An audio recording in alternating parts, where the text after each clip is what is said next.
Good morning, ladies and gentlemen. It's a pleasure to have you all with us here this morning in the Higgins Hotel Conference Center, Arcadia Ballroom. My name is Jeremy Collins. I'm the Senior Director of Programs here at the National World War II Museum's Jenny Craig Institute for the Study of War and Democracy, and it will be my pleasure to serve as the MC today for Patton, Man of War, our day-long symposium. When putting the program together, we knew that we would obviously be covering Patton in World War II. We are the World War II Museum after all, but we wanted to start this day by looking back at some of those more formative years and experiences in Patton's life.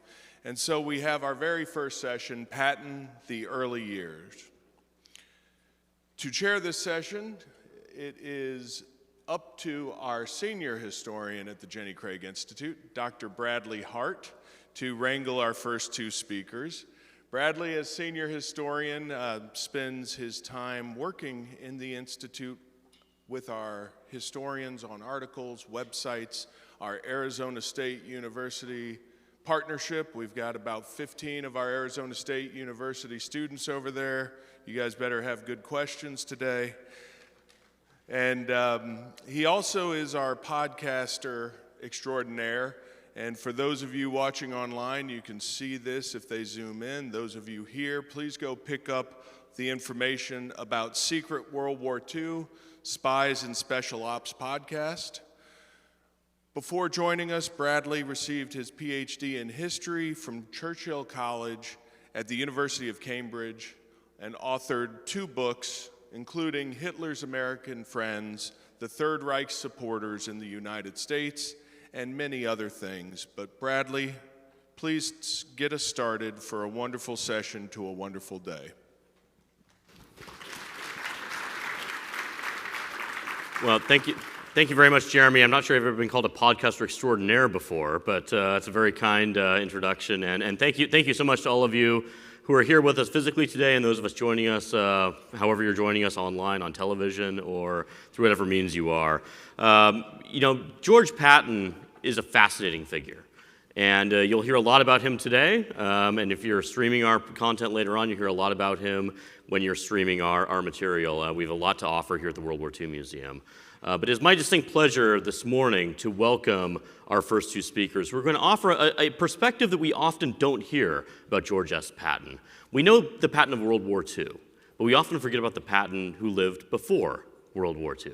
In other words, we know the end of the story, but not the beginning of the story. And that's my pleasure to introduce two speakers who are going to tell us the beginning of that story today. Our first speaker will be John Michalczek, who is a professor of theory and history at the Joint Forces Staff College Joint Advanced Warfighting School. He has published numerous articles, reviews, and other scholarly works, and is the author of Blood, Guts, and Grease, a great title, George S. Patton in World War I. Our second speaker will be Steph Hinnerschitz, an assistant professor of security and military studies and the associate dean of academic affairs, an administrator, at the Air Command and Staff College at Maxwell Air Force Base in Montgomery, Alabama. She is also an Astis Family Foundation Fellow with the Jenny Craig Institute here at the World War II Museum, and we're delighted to have Steph with us. Her most recent book is Japanese American Incarceration, The Camps and Coerced Labor During World War II, which was published in 2021. So I will introduce our two speakers, let them speak, and then I will ask a couple of questions, abuse the privileges of the chair, and then open the floor to questions. So please help me welcome our first two speakers. Thank you.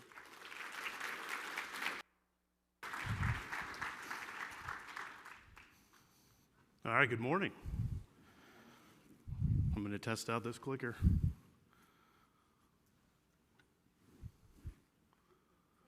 There are slides. Behold, there they are. All right, so before I start, a couple things. I'm here as an independent historian. Steph and I both teach at Professional Military Education, so anything we talk about has nothing to do with DOD. So, and then the second thing, I don't want to steal the thunder, but I know this will come up, is I know who killed Patton. And it was aliens, but that's beside the point. So we'll get to that. I don't want to steal the last group's thunder. So this book, when I started working on Patton, I'm a professionally trained World War II historian. I worked originally with the greatest general of World War II, Mark Wayne Clark. See, I got a couple. There you go. All right. Mainly focusing on Italy. Then my career kind of took me towards counterinsurgency in Afghanistan, and now I'm back at the World War II Museum to talk about World War I. But the idea of the book is an origin story. And my uncle, retired Lieutenant General Paul T. Michaelshek, wrote the foreword, and I apologize for his spelling errors in that. But one of his last jobs was 3rd Army Commander. He was the original commander. They'd jumped into Afghanistan in 2001, 2002. And we had talked about this for years. I also knew Martin Blumenson, was considered myself kind of his last student. And one of the things we talked about while I was in undergrad was Patton's early career and how it had been understudied. So that's where this book came to be. And when you look at Patton, most folks think of George C. Scott. And I think, and again, I'm speaking to more of the general public. You all know who George Patton is. His family knows who George Patton is. And I think George C. Scott probably did the best job for Patton's legacy. It's not just the voice, but it's the look. It's how he carried himself. And when I've given talks, particularly to more less informed folks, they just think it's George C. Scott. But before Patton emerged, there is a young Patton. And we won't get into the time to cover all his earlier life. What I really do is kind of start at the Mexican War, his wife, and then we'll get into World War I. But why I think World War I and his pre-World War II career is important is if you look at what he wrote, look at what he said, look at how he organized, this Patton learned all these traits that became his World War II. He learned it in World War I. This was the first time he was a part of a major staff. First part, he had to make a career decision. Should he stay in Cav? Should he go to tanks? He got his first taste of real combat, his first time as a trainer, an organizer, and his first time as a commander. And as you see from 1917 on to the end of the war, the Patton we all kind of know and love begins to emerge. But I think where Patton really begins to emerge is in Mexico. I'll skip over VMI and his West Point years. But it's this guy right here, John Pershing. I think he's important to Patton's career because this is who he models himself after. Pershing was kind of the perfect example to Patton of what a military leader should look like. As it's Pershing who takes Patton under his wing, Patton will serve a lot of various roles, some of them very informal. And when he goes to Patton, he gets to be around Pershing every day. And it's Pershing, you see a lot how he carried himself, goes over to how George Patton walked. The main difference, Pershing didn't have quite the mouth on him that Patton did. But I think Pershing, you can see it in, you can see it in their letters to each other. Pershing, I think, got a kick out of Patton. I think he saw some of himself in it, but he liked that he was an aggressive go-getter. And it's under John Pershing that Patton participates in what Patton himself calls the first motorized infantry attack in U.S. history. And that is in the raid. It takes place 15 April 1916. Patton was an avid diary writer and wrote letters to his wife, family, particularly his father. On 15 April 1916, he wrote to his father, "I have at last succeeded in getting into a fight. I went out yesterday to buy corn, and I got too near to San Miguel where I'd been hunting for Julio Cardenas. I decided to combine business with pleasure." And that would become very typical of how Patton writes, because I'll read another line later, and it's very similar. What happens here, Patton gets in a small firefight. Cardenas is one of Pancho Villa's lieutenants, and Patton takes him down. The good part of this is because it's motorized, is Patton is in a vehicle. And because of Patton's family and his marrying into a wealthy family, he was pretty well acquainted with cars. And when he is trying to, after the shooting, flee the shootout, his car stalls. He's got to kind of turn it. So I'm sure those couple minutes were a little dicey. Patton, in true form, he took the bodies of the folks he had killed, strapped them to the hood of the car, and delivered them to Pershing, who I can imagine Pershing was kind of looking around being like, all right. And Patton did enjoy that Pershing called him the bandit after this. But I think this scene's important because it is Patton's first taste of battle. It's minor, it's quick, but this is the first time shots are fired. He will write later how he thought he handled it well. And this is another thing for Pershing to kind of be like, this guy is going places. So while the Mexican expedition is going on, World War I is raging. Patton had been writing since the war started of trying to get over there. He even thought about going to the reserves. But it's Pershing and others keep him in mind, and he will join Pershing's staff as unassigned. He kind of sneaks his way on there, and as Patton wrote in June 1917, his title was, as he wrote, the Poobah. And he did, as he wrote, I do everything no one else does. So that's a good staff officer, so he's learning. He's doing all the hard work. But before I move on, I think it's important to talk about Patton's wife, because I think in the book, I probably, according to most of the males that read it, I spent too much time on his wife and family. When the females reviewed my book, they thought the first half was great, whereas my uncle thought it was a soap opera. So, but I think his wife plays a big role in here. She balanced him out. Also, her wealth will play a key role. Patton didn't come from a poor family, but didn't have the money that his wife did. And his example of how it helps his career, Patton on his own buys a Packard in Paris in 1917 for roughly $4,200, which in today, when I wrote the book, it was $90,000 equivalent. Now it's about $120,000. So just think of how many young captains are buying a $120,000 car. If you go to ILE, you'll see there are a few. So, which is the major course. But Patton wrote to his wife sometimes 2 times a day, and for all the dudes in this room, I always laughed at this. This is something you should probably not tell your significant other, but he wrote to her on 5 October 1917. Patton was trying to get her over as a nurse, some kind of role. Never ended up happening, but this is what he wrote to her. If you don't get over here, don't worry. Don't worry too much and get gray hair. I don't like them. I put tonic on my head every day and take exercises so to keep my youthful appearance. You ought to take exercises too a little. So it worked for him, I guess. So I'll try to send that text to my wife later today. So we'll see how that goes. So Patton, as the war goes on, he's just a staff officer.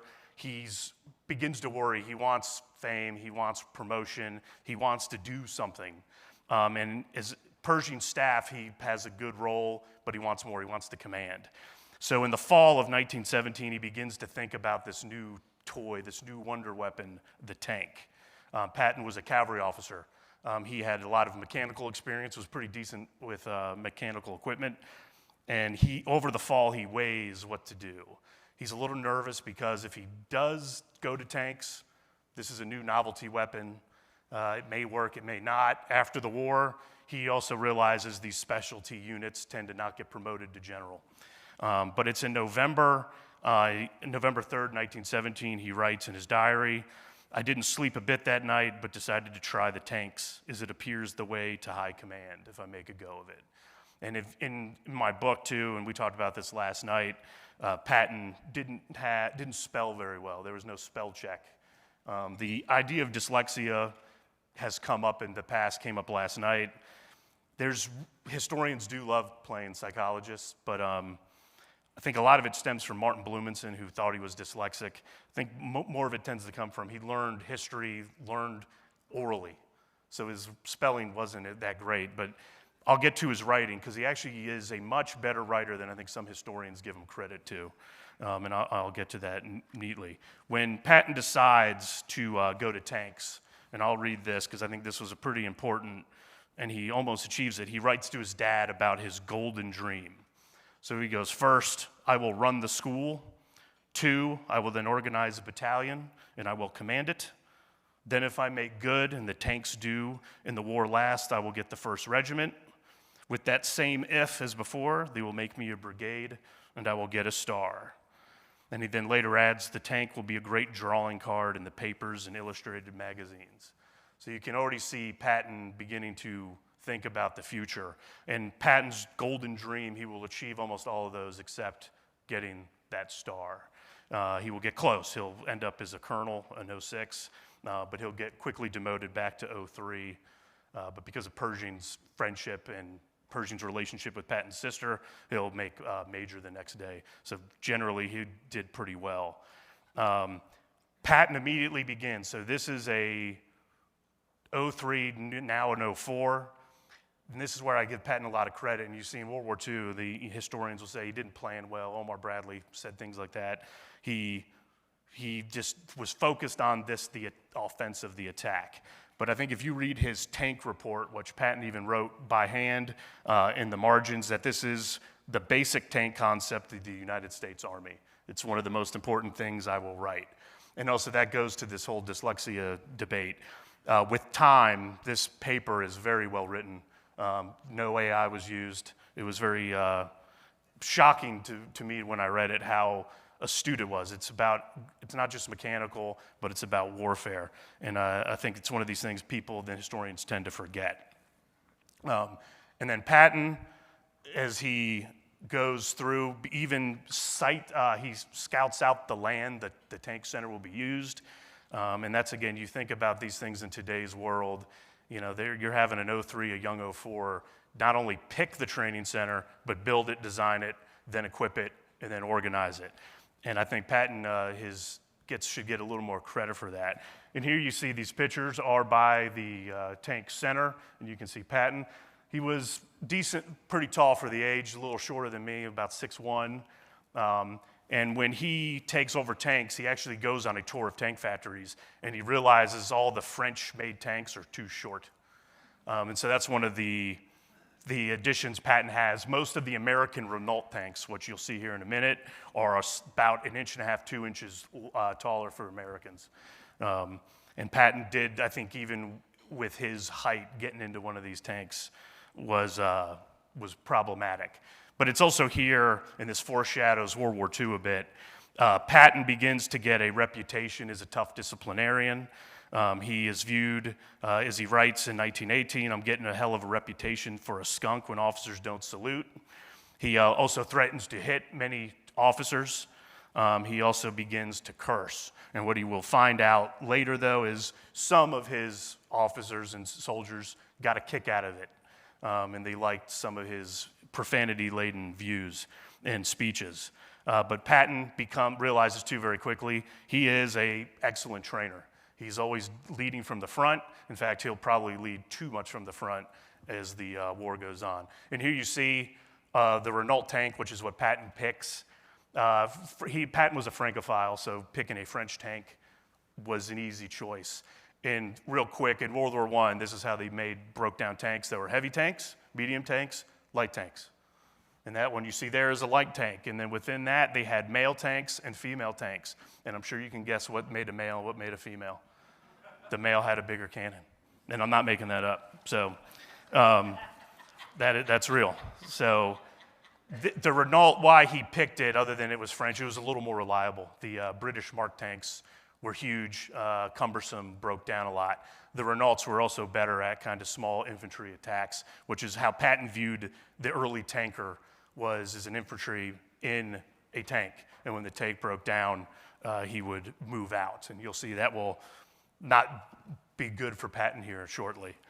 Then you see in the right, the picture of Patton's boss. He's kind of a forgotten hero of World War I. He's a fellow VMI grad to where Patton went for a year. Patton did not like Samuel Rockenbach. They did not get along. But I think in the readings and when you read Rockenbach's papers, Rockenbach was a great CO for Patton. He did a lot of administrative stuff and was a good screen between higher headquarters. Patton never even, basically by the time he passed away, never really understood what Rockenbach did for him. Rockenbach was not a real glamorous figure, but he was a competent professional. And he also was able to, when Patton went into higher headquarters and would cause a storm, because a lot of infantry units didn't know how to use tanks, Rockenbach would go in there and just smooth things over. And you'll see this personality developing, and Patton was beginning to grow into what we will see in World War II. Now, in Patton's first taste of battle is the St. Mihiel offensive in September, and you see here, this is his first chance at real combat. By this time, he has 2 American battalions and a French battalion. He's now brigade commander. He is now a colonel. So you can see the wartime ranks they are promoting. This operation, much to Patton's he's a little disappointed if you know anything about this operation. The Germans are beginning to withdraw. So the Americans are walking into it. There is fighting, there's casualties, but the Germans kind of got out of there before they could really operate. But the attacks from the tank brigade were successful, and Patton wrote down on his list, out of 80 American tanks, 25 French tanks, 2 tanks were destroyed, 3 tanks came down with engine trouble, 40 tanks were ditched, as you see here, not uncommon, and they had 4 killed in action, 4 wounded. So Patton is privately a little disappointed that there was not more, but professionally and from higher headquarters, he's viewed that it was a success. And then this will lead us to his last offensive of the war, which is one of the biggest in American history, even in World War I, the Meuse-Argonne. Patton will participate in this very briefly, and you'll see why. On 24 September 1918, they received orders. He moved out on 26 September 1918 at 6 in the morning. And what happened, Patton, as he would do, led from the front. In fact, Patton liked to ride on top of tanks, which is probably not an ideal spot to be in. But he was leading from the front. In fact, Rockenbach had to remind him before Meuse-Argonne to be closer to telephone communications because he was running out of his comms. And it is here early in the morning. Patton does what he does best. He finds a bunch of soldiers. They're mixed up. Some are tankers, some are not. Some are French, some are American. And Patton does what he does best, and he goes, let's rally and attack. And what Patton does is he leads them right into a German ambush. So, whoops, he didn't have ISR assets back then. And this is where Patton writes from the hospital, I felt a blow in my leg, but at first I could walk. So I went about 40 feet when my leg gave way. My striker, the only man left, yelled, "Oh God, the colonel's hit, and there ain't no one left." And then some of my men carried him out. Patton was hit in the rear, a la Forrest Gump, as I wrote in my book, so hopefully you get that. Patton's wound is never serious, but it becomes infected. But overall, when the Argonne campaign ends, and pretty much the war, he spends the rest of the war in the hospital. He will advocate for a Medal of Honor, but he will get a Distinguished Service Cross, which is pretty good as well. And his wife, Beatrice Patton, will write to him in December, "Georgie, you're the fulfillment of all ideals of manliness, high courage, and bravery. I've always held for you ever since I've known you, and I have expected more of you than anyone else in the world has or ever will." So I think that probably made up for his, go dye your hair and work out comment. Yeah. Overall, Patton's brigade received 2 Medals of Honor, 13 Distinguished Service Cross, 2 officers were killed, 21 officers wounded, 16 enlisted killed, 131 wounded. So they, even though we're in a small part of the war, they did their share. And Patton finally recovers, and he departs back to the States. And it's where in 1920 he will revert back to major and return to the cavalry unit. If you were my student, that would be points off. But as I end on this, I will foreshadow one thing as I slowly go over time. Patton wrote to his father about how he had developed a gift of gab. And his dad wrote back a very stern fatherly letter saying that, "I wish you would stop this gift of gab, and that your profanity will get you in trouble, your mouth will get you in trouble, and that you are now 34 and a colonel, and you should act with more dignity." And I think that his dad accurately kind of foreshadows some of the incidents in World War II. And as I end, what I think all military officers, the general public, can learn from Patton, and this is where Patton never deviated from his time in Mexico all the way to World War I and World War II, is that Patton viewed war as serious business. It should be treated as such, and I think in these times we should probably remember that. So on that note, staff, I will pass it off to you. Thank you.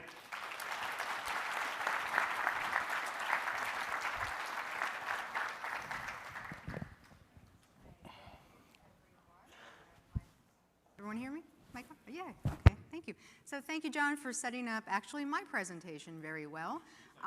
There we go, we planned it. So I'm going to be looking at Patton's career through the interwar years, especially thinking about how he relates to homeland defense. So I think this is an opportunity to look at a very narrow part, and I promise it's interesting, but a very narrow part on his time in Hawaii. So if we want to talk about homeland defense and connect it to Patton, Hawaii is the place to do it. So I'll show you a little picture here.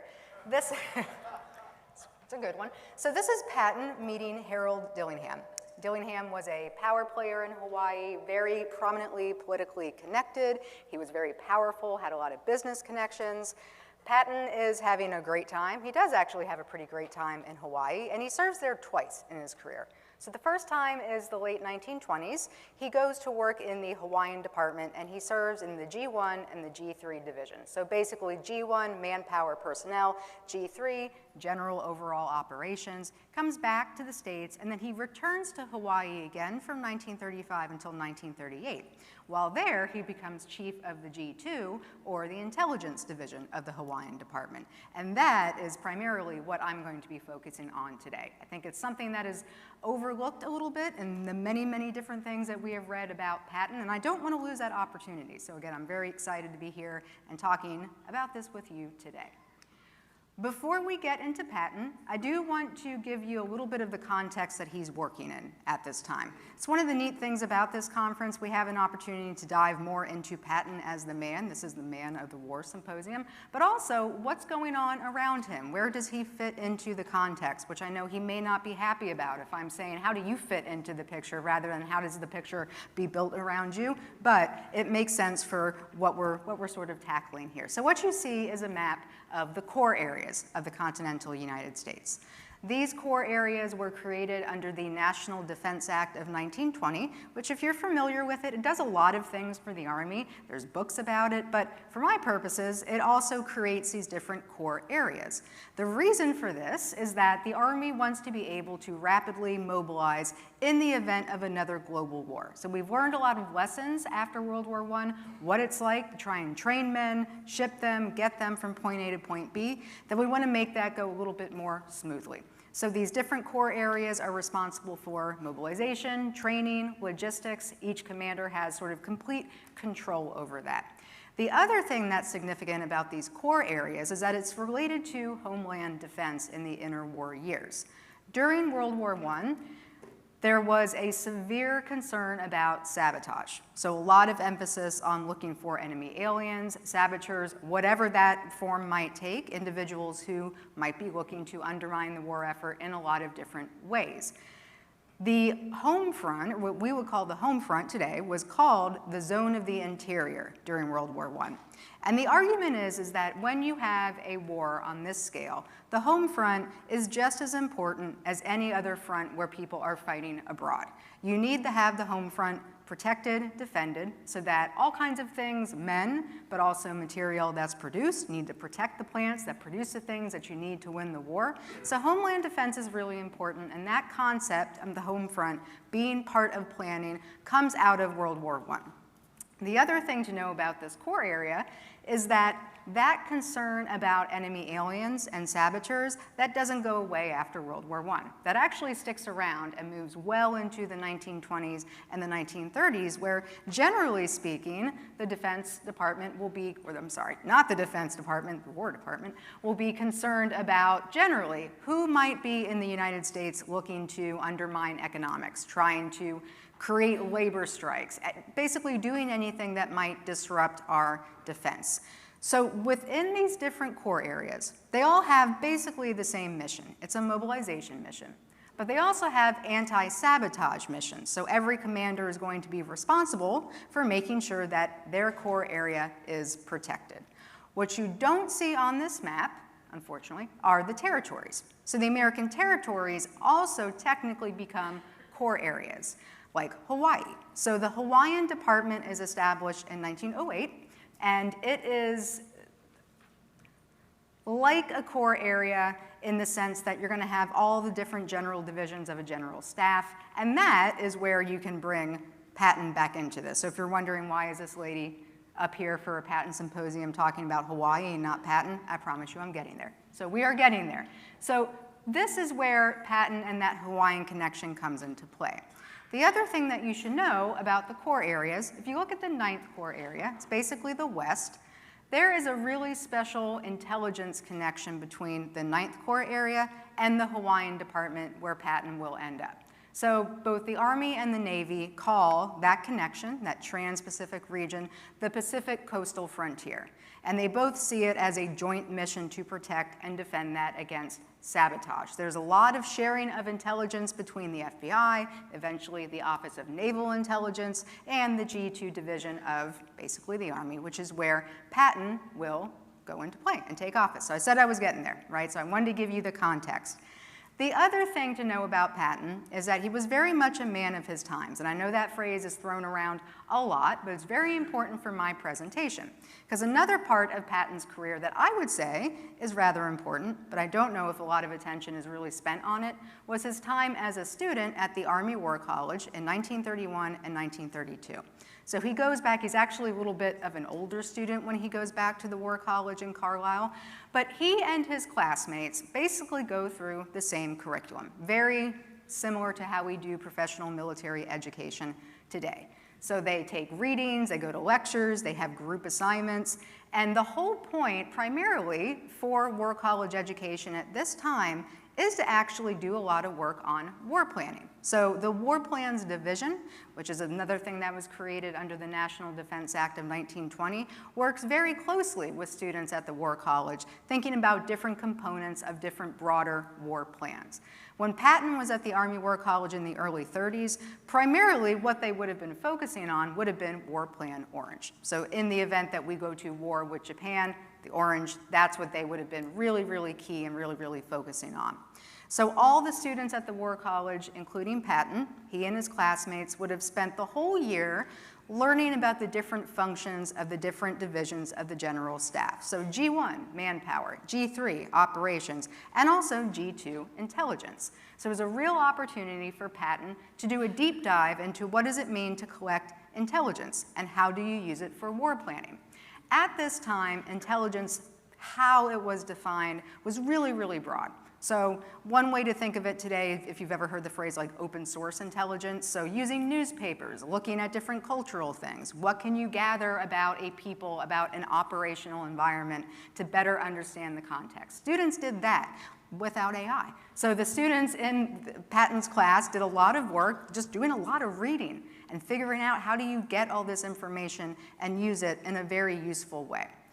The other thing about Patton at the War College, and this is where man of his times things comes into play, is that in their readings, in their lectures, Patton and his fellow students would have been exposed to this idea of how Japanese people operated as a race. That was really, really key and critical to a lot of the material that they read. So looking at the, quote, orange race. How do you understand how Japan might be functioning? Well, you gather all the intelligence you can about the Japanese people, and you try and figure out, can you sort of predict what motivates them? Can you predict what they might be doing next based on the information available? There is a book that becomes really, really important for a lot of the students at the War College, and that's this one up here. So going back to the Russo-Japanese War, when Japan had a pretty stunning victory over Russia, this creates something of like a war scare in the United States, but really around the world, where now Japan was able to do this with Russia. What else could they do?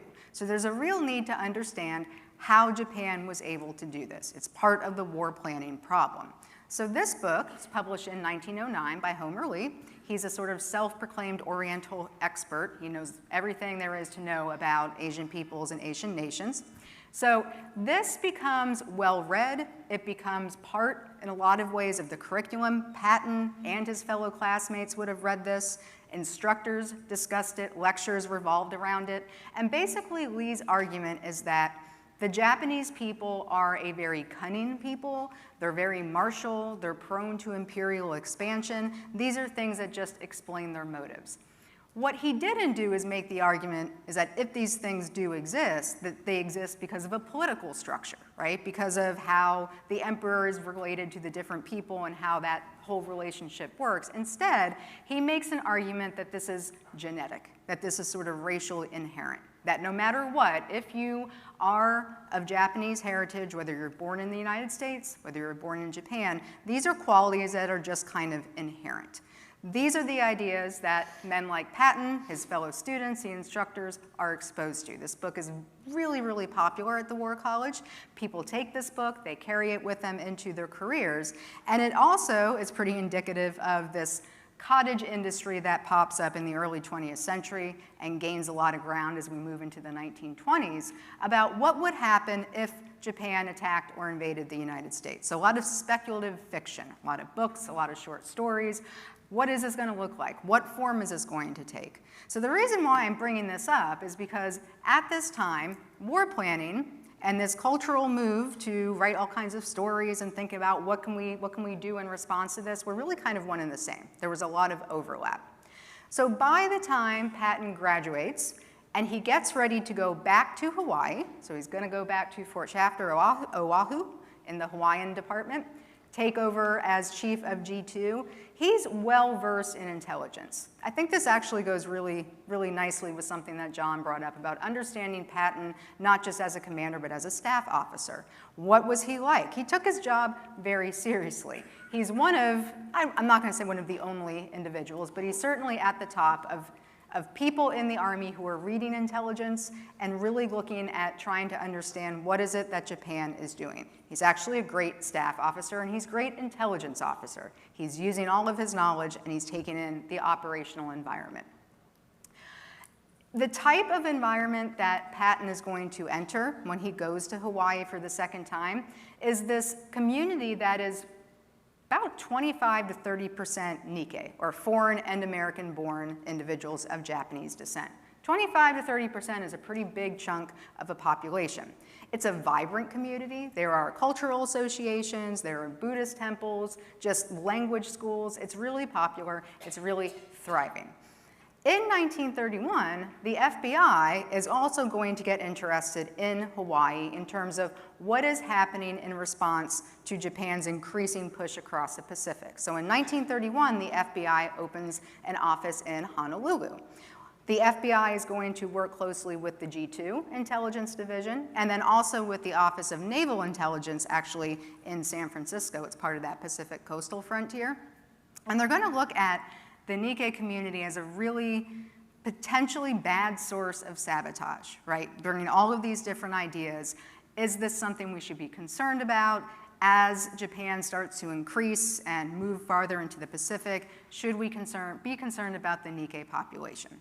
This only intensifies when you get further into the 1930s. So by the time Patton is in Oahu, in this position as chief of intelligence, this is sort of what he's working with and what he's dealing with.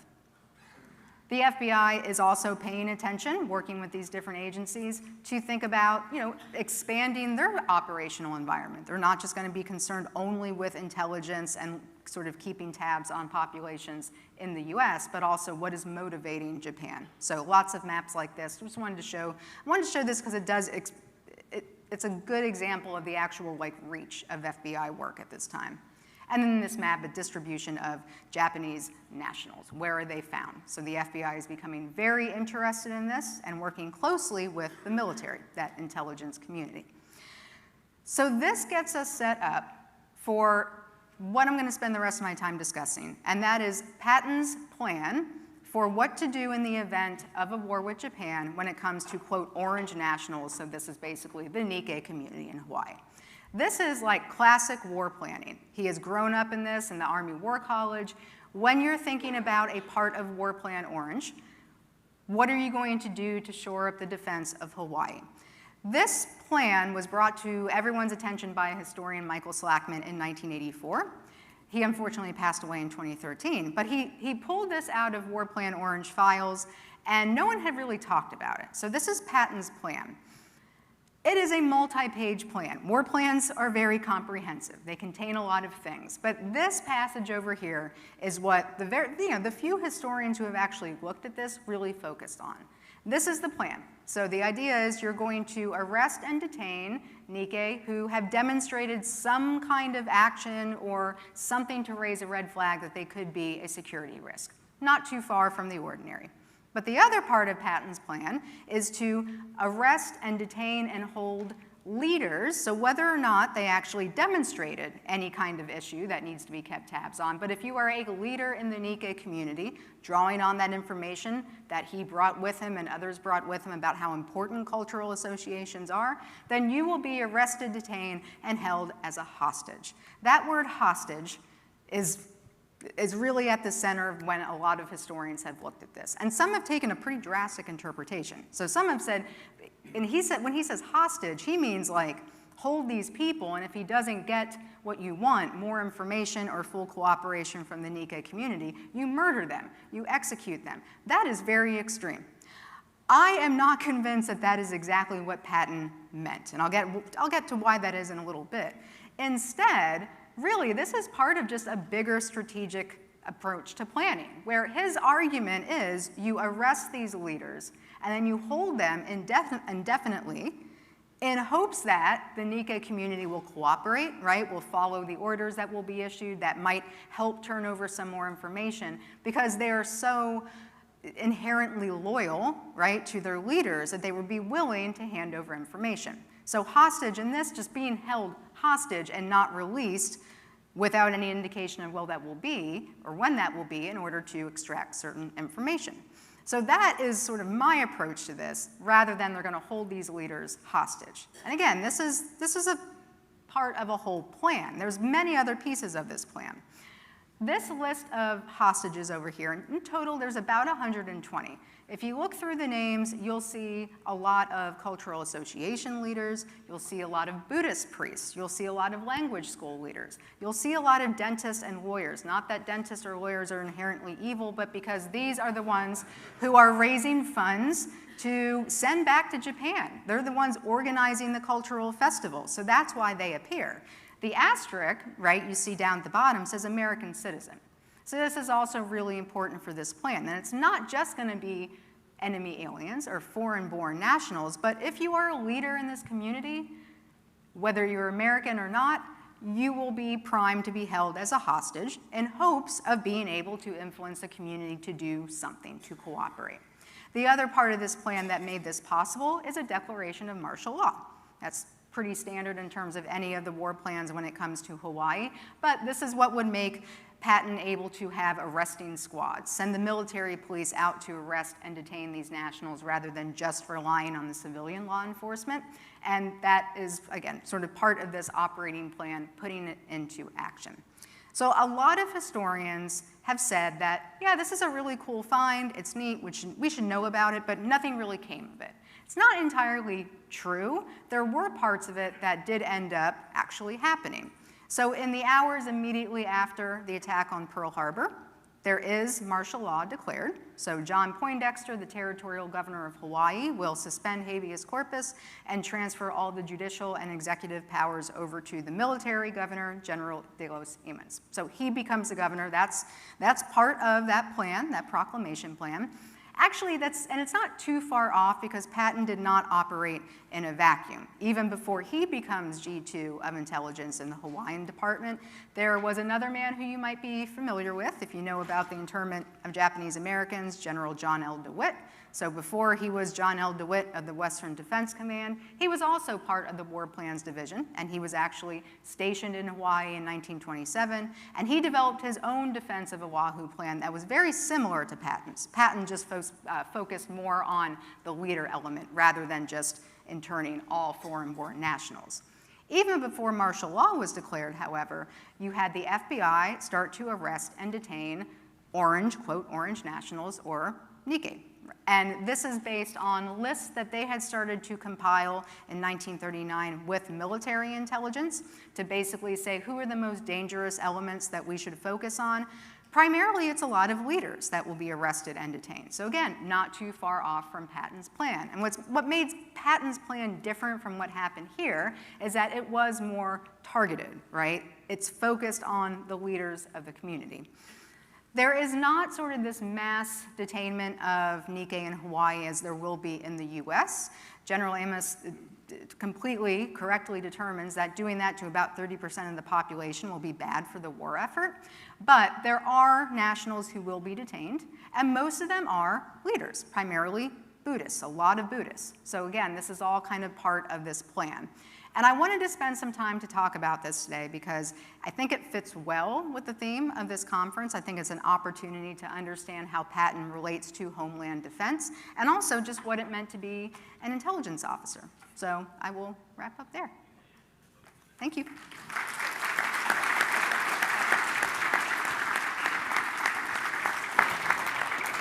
Well, thank you to you both for those fantastic presentations, and a picture of Patton, I think, from both your presentations that we don't often think about. We think about the World War II Patton, but a different view. I have one question for each of you, and then we'll open up to the floor. But John, I am a big fan of the genre of text that you wouldn't want to send in history, right? And I love that example of maybe diet more and exercise type thing to his wife. But smart man. Yeah, smart man, exactly. But one aspect that I think kind of falls between the cracks sometimes is Patton's involved in the interwar years with a really troubling moment, I guess, in American history for a lot of people, which is the Bonus March. So 1930, beyond the scope of your presentation, but this is a moment that's kind of a dramatic moment, maybe you can talk about it a bit, but kind of a who's who of World War II generals, actually, who are involved in this moment in Washington, D.C. that's kind of notable. So I wonder if you could talk a little bit about that. And then Steph, thank you for clarifying that dentists and lawyers aren't all terrible. But War Plan Orange really fascinating to me. I mean, I would say that as the guy who does the Spies podcast, I guess, but intelligence is really an interesting aspect of this. So I'm going to present this question, which kind of aligns with my question to John.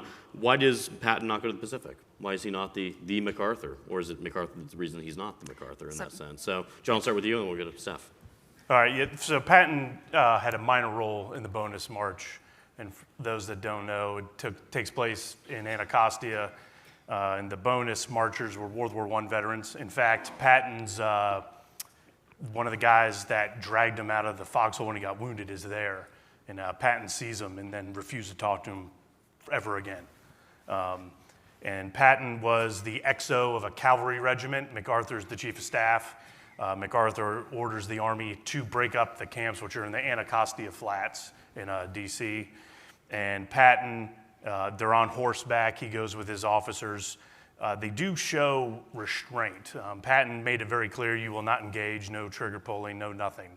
And they were attacked with bricks, hit with sticks, mainly the horse. Patton's ordered charging at the Bonus March army, but then with pull back. So he shows remarkable restraint. There was a story, there's nothing I can find to prove it, that he was hit in the head with a brick, but I think that's more tales. He did have a lot of head injuries, which is almost another talk into itself. Patton, what I do know, and I think Martin Blumenson wrote about it in his Patton papers, but we used to talk about Patton when we would, Blumenson liked gimlets, so I'd have gimlets with him.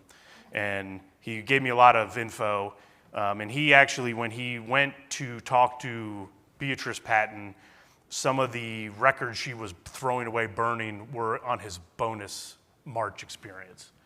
So I don't think we'll ever have the full record on it. Patton didn't write a lot about it. He did believe they were full of communists, which was the narrative.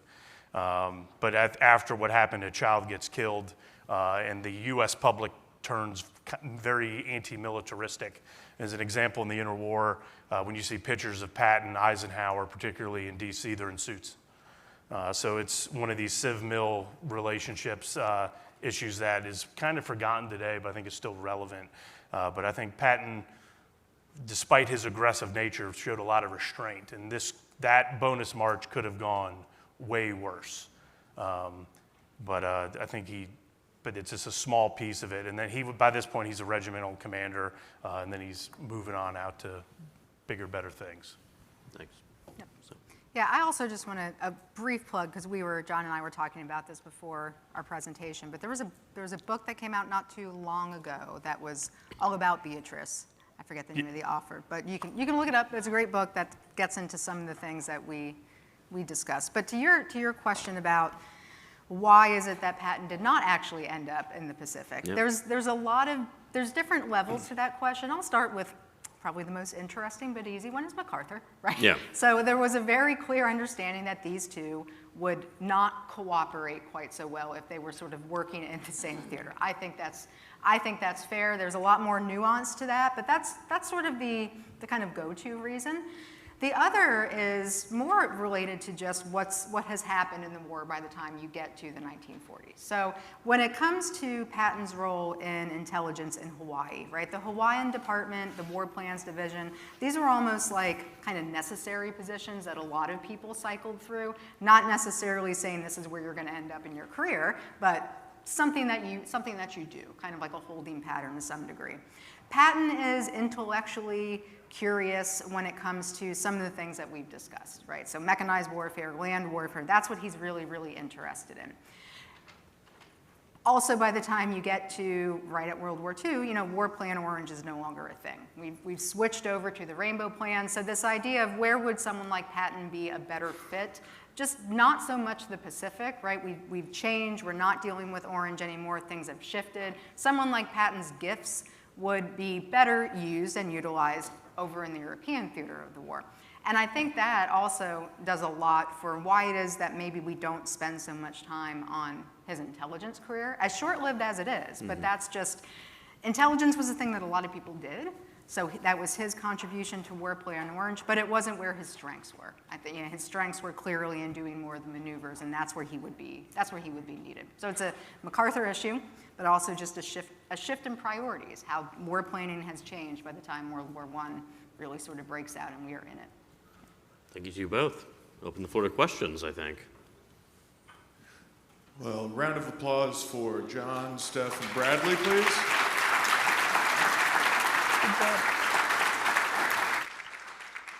If you have questions, please raise your hand. Connie and I'll bring the microphones to you. Folks, we're going to start all the way to your right, about halfway back with Connie, please. Hi, local historian Ronald Drez wrote a really terrific novel about General Billy Mitchell. And I was trying to figure out, because he had accurately predicted the attack on Hawaii, the hows and the whys, but he couldn't predict when. And I was curious if there was any crossover between Patton and Billy Mitchell's work. Yeah, that is a really great question. So in terms of, were there any like direct connections, direct passes over? I'm not entirely sure, but it's part of that whole sort of environment. And the report that, just to foreshadow a little bit, right? So the 1937 report that was accurately named Surprise, so it was called Surprise, that Patton wrote, was basically, here's what I think is going to happen. And it's, how do I say this? It's been a little perhaps overblown, right? Relating to sort of the myth of Patton, and that it's painted as like he accurately predicted the attack on Pearl Harbor. Yes and no, right? Yes and no. He was a great intelligence, he was really, really good. He was a really good intelligence officer. He was doing his job. He understood, he tried to understand what was motivating Japan. He and probably Billy Mitchell are like two at the forefront, the two individuals who are taking Japan most seriously, right, in the 20s and the 30s in terms of what might they be capable of. And also shifting away from when this war comes with Japan, is it going to be this like Mahanian direct confrontation, or are we going to have to shift a little bit? So I don't, as far as like direct, I'm not sure, but they're definitely like that. The 1920s with war planning and thinking about Japan, those two are sharing the same kind of discourse, for sure. Thank you. I can add on one thing to that too, is to see how accurate his prediction was. Patton, up until really the late 20s, mid-20s, thought the next war was going to be in Mexico. So he was wrong. Surprise. Yep. Next question is going to be in the center section, dead ahead.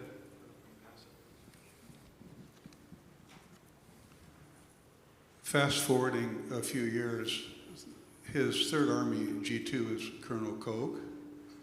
I believe that's he was a significant key to Patton's success in Europe. Can you describe or your thoughts on the relationship with his experience in the G2 role and how he treated Colonel Koch? Oh, yeah, absolutely. It was, I don't think that relationship would exist unless he had served his time in the G2. And I think for sure, right, that experience that he had, even as limited as it was, but just the respect that Patton had developed, whether it was his time in the War College, whether it was time with the Hawaiian Department, that his time in G2, absolutely, right, was a direct connection to how he treated Koch and took very seriously intelligence at all different levels. And I think those two certainly shared an appreciation for, I brought this up a little bit, and this is something that I know you've talked about. When you say intelligence, like what does that mean, Yep. right? It can mean spies, right? It can mean all kinds of like absolutely covert things. But there's also, as Patton and Koch sort of looked at, it's things that you can see, right? How do you analyze the things that you see? How do you cast a wide net? Is the number of tanks just the number of tanks, or does it give a bigger picture of something else? Is there how do you approach terrain? How do you take it all in? And I think that's something that Patton took with him, and I think that certainly helped to develop that relationship that you just mentioned. It's intelligence, the ability of Patton to really think broadly about that helped him to gain a lot of respect for the individuals that he worked with later on. There's 3 F grades. Just a minute, sir. Nobody can hear you. I Let me bring noted. the mic to you.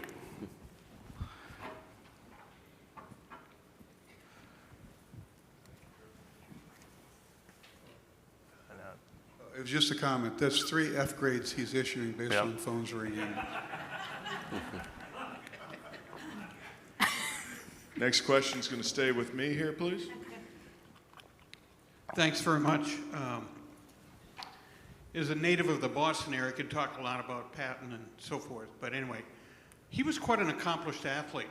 In fact, competed in the 1912 Olympics in the pentathlon, was an avid horseman, polo player, etc.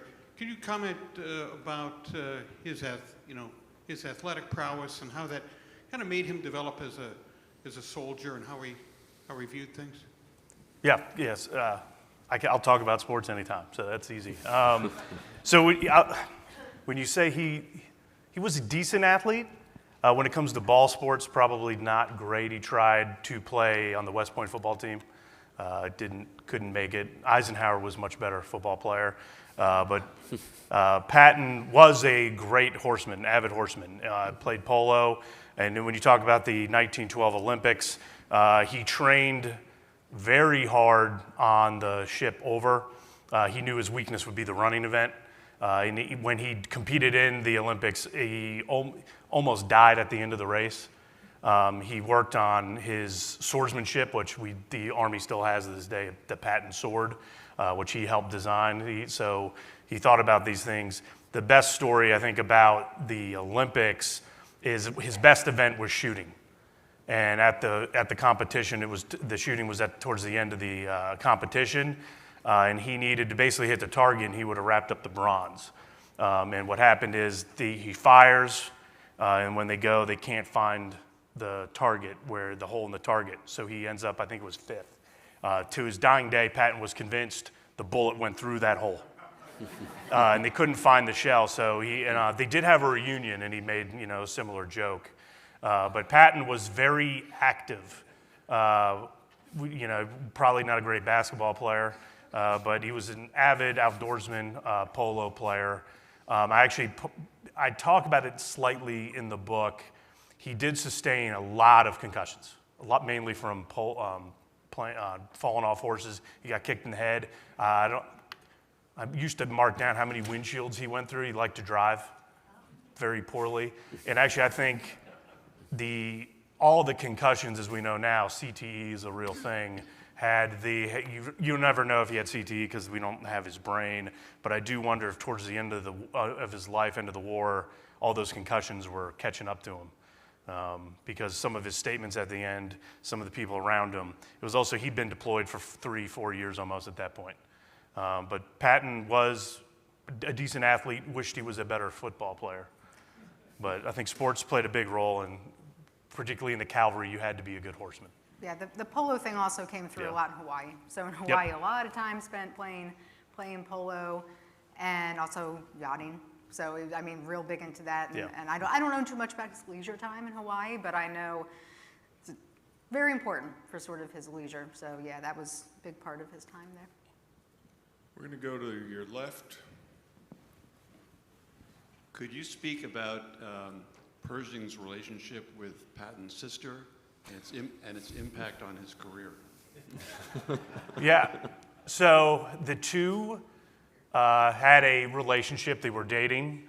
In fact, if you go through Patton's papers, particularly World War I, Patton's trying to get his wife over.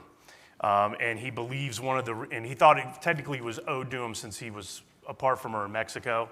But one of the reasons, and he would get frustrated with Pershing refused to bring Patton's sister over. And I think Pershing, as the overall commander, that's the right call. But Patton tried. It was very clear he tried to use her relationship with Pershing to further better his career. I mean, that's not atypical even nowadays. But it also helped him get a little more access to Pershing. I think the Pershing too, because he does outlive Patton, still thought fondly of her. What happens is Pershing breaks it off with Nita Patton and was dating a younger French gal. But after the war, there's not a lot of communication between Patton's sister and Pershing. But because of the closeness to the family, it did help out, I think, Patton's career. For Pershing, he spends the last years in Walter Reed Hospital. And their relationship kind of stopped after the slapping incidents. And Pershing, that was one thing he just couldn't quite get over.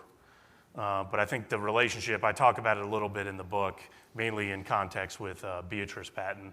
But it was something Patton was sure to cultivate and tried his best to get them engaged, get them married. But not meant to be. Next question is going to be to your left, all the way in the back, please. The first evening, some of us got to hear Kevin Hemel talking about my grandmother's redacting of my grandfather's diaries, or adding to or taking from, and that was really fascinating, and probably most of it's true. But she also, she did a lot of cleanup work, and after he died, obviously she was right on the trail, trying to make sure his reputation was also kept intact according to perhaps what she was envisioning. And for Joe Angelo, the PFC who saved Grandpa's life, she gave him regular payments through the years.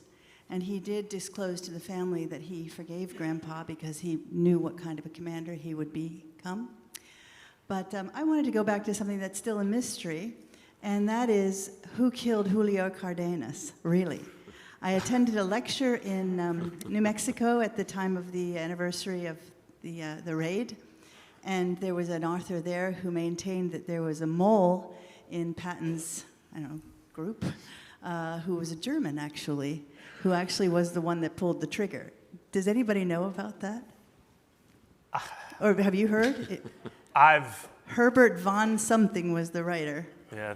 But I want to finally settle this. I will confidently say Patton did it. What evidence do I have? He said he did it. That's, that's a tough one. I've heard that rumor before. So here, I didn't mention this. What I liked about Patton, and maybe this will kind of answer the question, is World War I, Patton's diary entries I find to be much more honest. This is Patton in his Mexican punitive expedition. I think it goes to, in World War II, Patton was very aware of where he stood in the pecking order, what his role would be, his personality, the newspapers. So when he was writing his journals, he knew he would even write, future historians will get a kick out of all this stuff. In World War I and then in Mexico, he's not thinking that. So now we all know we lie to ourselves more than anyone, but I always took him kind of, from World War I, I take him at his word. You also know these firefights, these are, it was a brief thing, but I'm sure it felt like 4 hours to him. So I don't know, but I'm sticking with Patton did it, and since you're his family, you can claim it. It's okay. So that's question. probably not the answer you want, but that's what I got. We're going to go all the way to your left in the front row, please. Hi, I wonder if you could speak to the influence of a lesser-known general during the interwar period that's usually identified with Eisenhower's career, but has also had a strong impact on Patton, and that's Fox Connor. And didn't hear him mentioned, and just wondered your thoughts and the influence that he had on both him and then, to a certain extent, on Eisenhower as well. Thank you. Yeah, I'll take that. Fox Connor, so I mentioned in the book, Fox Connor was one of his mentors. And I think actually Fox Connor, I think they were in the hospital together at one point. And it was Fox Connor, Patton, I think was the first, at least one of the first folks he opened up to about going to tanks. So I think Fox Connor, I put purging as one, Connor would probably be two. And it's just not as glamorous because it's not purging. But I think Connor played a big role as he did with Eisenhower. I didn't mention it, I do mention it in the book. Eisenhower, Patton became very good friends. In fact, Patton, he got this prediction right. He very early anticipated that Eisenhower would be president one day. In fact, his nickname for him was Destiny. Dwight Destiny Eisenhower. That was one of the things when I started talking with Martin Blumenson. So Blumenson was the biographer, the first real biographer of Patton, was the Third Army historian. And I did a panel with Susan Eisenhower 2 years ago. We kind of touched on this. I think Patton and Eisenhower relationship grew, but then as Eisenhower finally, he was going higher, and I actually, historically speaking, I think Eisenhower, that was better. In fact, I've made an argument that the slapping incident in Sicily probably helped Patton's career in a weird way. Had he not done that, he might go to Fifth Army Italy, and it has nothing to do about, it's to terrain. Is this the way Patton wants to fight? Where I think I am a little critical is Eisenhower, who did handle Patton well. And this whole idea that Patton had an ego, Eisenhower didn't, largely nonsense. All generals have egos. That's not a shot at my uncle either, who's listening. Eisenhower's ego just wasn't as overt, but it was there. And Patton clearly saw it by the late 20s, early 30s. He knew he was going to be president one day. And I actually think it was Eisenhower's failing the relationship kind of deteriorated towards the end.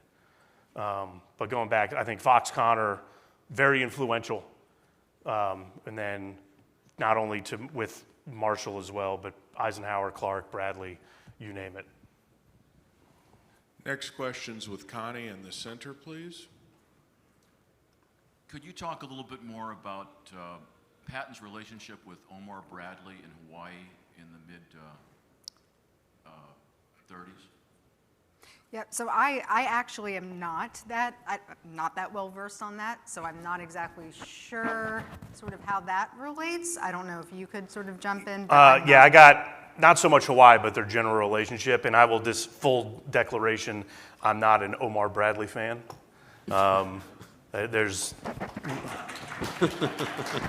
Yeah, all right. Didn't expect that. I think if you look at Bradley's performance in the Battle of the Bulge, a Army group commander that gets his communications cut off from his units that's a fireable offense. But yeah, and where I look at it is Bradley, and I think this goes into one of the last panels to talk about the movie. You see Omar Bradley's portrayal is like he's a shucks old guy, the GI general, and that is largely a myth. In fact, I find Omar Bradley, he was personally, and I mentioned this a little bit in the book and other things I've written, Bradley, I think, was very jealous of Patton. Patton, as they go through the ranks, he's probably, along with Billy Mitchell, the wealthiest Army officer. And I think that wealth, particularly when they were kind of out west, rubbed Bradley the wrong way, his wife the wrong way. So I think and Bradley does outlive Patton by, almost 40 years. And I think Patton didn't really have much negative to say here and there about Bradley. He had way worse things to say about Mark Clark, but that's kind of on par. But I think the two at Second Corps and Kasserine, they worked as a good team. I just think the movie paints Bradley out to be someone he's not, and then Carl Malden's performance just helps. So I also think that's one of the reasons we're probably due for a real good critical look at Bradley, and it just hasn't really been done. And that's one of the, he's an Army Group Commander, so probably we should get on that. Someone, not me. We're going to go all the way to your left towards the back, please. Thank you. As Marshall became Chief of Staff on September 1st and started to purge some of the general officers and leaders that were there, was there any thought, how did Patton fall into that, because he was of the more senior group?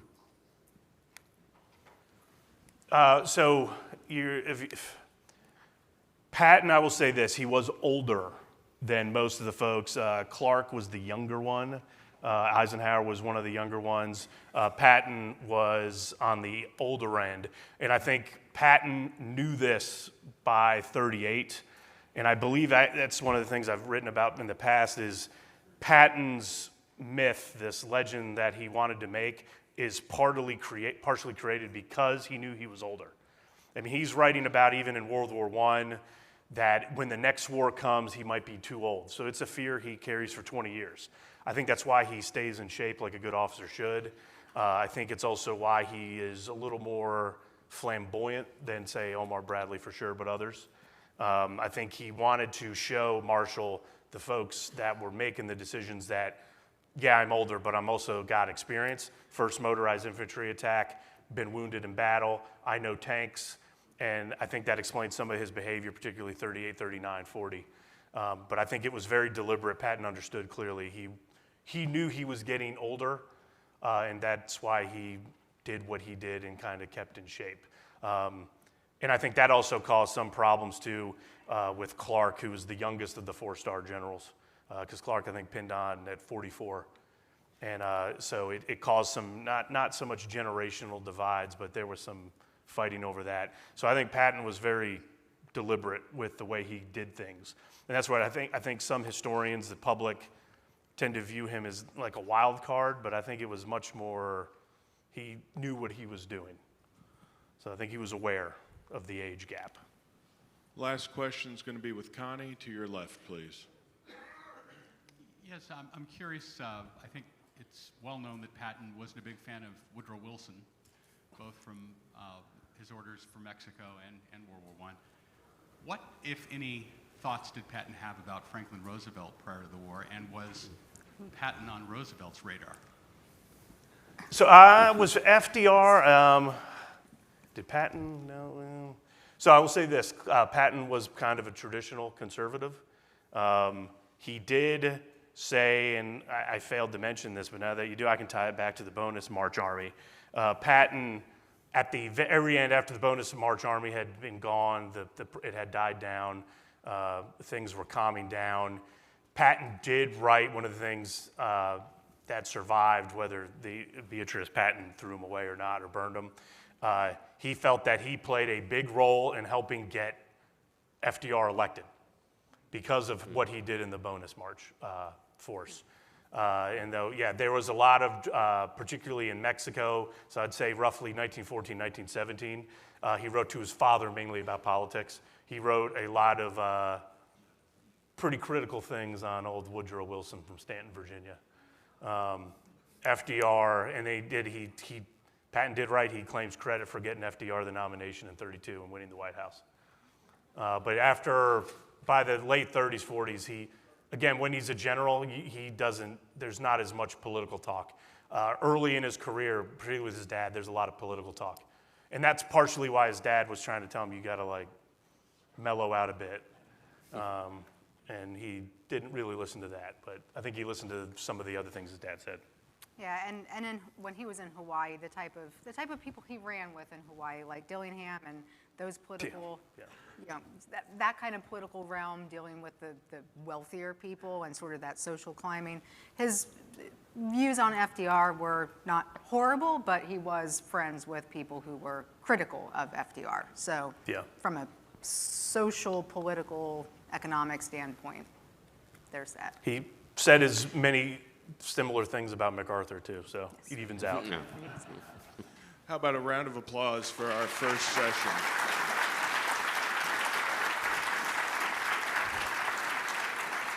Well, thank you, Bradley, Steph, and John, for getting us off to a great start.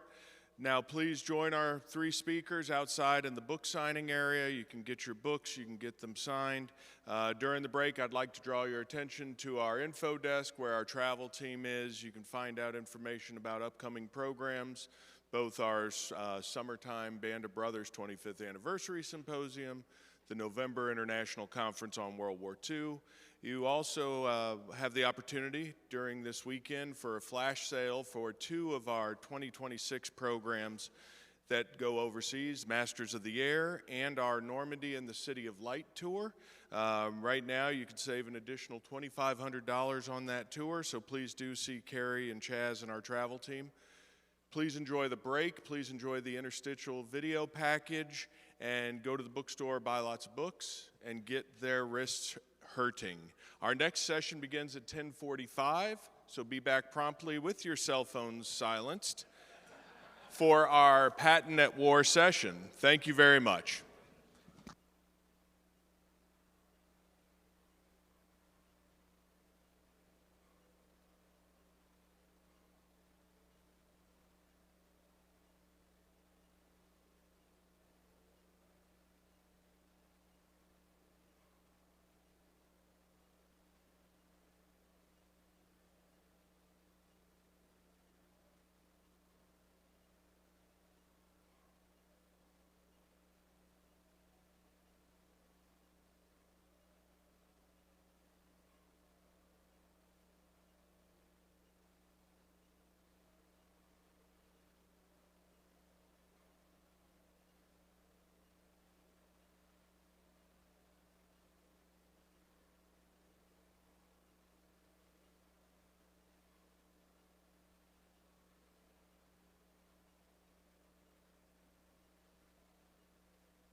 For 6 dark years, the world was on fire. A conflict that toppled empires and reshaped the modern world. No part of the globe was untouched, no life unchanged. The Second World War is the largest event in human history. It is massive on a scale no one's ever seen before.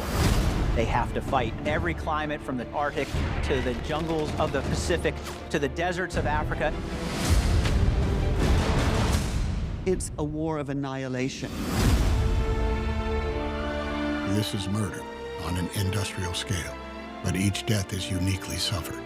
Churchill makes an appeal to Roosevelt. We need to stop it.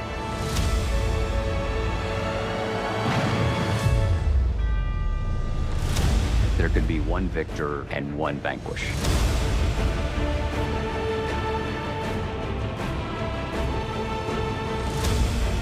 The Japanese commanders ordered their soldiers not to take any prisoners. In Stalingrad, women are very much part of the Red Army effort. They learn to shoot, they become snipers. They saved that which is most valued by us all, freedom. World War II changed everything for all of us.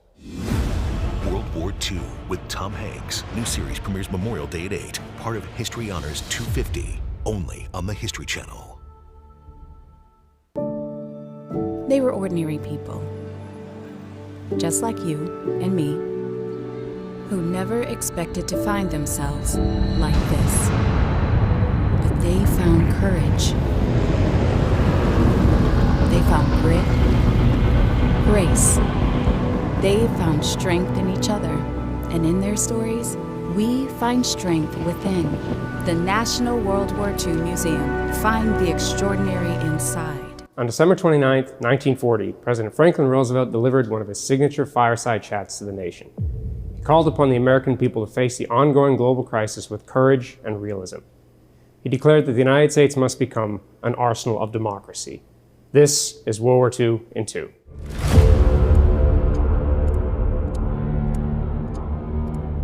By late 1940, German forces controlled most of Western Europe, and German planes were bombing British cities in preparation for an invasion.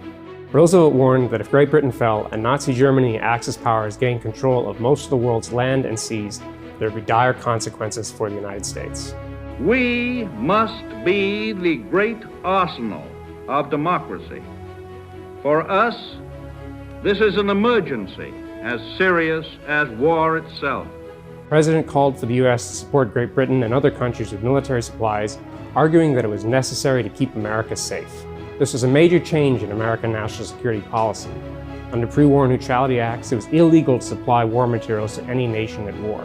From 1940 to 1941, supplies began flowing overseas to Great Britain, China, and the Soviet Union under the Lend-Lease program. After the attack on Pearl Harbor and the United States entered World War II, the American economy truly became a juggernaut. Millions of Americans uproot themselves to fill the countless new jobs created by the American war economy. It produced everything from billions of rounds of ammunition to millions of boots, uniforms, and small arms. American workers built tens of thousands of ships and aircraft of all shapes and sizes, including 20,000 Higgins boats made right here in New Orleans. Even Soviet leader Joseph Stalin acknowledged the importance of American Lend-Lease aid, saying in November 1943 that the Soviets would lose the war without American help. By supplying the United Nations with a wide range of weapons and equipment, the American arsenal of democracy paved the way for Allied victory in World War II. The National World War II Museum highlights these contributions right here in the Arsenal of Democracy Gallery in the Louisiana Memorial Pavilion.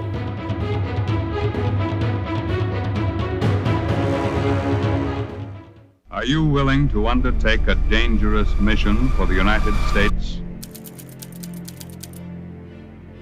Today's threat to our national security is not a matter of military weapons alone.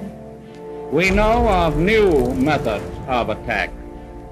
The Trojan horse, the fifth column. Our war program, the most unprecedented in history, calls not only for the production of tanks and guns, planes and ships, but also for the building of a defense against enemy agents within our borders. Enemy agents who have been sent to this country to disrupt our industries, destroy our morale, and damage the impact of our fighting armies. Spies, saboteurs, and traitors. These dividing forces are undiluted poison.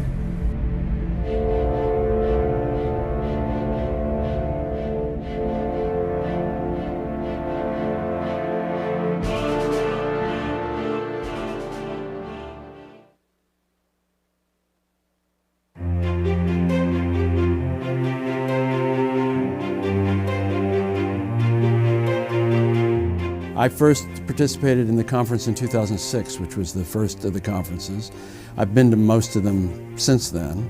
And watching the museum grow into what it has become with a full campus of pavilions and becoming the touchstone for research and an understanding of the most significant event of the 20th century is we're learning about our common heritage. It's supposed to be enlightening and supposed to be thrilling, and it has become that.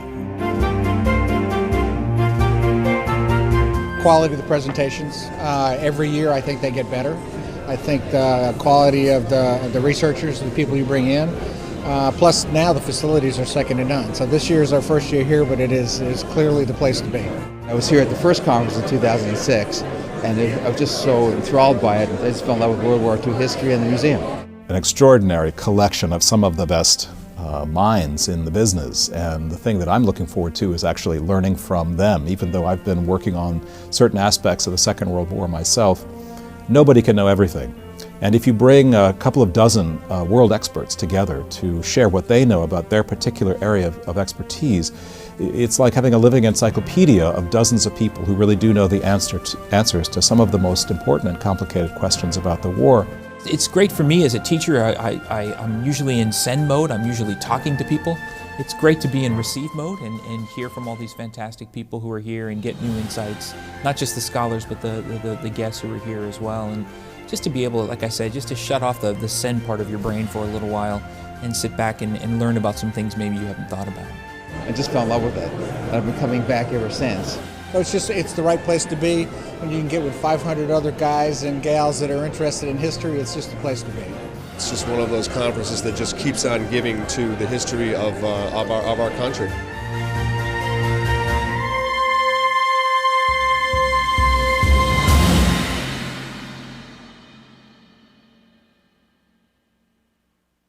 The longest continuous campaign of World War II was not on land, it was not in the air, it was at sea. It was known as the Battle of the Atlantic. This is World War II in 2.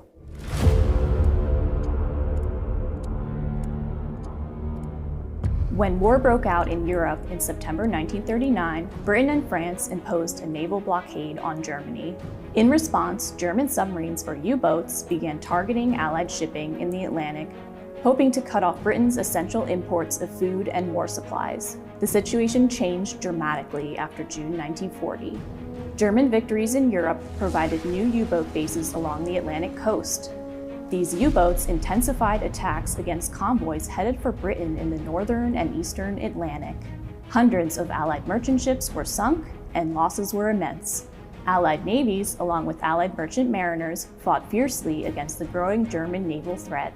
Germany was producing U-boats so quickly that they deployed groups of submarines known as wolf packs, which dominated the Atlantic. British Prime Minister Winston Churchill later wrote, "The only thing that ever really frightened me during the war was the U-boat peril." By early 1941, although not officially in the war, the U.S. Navy was already active in the Atlantic, escorting merchant ships carrying supplies to Great Britain. Tensions continued to rise. In September 1941, a German U-boat fired on the destroyer USS Greer, which fired back. 1 month later, USS Reuben James became the first U.S. Navy ship lost to enemy action. After December 7, 1941, and the U.S. entry into the war, Germany expanded its attacks in the Atlantic dramatically.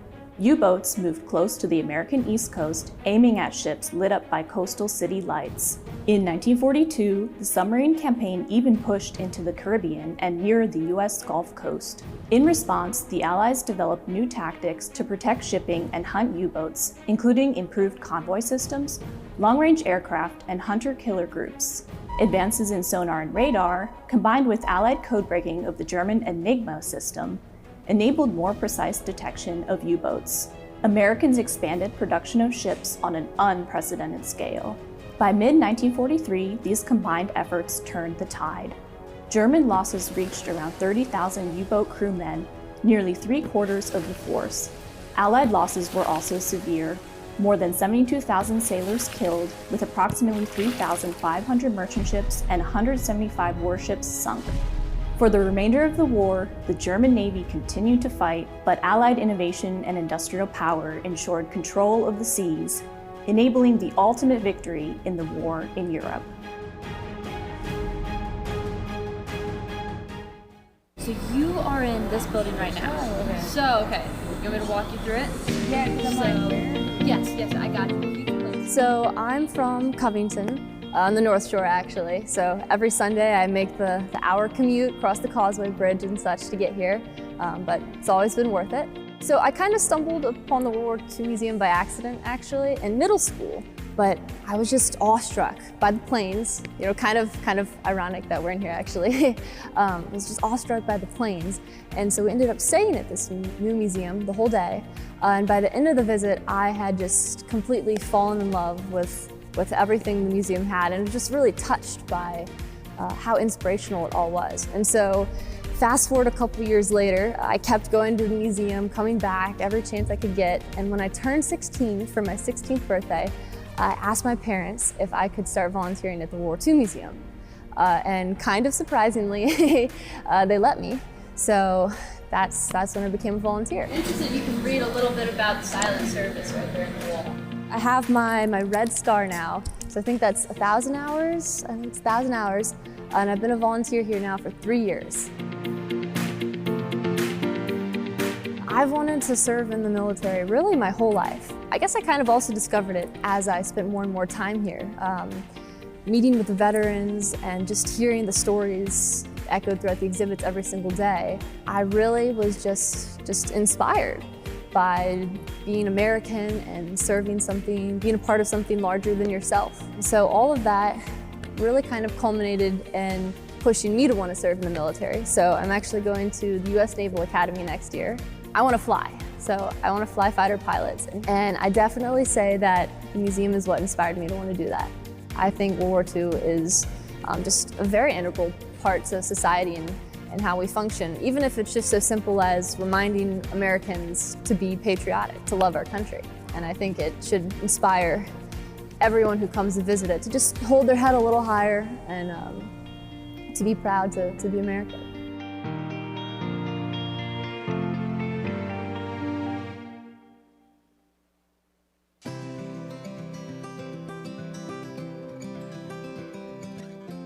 Hi, I'm Lisa Clapp with the National World War II Museum in New Orleans. The museum offers the highest quality in educational travel. We're so pleased to share with you our most popular tour, Easy Company, from England to the Eagle's Nest. And I am Sarah Kirksey, Director of Travel Operations at the National World War II Museum. This exciting tour starts in England and crosses the English Channel into Normandy, where we spend 4 days immersed in D-Day history and the Battle of Normandy, with a focus on the actions and the stories of the 101st Airborne. The tour then travels to the Netherlands for Operation Market Garden, Belgium and Luxembourg for the Battle of the Bulge, goes into Germany, and ends in Austria at Zell am See with a visit to Hitler's Eagle's Nest. Experience the beaches, bridges, cities, and villages where crucial battles took place and history-making decisions were made. The tour is guided by the top experts in World War II history, and it features an original cast member from the HBO hit miniseries Band of Brothers. Let's hear it from Ross McCall, who portrayed Joseph Liebgott, and on what the actors bring to our tours and what it's like to travel with the National World War II Museum. When I travel with a museum, when it first came about, I think all of us were a little intrigued, but also perhaps confused as to what we would bring to the tour and how that would work out with guests and fans of the show. And literally 3 hours into my first tour, I understood exactly what we were there for and why. To be able to highlight what the show did for an audience. There's also obviously a curator from the museum traveling with us. There's local historians, and they all have their versions and they all have their tales to tell.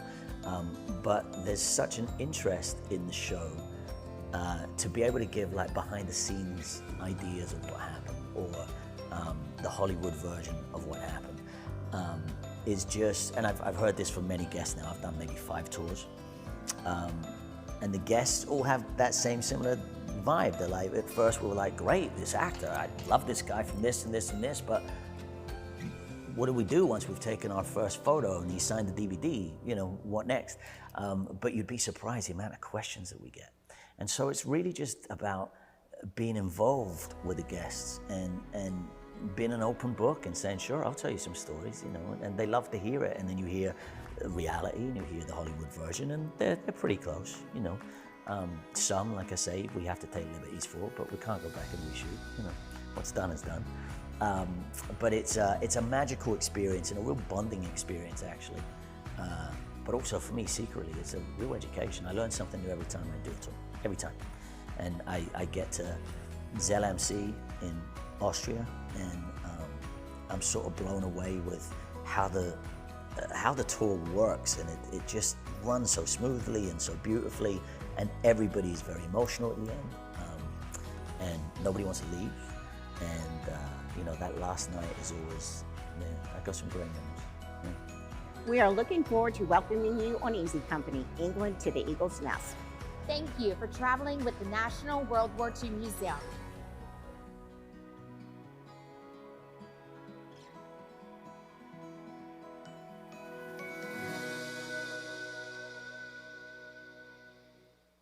In the ruins of war-torn Europe, Allied leaders confronted an unprecedented challenge. How do you deliver justice for the victims of Nazi crimes? This is World War II in 2.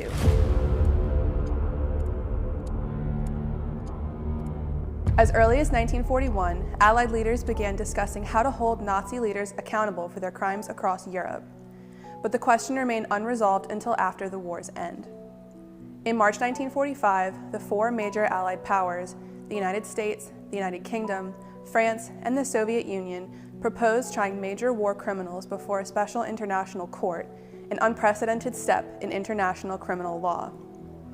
Just before Germany's surrender on May 8, 1945, President Harry Truman appointed Associate Supreme Court Justice Robert Jackson as chief prosecutor for the U.S. in the proposed trials.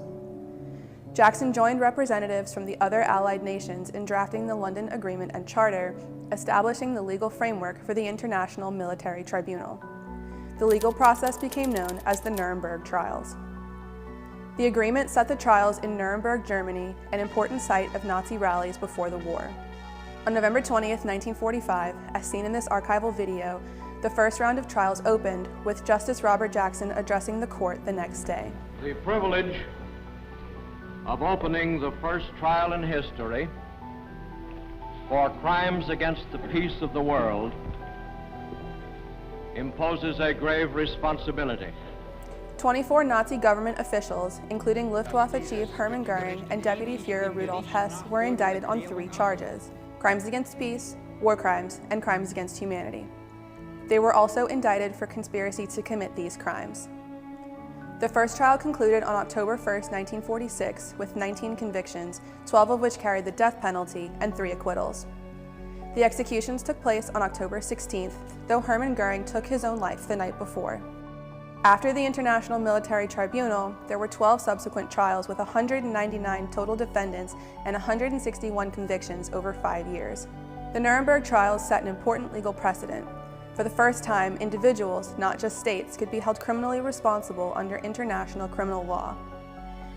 These legal proceedings reshaped international criminal law, offering the world a new vision of justice, one rooted not in vengeance but in accountability, a legacy that still endures today.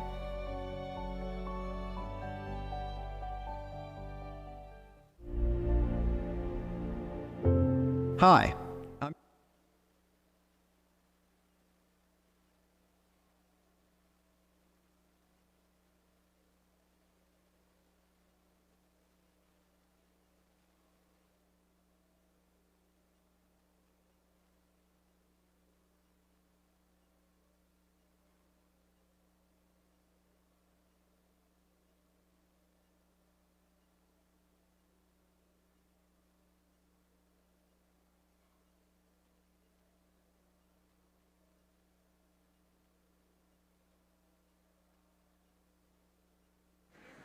Ladies and gentlemen, please find your seats and do find those cell phones. Cell phones.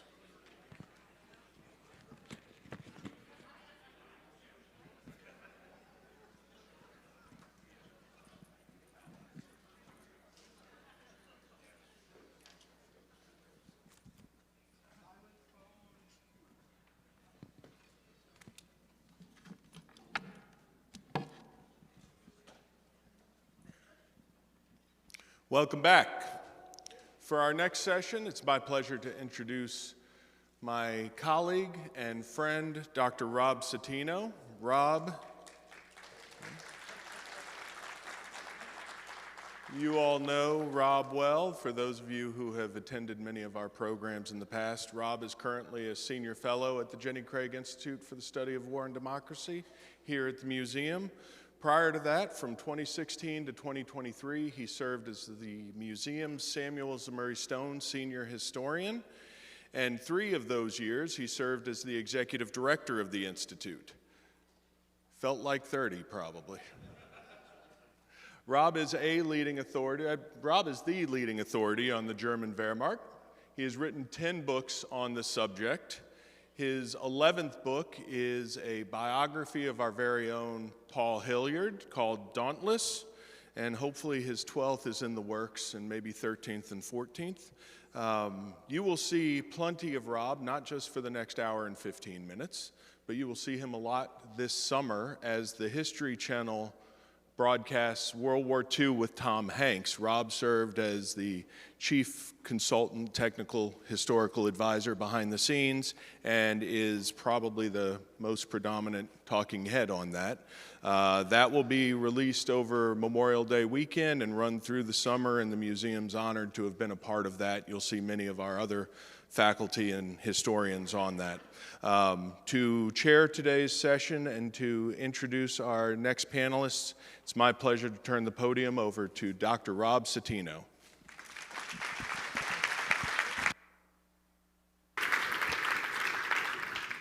Thank you so much. It's so good to be back in the museum with 200 or 300 of my best friends. There's no way quite to spend a Saturday like talking about George Patton from morning till night.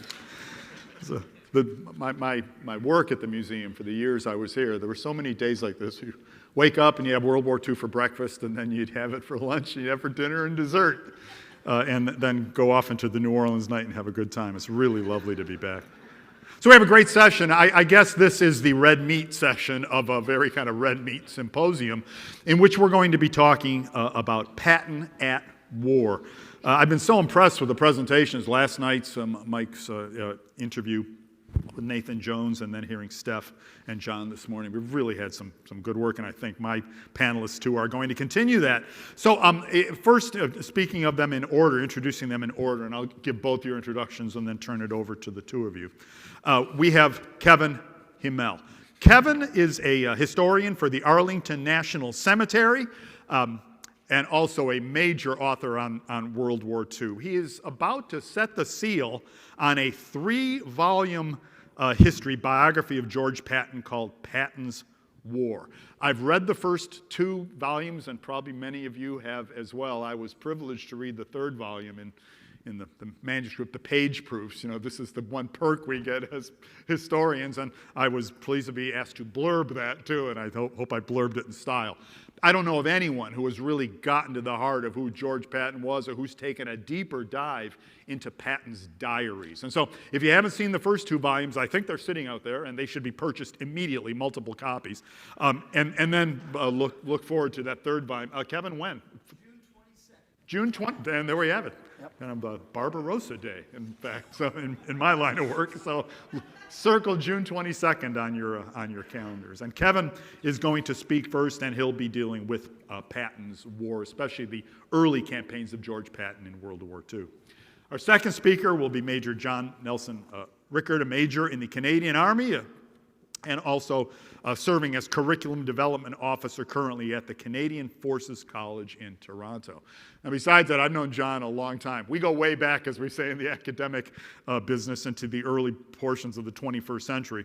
He's written several really important books on Patton and World War II.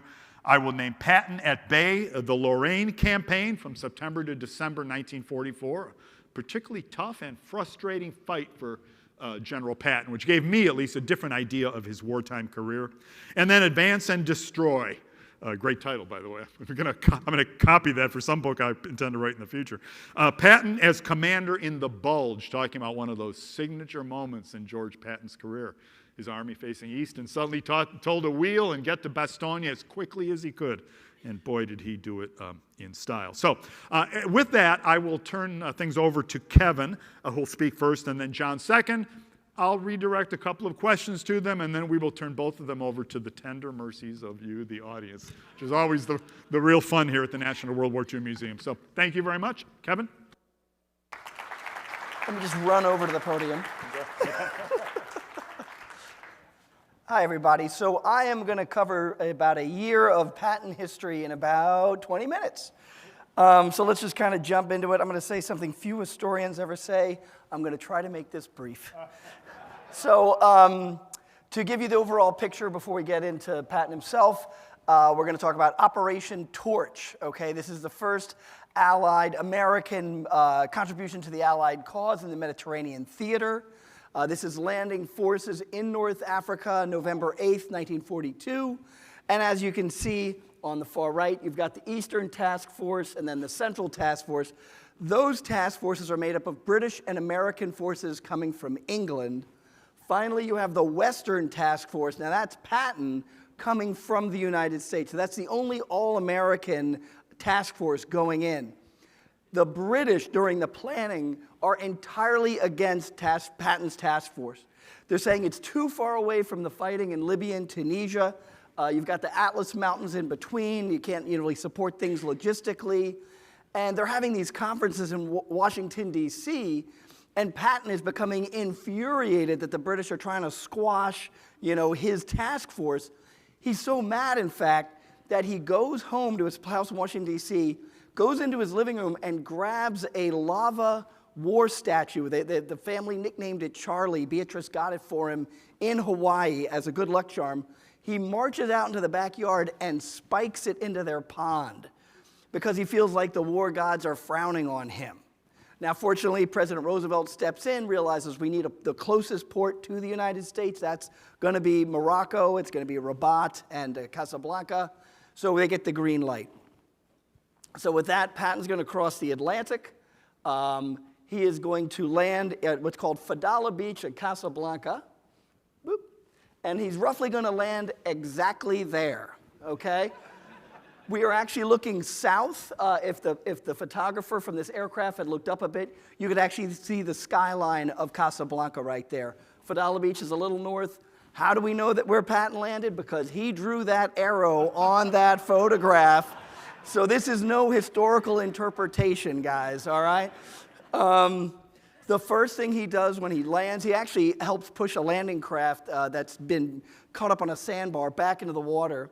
And as soon as he lands, a British colonel walks up to him and he hands him Charlie, the lava god of war. Okay, Beatrice went and fished it out of the pond and gave it to this guy, Robert Enriquez, even though he's wearing an American uniform. He is a British officer. And he says, your wife wanted you to have this for good luck. And Patton just looks at him and says, I guess she did. So Patton's going to walk up the beach, and you can see his pants are soaking wet from coming up out of the water. Now, I think Nathan talked about this the other day.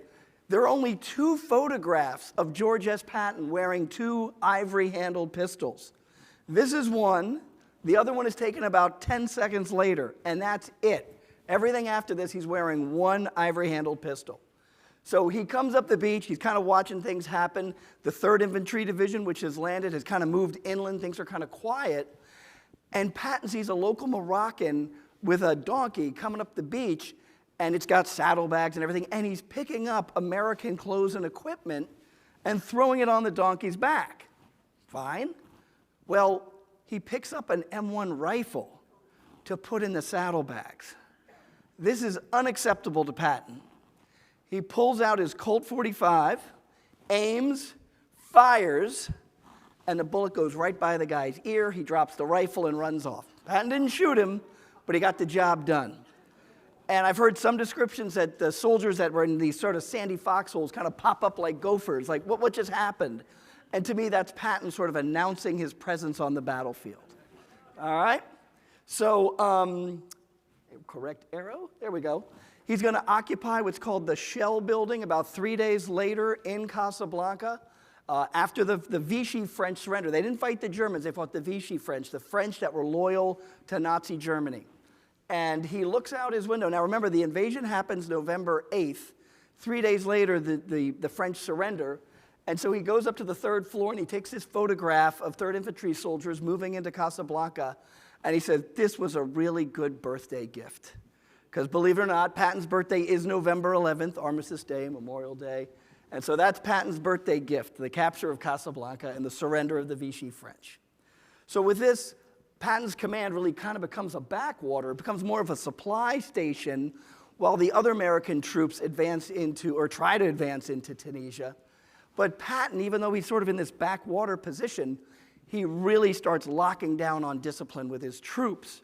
And one of the things he does, he finds it, and I hate to say this, especially he says airmen, not wearing their ties, looking slovenly. So what he does is he sends MPs out into the streets, and anybody they catch, they fine them $15 or different dollar amounts for a tie being undone, shirt untucked, unpolished shoes. The GIs aren't dummies.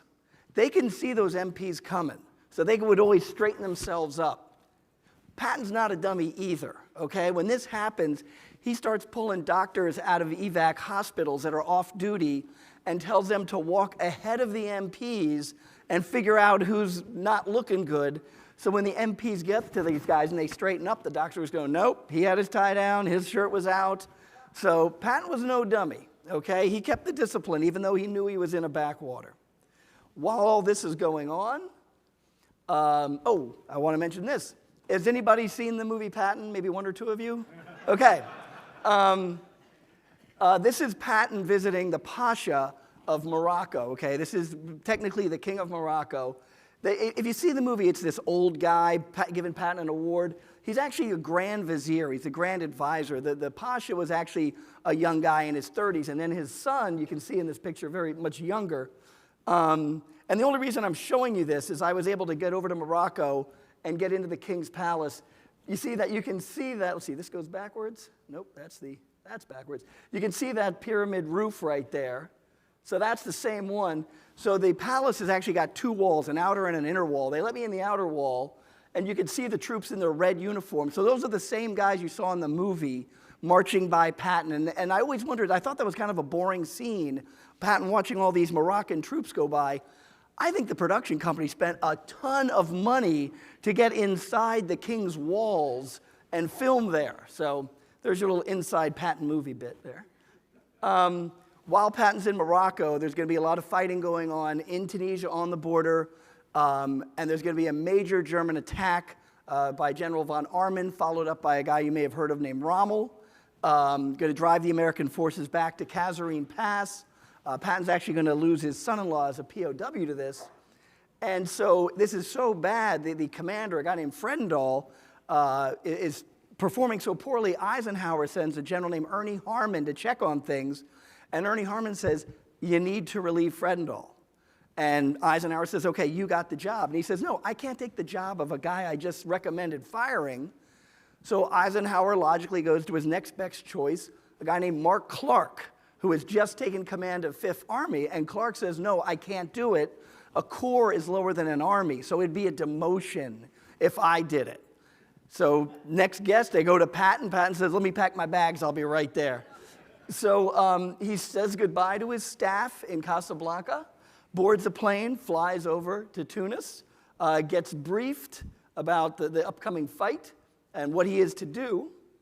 And there we go. I was talking about his discipline with the men. Well, he basically becomes draconian, I guess, with his discipline. It's pretty well known, but I just want to share you one story that I discovered in my research that I think kind of epitomizes Patton's, I would say, over-the-top discipline. He sees a group of American soldiers marching as a unit, and he notices one of them is wearing a British jacket.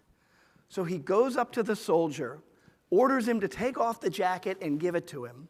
Patton takes the jacket, slaps the guy in the face back and forth, throws the jacket back at him, says, somebody get him a shovel. He makes the guy bury the jacket. Then he turns to the lieutenant, says, I'm coming back tomorrow. If anybody is wearing anything that's not American, I'm fining you. You think that worked? They drive away, and Patton's aide said, wasn't that a little harsh, sir?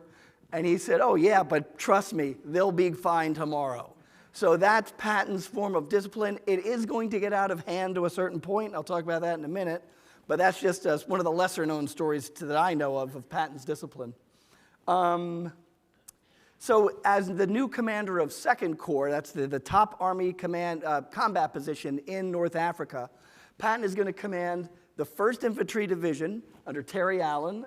He is in the middle of the photo. His assistant division commander is Teddy Roosevelt Jr., son of Teddy Roosevelt, the president, and the 1st Armored Division under a guy named Ward. Now, Ward, in Patton's opinion, is not aggressive enough of a fighter, and he's an armor commander. That's Patton's baby. He's been on an armor since World War I, whereas Terry Allen is fighting very efficiently. In fact, if you've seen the movie The Battle of El Guitar, that's really Terry Allen's victory. The Germans attacked Allen, and he held his ground. Patton passed everything he needed to him, but it was really Terry Allen that did the fighting. So here he's got an aggressive infantryman and an armor guy he feels is not aggressive enough. So what he's going to do is he's going to take a section of the 2nd Armored Division and give it to Terry Allen. It's going to be under this colonel named Benson. And by the way, if you look next to Benson, that soldier facing down, that's Dick Jensen, Patton's aide. I'll talk about him in a second. This was taken the day before his death. And so the idea is Task Force Benson's going to punch a hole through the German lines. And there's Benson in his command tank. And they're going to crack open the way for the infantry to push forward. Well, it doesn't really work that well. Patton's always telling Terry Allen, listen, this armor force is going to break through. You guys just sit back and relax. They're going to do all the work, and then you guys just flow through. The tanks go forward, and they're blowing up one after the other, and Benson will pull back. And Patton's furious. He's saying, I don't care if you lose 20 tanks, 30 tanks, just keep driving forward. So what does Patton do to get things moving? He gets in his command car and has it lead the tanks. Okay, this is a Corps commander, a 3-star general, leading the attacks. The first time he does it, they drive for about 20 minutes, and a tank that's following exactly in their tracks blows up, rolled over a mine. Patton turns around. Does it a second time. The third time he does it, he's leading these tanks for about an hour and says, you know what, we got to turn around. I think we're about to meet the British who are coming up from the south, and if they see a 3-star leading the attack, it's going to be bad for the American army. So they turn around, and sure enough, 20 minutes later, the American and British forces meet up at Wadi Akarik. All right, so that's Patton leading from the front, and not figuratively. Dick Jensen, I had mentioned earlier. Now, if you've seen the movie and you've read all the books, Dick Jensen was over visiting Omar Bradley somewhere else on the battlefield when German fighters come down and bomb him and kill him. When I was doing research on Volume 1, I was at the Army War College, and I came across an unpublished memoir by a private Jack Copeland. And he said, I was there, that's all bull. Okay, that story was made up. What really happened on April 1st, 1943, was Patton, in defiance of Eisenhower's orders, moved his headquarters 4 miles closer to the front. Eisenhower had famously written and said to Patton not to do that. He said, I want a commander, not a corps commander, not a casualty. Now, Copeland says that Patton changed his mind, and they moved up. He said, we were such an obvious group. We were all these vehicles with all these antennas. You know, that tells the enemy this is something special. They pull up to the side of some mountains. They start setting up camp. Some artillery shells come in. So Patton orders Copeland to run up these hills and look over and see where the Germans are. And so as he's running off to do this, some more shells come in, and Patton yells out, get back here, you idiot. So he comes back and he goes, the Germans saw you up there and fired at us. And he said, no, General, I made it halfway up. The Germans are on top of that hill. And Patton says, bull, and 20 minutes later, the German fighter bombers come in, bomb the area. Now, when I first read this, I really had second guesses on this. I really didn't believe it. But he actually had a letter from Chet Hansen, Omar Bradley's aide, that he wrote in like the 1980s. And Chet Hansen wrote back and said, well, I remember you being there and us taking Dick Jensen's body out of his small trench. And what he said happened was everybody jumped into foxholes, but Jensen hadn't built one deep enough, and a bomb dropped right next to him, and it was the concussion, and he had his chin strap on that they believe cracked his neck and killed him. And it was interesting, is as I'm doubting this, I had a piece of evidence on me all along in my Patton photograph book. Patton took this photograph. That is the shell hole from the bomb, and his aide Al Stiller is standing in it, and right in front of it is the small slit trench that Dick Jensen was ducking in, okay? How Patton took that photograph if he was a million miles away, and he never said he went to the spot. Now, according to Copeland, Patton is so shook up about this that Omar Bradley has to help put him in his vehicle to drive out of there. Patton did write to Dick Jensen's wife, to his mother, and it really did include a lock of his hair. And that letter and the hair are at the Army War College in Carlisle, PA. And once you read Copeland's version of it, you see the real guilt that Patton had over his death, and it haunts him for a while. He does say, it's an act of God. He kind of tries to relieve his own personal stress about it, but he really feels it deep in his bones that it's his fault. So from North Africa, we're going to go to Sicily. You can see Sicily on the far right of the map. So, the Soviets are fighting on their front. We've basically destroyed a German army in North Africa, but we've got to keep the momentum going. And we want to knock Italy out of the war. So part of that is we're going to land British and American troops in Sicily. Montgomery's going to land on the East Coast. Patton's going to land on the West Coast, a place called Gela. The real key is Messina up in the corner because that's the closest place to Italy. And let's see what we got here. When Patton comes onto the beach with the first wave, he comes on the second day, there was a reporter in Gela. And he said there was a bunch of soldiers kind of sitting around. And when Patton came up the beach, they saw him, brought out their rifles, and charged the enemy. He said, I've never seen an example of personal leadership have such an effect on the battlefield as what I just saw. So Patton's presence is really making a difference. He's not a behind-the-desk kind of general. He's going to learn here in North Africa and Sicily always to be checking in on the front, always to be going forward. His plan is to get to Palermo. Now, when he lands, I hate to say this, to Montgomery's credit, the British commander of the 8th Army, Patton's going to have the 7th Army, Montgomery's going to have the 8th Army. He tells Patton beforehand, he says, once we get on ground, I'm doing whatever I want to do. I'm not listening to our boss, Alexander, and I recommend you do the same thing. Patton doesn't want to do that. But once they land, and Montgomery starts taking roads away from him, and he has to move his troops, and it's a disaster, he says, okay, I'm doing the same thing. He captures a port so he can supply his own army and drives to Palermo, pretty much cutting the whole island in half. Now, Patton is a tank guy. This is going to be a tank victory. He's got elements of the 2nd Armored, in Sicily, but it's really the 3rd Infantry Division that's going to spearhead the attack up to Palermo. The commander, Lucian Truscott, has this thing, the Truscott Trot, where they march really fast, take really short breaks. But Patton doesn't want this. He wants this to be a tank victory. So what does he do? He takes out a map of Palermo and draws a blue line around it and says no infantry is allowed to cross this line. You have to let the armor go through first. And the troops are ticked off. I actually read an account from one of the 3rd Infantry guys. He said, we have been fighting up and down these mountains in the heat, and Palermo had the 2 things every GI wanted, booze and women. And we didn't want the tankers to get there first, but Patton, makes that order. And sure enough, this is the image we think of with the liberation of Palermo. Now, I did read some accounts of some armor guys seeing 3rd Infantry guys in there. They weren't dummies. So with this victory, Patton is exalted as a great military leader.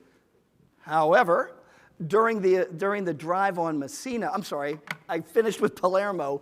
He basically is going to turn his army east and race for Messina, in which he's going to do a number of amphibious attacks along the north coast.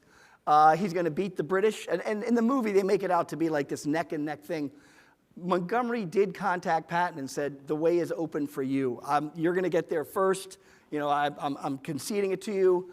And Patton graciously thought, what the hell is he up to? Like, he did not trust Montgomery by this point in the war. They started off positively a bit, but now it's starting to fall apart. So he does get to Messina. He's hailed as a great leader. However, during the drive, he does slap 2 soldiers in 2 different hospitals. Eisenhower's going to reprimand him for this. Now, whether it's because of the slapping or this is just the way the war is going to go, the war continues into Italy under Mark Clark's 5th Army. And logically, they start taking units away from Patton's 7th Army and feed them into Mark Clark's army. And Patton is just starting to feel lower and lower from everything. He feels shame from slapping the soldier. The press is really turned on him. Eisenhower visits and says, I got a job for you coming up, don't worry. And as soon as Eisenhower leaves, he starts bad-mouthing Eisenhower. This guy's plotting against me. He starts drinking way too much and starts to kind of pull himself out of it a bit. So on January 4th, while he's in Sicily, he goes to the Italian front to visit. And I'm going to conclude with this. And he goes to visit, I'm going to skip over that part because I know we're out of time. He goes to visit Jeffrey Keyes, his former corps, one of his deputy commander. He's now commanding 2nd Corps. And they go up into the mountains, they're looking around, and they're coming down a ridge, and Patton looks down on this valley, and he notices all these artillery cannons firing. They're very hard to see. You can see some rectangular white patches near the road, and there's a lot of smoke around them firing. And in his diaries and his photo albums, Patton wrote, this photograph saved my life. Because he said he stopped, turned to the right, took this picture, and while he's taking the picture, 30 yards ahead of him, a German artillery barrage hits. And he realizes if he hadn't stopped to take that picture, he would have been standing right there. And you can see how badly pockmarked those trees are. And some metal hits one of his aides in the helmet. Another piece propels to Patton's boot. And he sees this as a sign from God that he is being spared for greater things. And about 2 weeks later, he gets the call from Eisenhower's headquarters in England requesting him to come up and take command of 3rd Army. All right? Now, as Patton would always say, questions, but we're going to leave that till a little bit later. Thank you, everyone. Thank you. For you? I try not to be too boring. Morning, everyone. It's really an honor to be here. Sorry I wasn't here yesterday. Weather in Canada forbid me to actually meet my timings. The freezing rain and the sleet forced the aircraft to be diverted. The pilots exceeded their time. They had to look for new pilots, but I finally managed to get here last night. So again, apologies. I want to take you on a little journey over the next 20 minutes into the psychology of Patton as a commander in 1944. And before I get there, I just want to point out that when I started my graduate work in 1993, which led to Patton at Bay, the study in the Lorraine campaign, which was published in 1999, I had the benefit and the pleasure of having access to and the friendship of Carlo d'Este and Martin Blumenson, who both reviewed the manuscript and served as peer reviewers for the final product. So I just wanted to pass that along. They were both fine gentlemen, and their loss is greatly felt by everyone in the academic community. I probably joined the Armored Corps in Canada because of General Patton, and probably in part because of the movie itself, which speaks to his continuing influence. And when I give my talk here, I want to make sure that you understand the context of the idea of Patton in 1944, but the fact that his ideas have perpetuated, his ideas about war, his theory of war has perpetuated and is with us even today. If he was alive today, or was alive in the 1980s when General Don Starry briefed the doctrine of air-land battle, Patton probably would have shrugged his shoulders and said, "Yeah, we were doing that in 1944. What's the big deal?" Even though part of his ideas have may not be relevant to today's warfighting. I think you will find as we go through this that his key idea, his ideas about speed and tempo, momentum, and finishing campaigns as fast as possible are as relevant today as they ever were. So I'll walk you toward the Lorraine campaign, but I just want to make sure that we properly set the stage.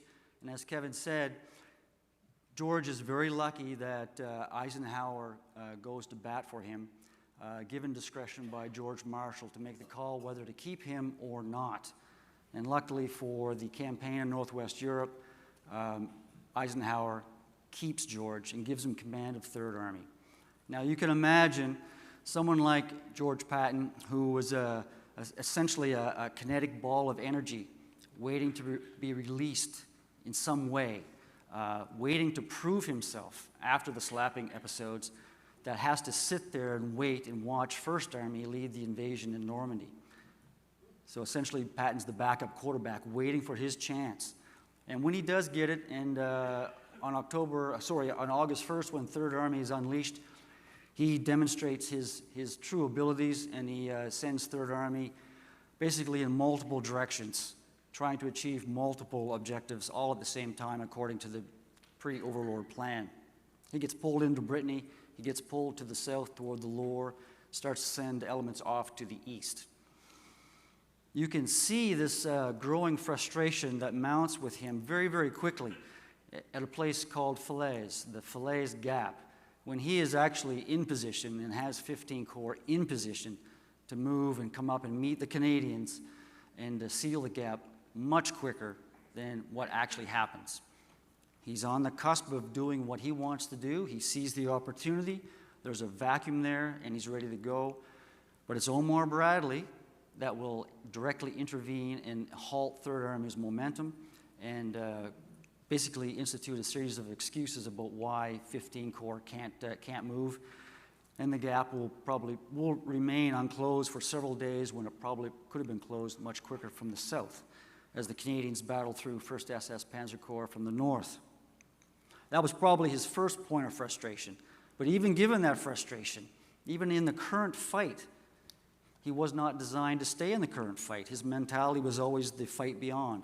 So even as the Canadians and 5th Corps finally closed the Falaise Gap on the 19th of August at Chambois, Patton's lead elements are already at the Somme River around Mansk-Gassicourt. He's already 70 miles ahead of the current battle that's being finished up in the Battle of the Falaise Gap. But that's a fundamental point that you should never overlook, is that he is capable of a grand vision, of thinking well ahead, days in advance. He doesn't have a division commander's mentality of a 24-hour time frame. He's thinking multiple days in advance, which has always led me to believe that he was capable, he had the skill, and he had the imagination and the intelligence to ascend to Army Group level. Essentially, if Omar Bradley could do it, George Patton could have done it as well. So at that point of frustration, he gets through that final phase of the Normandy campaign, and he sees another opportunity as Third Army closes up to the border of Lorraine and the Moselle River. And he can see it as clear as day. And the German line has yet to coagulate. The German forces that had been routed in the south of France are scattered and making their way north, 1st Army, 19th Army elements. And he's ready to go, and his whole idea is to pose dilemmas at a speed that the enemy simply can't match. And that opportunity is denied him and taken from him at the very beginning in September, when Eisenhower makes the call to divert supplies and shift the main effort to Operation Market Garden, Montgomery's grand effort to try to gain bridgeheads across the Rhine and get to Arnhem. So that's the second point of frustration that Patton has to face. And as the days tick by, from the end of August until the 3rd and 4th and the 5th of August, when he's finally given the green light again from Eisenhower, off he goes. He smashes right into the miraculously reformed German First Army that has essentially magically appeared. And that was one of the great skills of the German Army, to reconstitute, rehabilitate very rapidly, assemble Kampfgruppen from all directions, and establish a main line of resistance. So when Patton finally kicks off in the first week of September, he plans to utilize his speed and aggression to push through Lorraine as quickly as possible, punch through the West Wall, the Siegfried Line, and the Dragon's Teeth, get into the Saar industrial region, capture it, and deliver a fatal blow to the industrial potential of Germany. That doesn't happen. He does underestimate the fortress of Metz, which if you've ever been there and walked the footprint or the perimeter of it, it is not minor. It is a massive complex going well back into the Franco-Prussian War era. He particularly gets held up at this location here, Fort Driant, which if you ever have a chance to go and visit, you should investigate those fortifications. This was a very well concealed and hidden German position, but this position was attacked by 5th Infantry Division, and 5th Infantry Division suffered heavy casualties. Now, Patton was not a fan of, he did not advocate for pure theoretical penetration attacks. He wanted to avoid those if at all possible. His real game was the envelopment, the large turning movement to avoid long-term attritional battles. He gets drawn into an attritional battle at Metz, probably drawn to Metz with a psychological reason. Perhaps there's an element of glory hunting there because he knows the history of Metz. He knows how long it's been since it was actually taken by assault. So he's lured in. The key takeaway for me, though, from Metz and this early part of the campaign is that even though he hammers away and suffers significant casualties for 2 weeks, he eventually backs off and decides this is not the way to do it. Now, 2 weeks may seem like a long time, but I actually give him considerable credit for backing out after only 2 weeks. Because as we've seen in recent military history, we have persisted in some of our operations long past the point where they're militarily feasible. So I think that's a credit to him. It still takes a long time for him to chew through Metz, but he backs off and completely redesigns his offensive plan. Unfortunately, the weather will play a major factor. And as the Germans are rebuilding their combat power after the disaster of the Falaise Gap, they will assemble the whatever panzer force they can assemble, including the new panzer brigades coming off the line, and they will send the bulk of it against Third Army to try to stop Patton in Lorraine. 5th Panzer Army under Hasso von Manteuffel will strike on the 25th of September, 25th, and Patton holds it, and Third Army does significant damage, but it does slow his momentum. He can see his objective. It's not that far to the West Wall, but he just can't get there. And we're talking about a situation where he's confronted with deteriorating weather. The flying days for 19th Tactical Air Force fall very rapidly. There's massive widespread flooding. He essentially, Third Army essentially becomes an amphibious force in October. If you have a chance to look at the photographs from that time frame, please do. It's a real ugly mess. But he finally gets enough supplies and the green light again from Eisenhower that he finally pushes through, encircles Metz, bypasses large parts of it, and he's on the verge of punching through the West Wall in early December. Third Army has now come up and is ready to go. He's put tremendous effort into a set-piece penetration attack to punch through prepared lines of resistance. And then all of a sudden he gets the call that something has happened in the Bulge, in the Ardennes to his north, right? Now, in terms of what he knew and the intelligence leading up to it, there is no doubt in my mind, having looked at all the individual ultra signals intelligence coming into 3rd Army headquarters for my book, Advance and Destroy, that he and his G2, Oscar Koch, are fully aware that there's a high degree of probability that the Panzer Division disappearance from the front means something. It clearly means something. And he has this gut feeling, this natural intuition that the fact that 8 Corps has been sitting there static for 3 months to his north simply invites German action.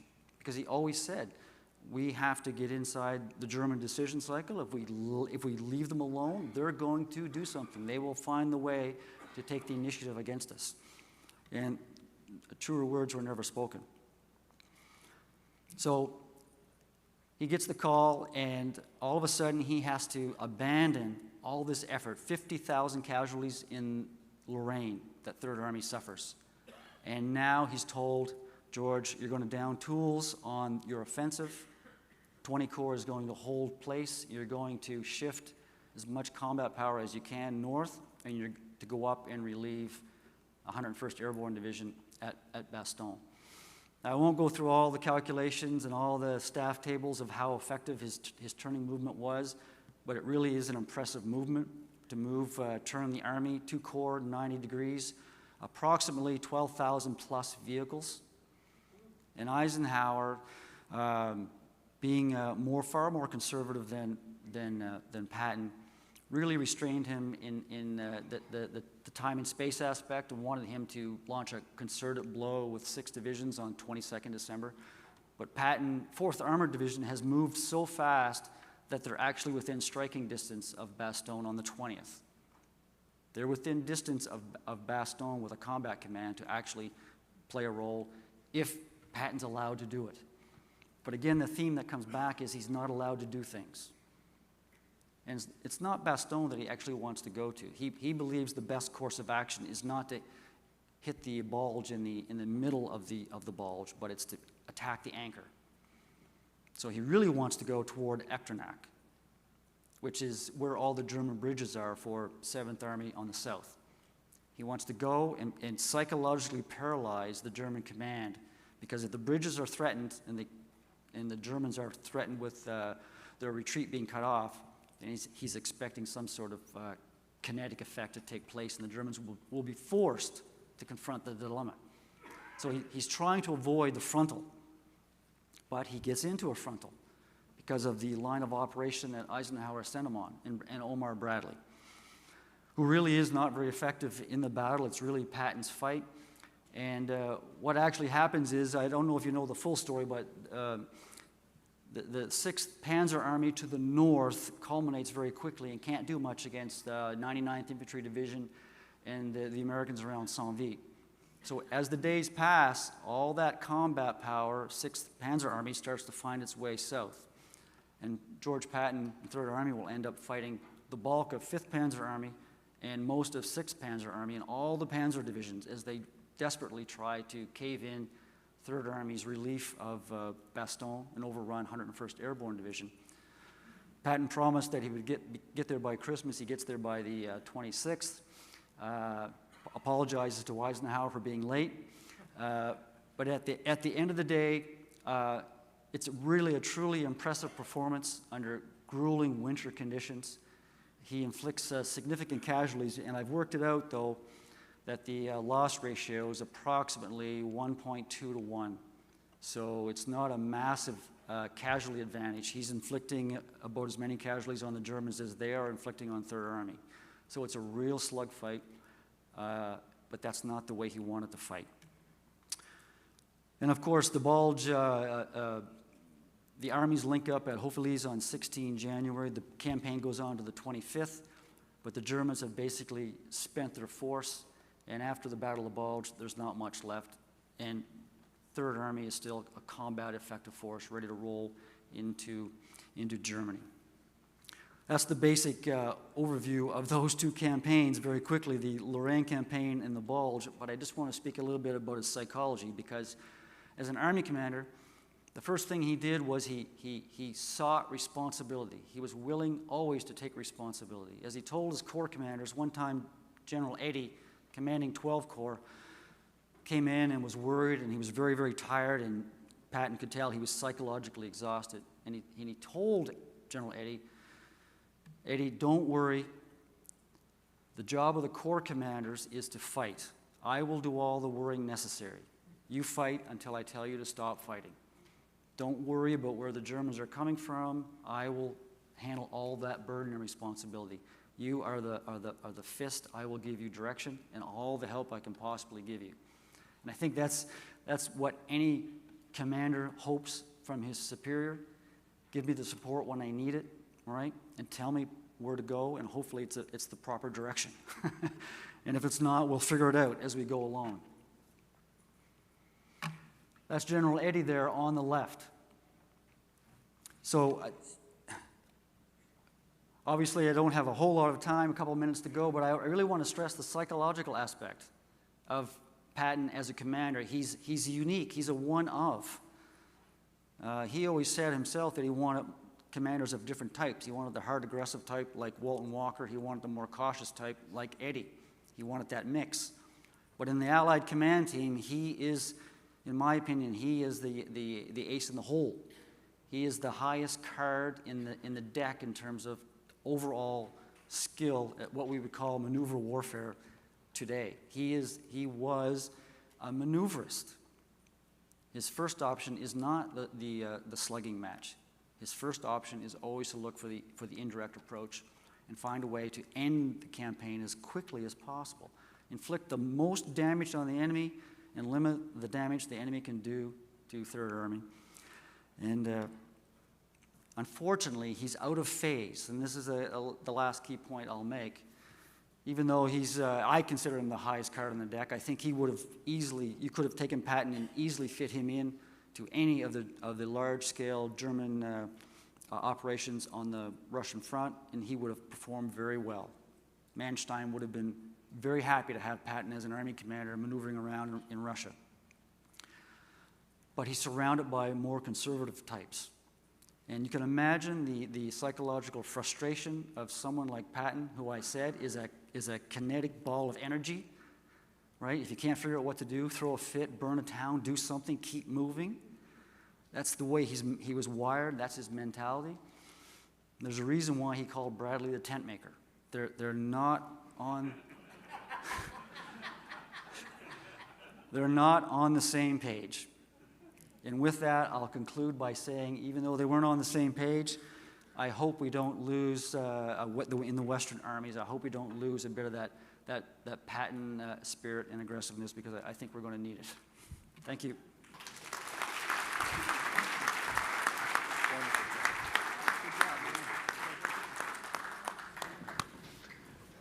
Thank you so much to both panelists. Two wonderful presentations continuing the high level of excellence we have established for this symposium. So I thank them both. I just want to say to Kevin mentioned liquor and women. I want you to know Palermo hasn't changed. As an Italian, I want to assure everyone in the room about that.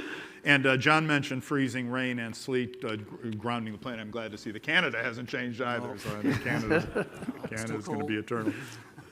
I just have I'm going to throw out a couple of questions. I first intended to direct one to each of you, but you're both Patton experts throughout the entire war, so whoever wants a crack at these can. I want to put out a fatwa on John Mikolajczyk, wherever he is, because he took my point I wanted to make earlier about Patton in Sicily, the slapping incidents. Is it possible that this might have been a good, I don't know, a good thing.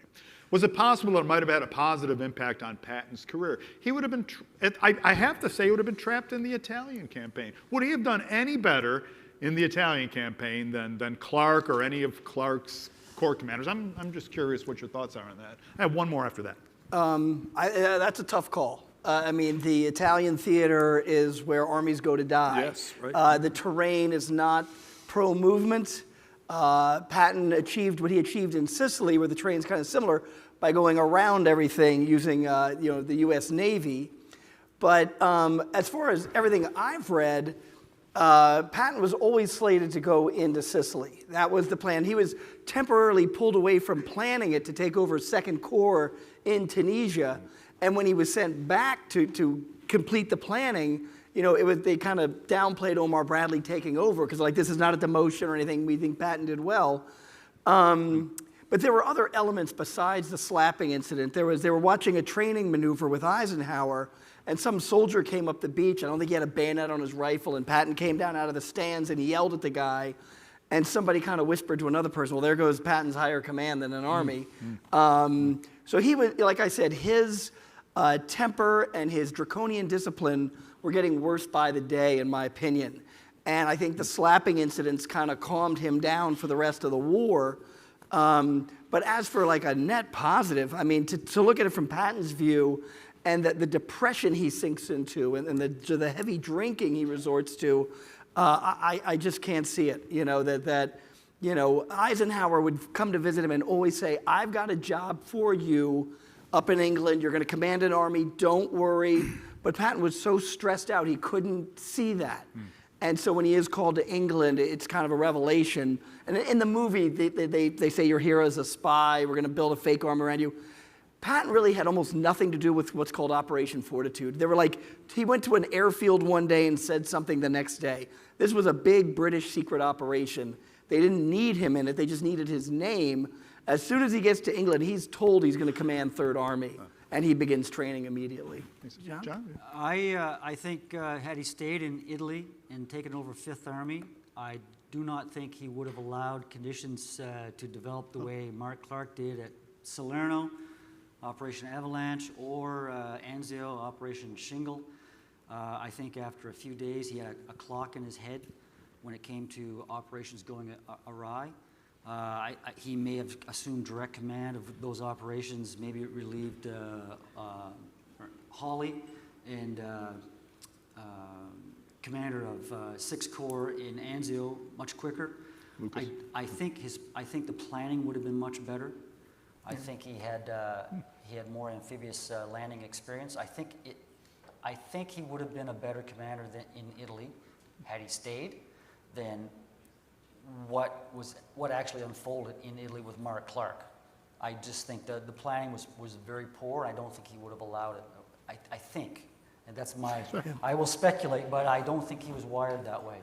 And in fact, he was actually called to take command of Anzio when the Anzio beachhead went static, and he was basically packing his bags when they changed their mind and went for Truscott. So he almost went down to Italy. Almost wound up there anyway. Yeah. So one last question, and then we, again, as I like to say, throw you to the tender mercies of our audience, who I know are ravenous right now. I almost hate to bring this one up, but I think it is a kind of a painful episode in George Patton's career, the Hommelburg Raid.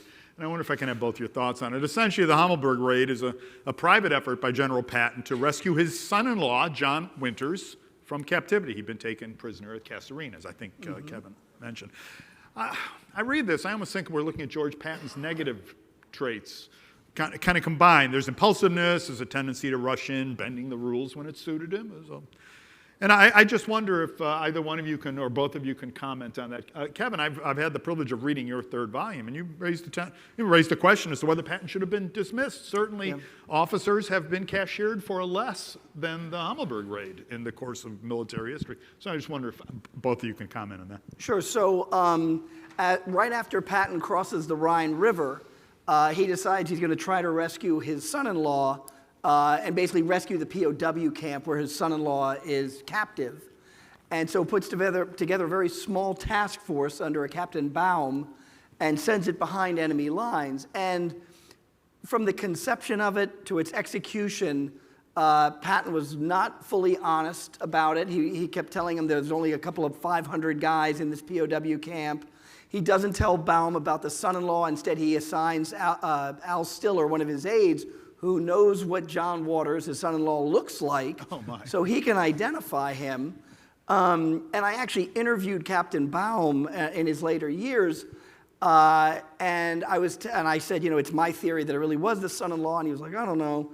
But I said, he didn't give you any air support You know, he gave you some reconnaissance planes, and he said, well, Kevin, you know, we were moving so fast, I don't know what the planes could have done. I said, well, they could have intercepted the Germans coming at you. And he goes, well, actually, you have a point. So, you know, Patton really held his cards close to his chest on this. And, you know, for the slapping incident, the Knutsburg incident, Hammelburg is his only real tactical mistake. Yeah. He really is a brilliant Army commander. Every day he gets more experience, he gets bolder, he's willing to try things other people aren't, but he's not wasting troops. And this is a reversal of all of that. And I think the important thing to remember is Patton is a human being. I think we like to think of the perfect leader that has all the answers, you know, that we can all look up to. But we all know whenever we've been in a leadership position, either as a parent or you know, in charge of people, we're thinking, God, I hope I don't screw this up. Yeah. You know, we get better as we go. But Patton is human, and his family and his family heritage is very important to him. He loves his wife, he loves his daughters, and he's going to try to do this. And it turns out awful. The task force is surrounded and destroyed. The guys have to surrender. And it haunts Patton for weeks until John Waters is finally rescued. And even then, he bursts out crying to Matt and Eddie one day, and he goes, I've sent Al Stiller to his death, because he didn't know what happened to Al Stiller. Fortunately, on one of the last days of the war, a prison camp place called Mooseburg is liberated, and Al Stiller comes out and shakes hands with Patton. So that's my take. Thanks, Kevin. John? No, I think you've covered it. Damn it. Good work, John. I don't see much to argue with there. That's a very well-reasoned explanation. The human factor is even commanders train for, you know, strict objectivity and you know, Spartan mentality. Sometimes will falter, and that was then. It's now. Yeah. Thanks, John. A round of applause for our panel, please. I think we've covered everything. There won't be any questions. We really covered it all, right? Kevin says we've done everything. Yeah, we've covered it all in these 20 minutes there. Patton at war. So we'll go to our question and answer period. Gentlemen, we're going to go about halfway back, straight ahead, please.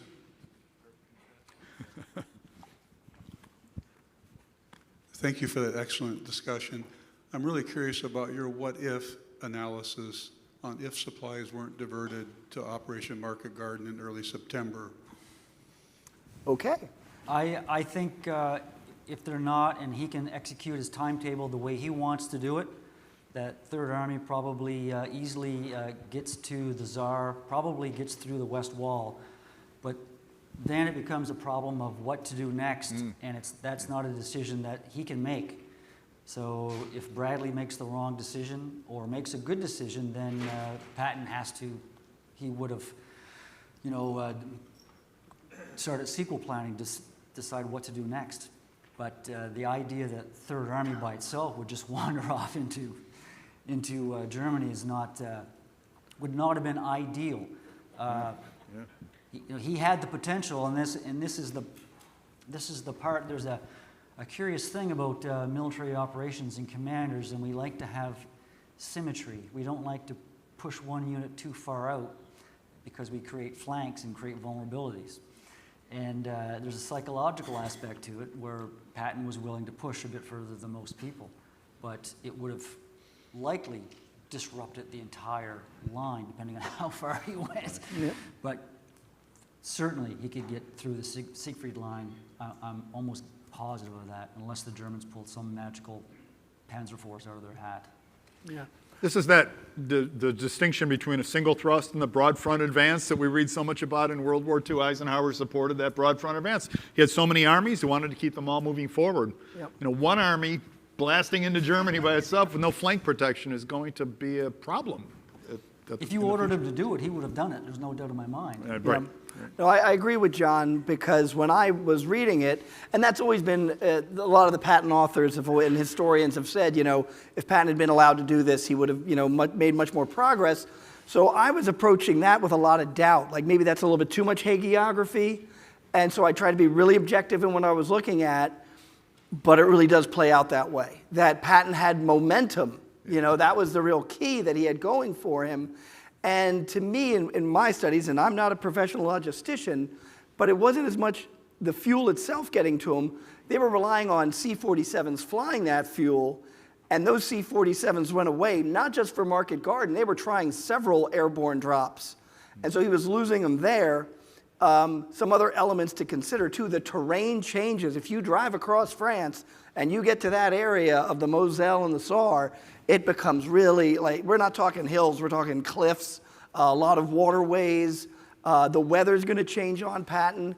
And again, up in the air, they're gonna actually take fighter planes away from him because Eisenhower, and I can't say this is a mistake, his focus becomes cracking open all these French ports that have been fortresses. And so they're taking aircraft away from Patton to do that. And by the time he gets those aircraft back, the clouds have rolled in, the rains have started, so he really can't use them. But he really had that momentum going at the end of August, and it's so tantalizing to think. Now, you say the Saar. I actually think he could have made it to the Rhine, because he was bypassing a lot of German armies. Now, the enemy does always get a vote, and they could have shifted something. You know, I mean, the way through the Netherlands looked like a piece of cake from where the Germans are running away from the front. If we just drop some paratroopers, bam, we got this. So you never know what the German army's going to do, but in everything I've looked at, I think he could have cut the war short a few months right there at Fillet Pocket. I'm sorry, the race to the Moselle is where he really gets stopped. Right. Yeah. Next question is going to be with Connie to your right in the front row, please. Uh-oh. Uh-oh. this ain't a guy with a GED. Well, first I'm going to applaud all three of you. That's great. I want to step back a little bit to Himmelberg because you're talking about Patton's vision. Certainly in Stars and Stripes at this point, the great raids in the Philippines have already been reported. Yes. Cabatuan, Santa Tomas, Bilbid Prison, and here's the great cavalry raid to liberate thousands of Americans. How does that play, or does it play at all into Patton's psyche? I mean, we just see the European theater in isolation. When here's somebody who's really thinking much broader, but also comparing himself to the Pacific theater as well, and what's happening there. Any thoughts on that? Oh yeah. To the degree I cannot say, but he specifically, when he was coming up with the plan, he said, I'm going to make this a bigger splash than MacArthur's. And I don't know that he used the word Cabanatuan, but MacArthur's rescue of POWs. So he's aware of what's happening in the Pacific, that in the Philippines there was a rescue of a POW camp, and it was big good news for the Allied side. And so I think Patton, all along is hoping to get John Waters, and this is kind of something that drops into his lap like, oh, these are really cool when we liberate a POW camp, therefore I'm going to do it. A quick real backside here. When we closed the Fillet Pocket in August, there was a Stars and Stripes article. I don't know that they specifically interviewed, they did interview Patton's daughter, and the article said, Patton's daughter hopes he can rescue her husband. So way back in August, this is in the zeitgeist, that Patton someday is going to try to rescue him. So it was there the secret was there all along, you always say in those fantasy stories. But I think he verbally said, I'm going to make a bigger splash than what MacArthur did in the Philippines.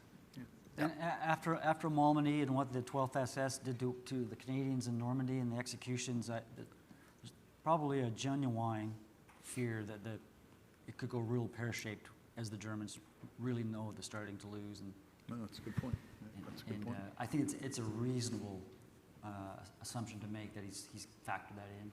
The Wehrmacht had shown that it was willing to slaughter prisoners anytime it felt like it. It had done it more than a few times now in the Western theater. That's right. Did we pass, Professor? Gents, we're going to go to your left towards the front, please. Oh, another grilling? Yeah. There was a movement toward the Rhine by divers, and they had it pretty well set up where they could have crossed, and they would have been in the Saar. Mm-hmm. And when I compared that to Remagen, once they got across, then they started putting troops in there and had a buildup, had a beach. But Eisenhower came down and stopped divers. I don't know the timing on if it was November? close to Patton's, attempts to move forward, but to me, that crossing would have caused the German army to respond in somehow, Mhm. and I'm not even sure that they would have done. It might have blown the bulge move, and say, but I don't understand that. I can't understand why.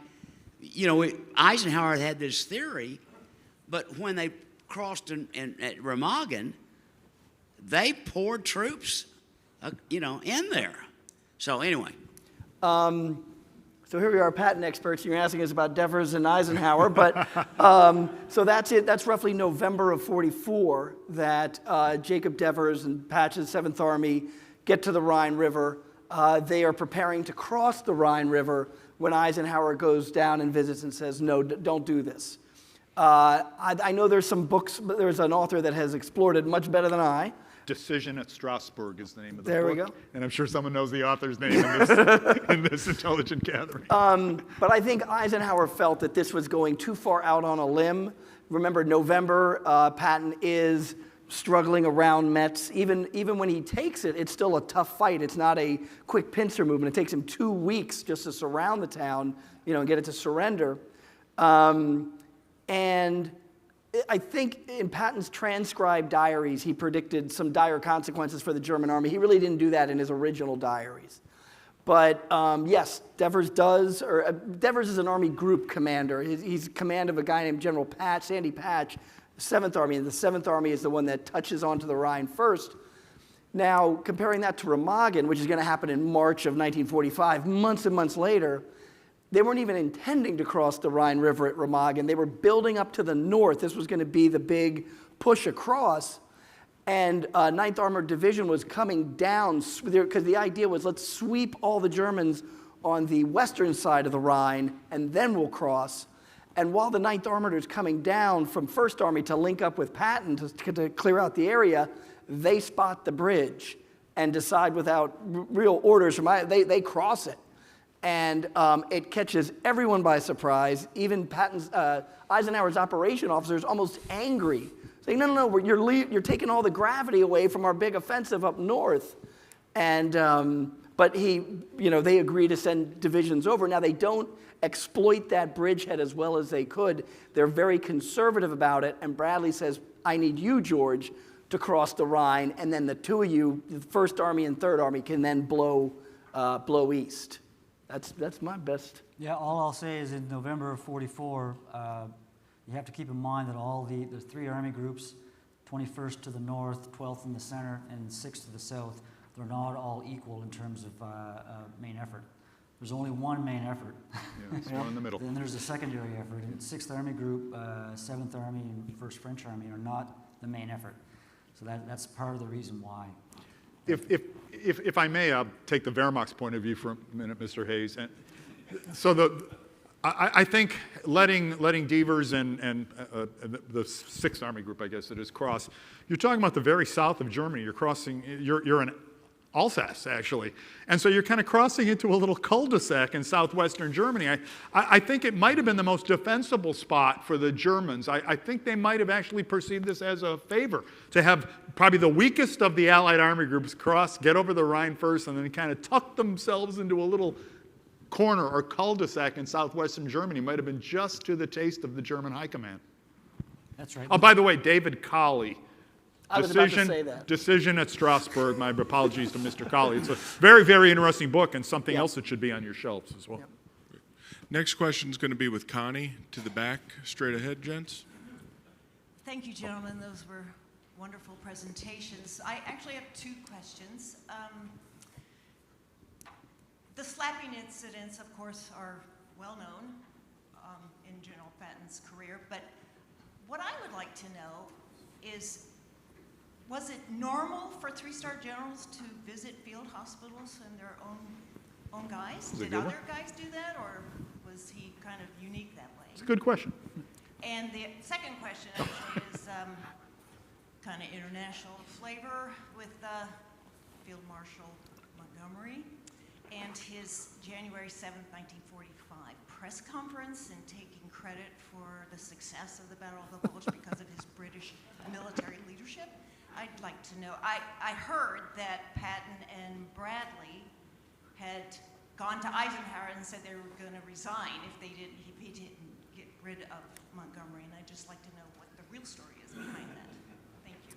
So first question about visiting generals visiting hospitals. Right. So Patton, we talk about him slapping soldiers in the hospital. He was constantly visiting hospitals from North Africa, Sicily, England, France, and Eisenhower actually joined him in one case. And there was one incident. I have several eyewitnesses that he came in and went to give a guy a Bronze Star or a Silver Star, and they didn't have any. And the guy was missing his leg, and he said, "We don't have any medals." And he chews out his aide, and he says, "What can I get you?" And he goes, "I would love some ice cream." And so Patton leaves. The next day, some officers come in, give him the medal, and they bring ice cream to everyone in the ward, and the guy with the missing leg died that night. Oh, no. So it really makes a difference to when you visit the wounded. I honestly don't know. I've never read about any other Army commanders, Patch, Simpson, Courtney Hodges. I've just never seen anything about them doing that. No, and neither have I. I have to investigate it directly, but I don't even know anecdotally. They must have. I'm sure they did. In the British armies, Monty visited hospitals all the time. Yeah. The Canadian commanders visited hospitals all the time. The Patton is he's a bit of a Janus in this regard. He's got tremendous empathy for the troops, but he's also got the Spartan mentality where he knows that the currency of victory are the lives of his troops. And it's basically you're in a no-win situation as a commander. Too much empathy, you're going to break down. Too much Spartan mentality, you just ruin the troops. Yeah. Good point. And the second question then was about Montgomery's press conference. So Montgomery does a press conference towards the end of the Battle of the Bulge, says it's one of the trickiest battles he ever fought. He keeps talking about himself, and he'd really done it to show unity of command, and he's showing unity of Montgomery. And so Bradley calls Patton later that day, and he's furious. "Can you get the Hoofleys today? Can you close off the Bulge?" Because he was so angry. And so it's not that speech where they threatened to resign. It was Montgomery had earlier tried to create a command for himself, where Eisenhower would be promoted to Grand Poobah commander, and then he would be the combat commander. And even though that was already taken care of in December, it starts to leak out to the press and everyone in January. And so when Bradley hears of this, he calls Patton, and they say, "We will resign from the Army before we serve under Montgomery." Something that Peter Caddick Adams, he's a British historian, he wrote a blurb for my book. When you write a book, you're so in the weeds, you sometimes can't see the bigger picture. Patton held a lot of press conferences that were kind of top secret, like say a general told you this, but he would brief the press with maps and everything and explain stuff. And even the ones that were public, Peter Caddick Adams pointed out, look, Patton gives credit to all these other people in his press conferences. Montgomery has this press conference and gives all the credit to himself. What a contrast. And I'm like, ooh, give me the book back. Let me add a paragraph. But yeah, there's no doubt that Monty was marvelously arrogant. But there's also no doubt that Bradley lost control in the Bulge. Yeah. And that's why First Army to the north is given under operational command to Montgomery for a very specific operational reason, and leaving poor Bradley with one army to command, which didn't help things. Army group commander with one army. That's right. That's right. I will say that there's a lot of the Americans love to beat up on Montgomery, but I will say this: I do believe that if Patton was put under Montgomery's command and they were working together in the map room together and devising plans, I do believe that they were closer in their mentalities than is generally portrayed. They were both purely professional soldiers. They were highly, highly realistic, not overly theoretical. And I think, despite the personal frictions, I think Montgomery genuinely admired Patton's aggressiveness and wish he had a commander like that, because he doesn't have a lot of British commanders like that. Maybe Brian Horrocks commanding 30 Corps, but that's about it. Right, right. We're going to go over our time because there's a number of questions and we have a long break, but the next question's to your left here, please. Thanks very much. To what extent did Patton have a role in the dismissal of Terry Allen de la Mesa, and particularly John Wood, his very, very capable armor division commander? Thanks. Sure. So Terry de la Mesa Allen is the commander of the 1st Infantry Division in North Africa and Sicily. And when Omar Bradley wrote his memoir, he said that he fired Terry Allen because whenever they were off the front line, his troops were too rowdy, things like that. I found all that to be bull. In Patton's diaries, it is well written that Patton is the one in charge, that he makes the decision. And when I was doing research, the Army Green Books, that's kind of the operational history of the Army, went through the files at the National Archives, and I found these 2 generals that collaborated this story, that Kasserine Pass, a big humiliation for the U.S. Army, we don't know how to fight the Germans, that Eisenhower, George C. Marshall, back in the United States, tells Eisenhower, send me commanders, bring them back to the U.S. to train the Army to fight better. And Terry Allen's one of those generals. Now, Patton is given the 36th Infantry Division to spearhead the attack into Sicily, and he says, no, I need Terry Allen in the 1st Infantry Division. The 1st Infantry Division famously hates Patton, and Patton's rumored to, of course, prefer tankers, but he knew he needed that division to spearhead the attack.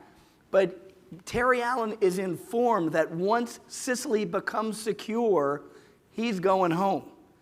Now, when it happens, it's a very emotional thing to him. The fighting is still kind of going on. I can't remember the name of the town that they're fighting in. Thank you. I think there's like 7 different pronunciations of that, depending how bad your English is. Depending how Italian you are. Troina, Triano. And it's a very emotional thing for him. But he does go back to the United States, trains a division, 104th Infantry, and brings it back to Europe. Now, according to these 2 generals, he was supposed to go back, train a division, and come back as a corps commander, but he did not.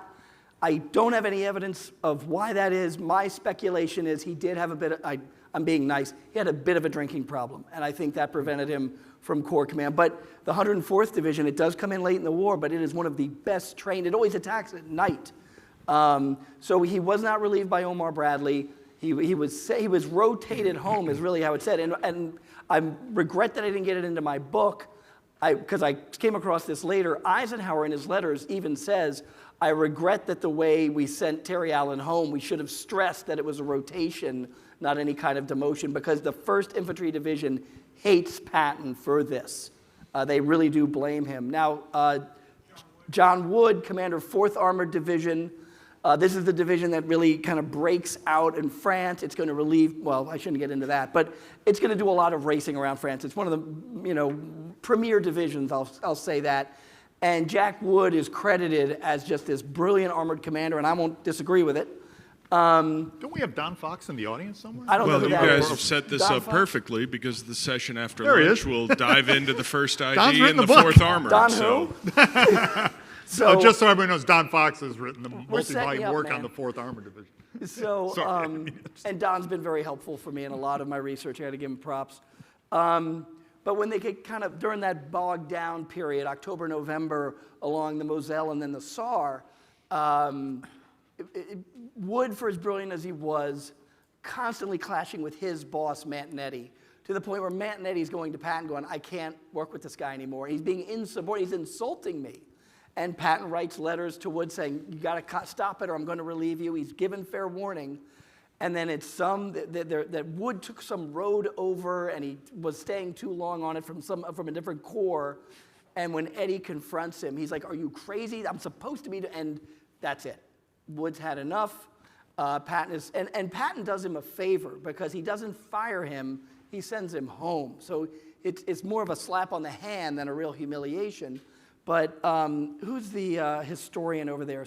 S.L.A. Marshall was with Wood when this happened. And he said he was pacing around his office screaming and yelling like a madman. And so I've heard a lot of defense of Wood that he got railroaded, but there are people that were eyewitness saying, yes, he was kind of feeling really cagey and out of his skin when this all happened. And he later wrote a memoir that was never published. And he never blamed Patton for it. He blamed Eisenhower and said he was living in the cushy world of Versailles, you know, when all this happened. So, yeah, that's the relief of John Shirley Wood was very unfortunate, but it's an example of that personal friction between aggression and caution, and the two just didn't click. Possibly, the situation could have been altered had Wood been moved into 15 Corps under Wade Haslip, a different character, with a different personality. But at the end of the day, you know, Patton had a clock in his head when it came to whether an operation was working, and he had a clock in his head when it came to second and third chances for subordinates.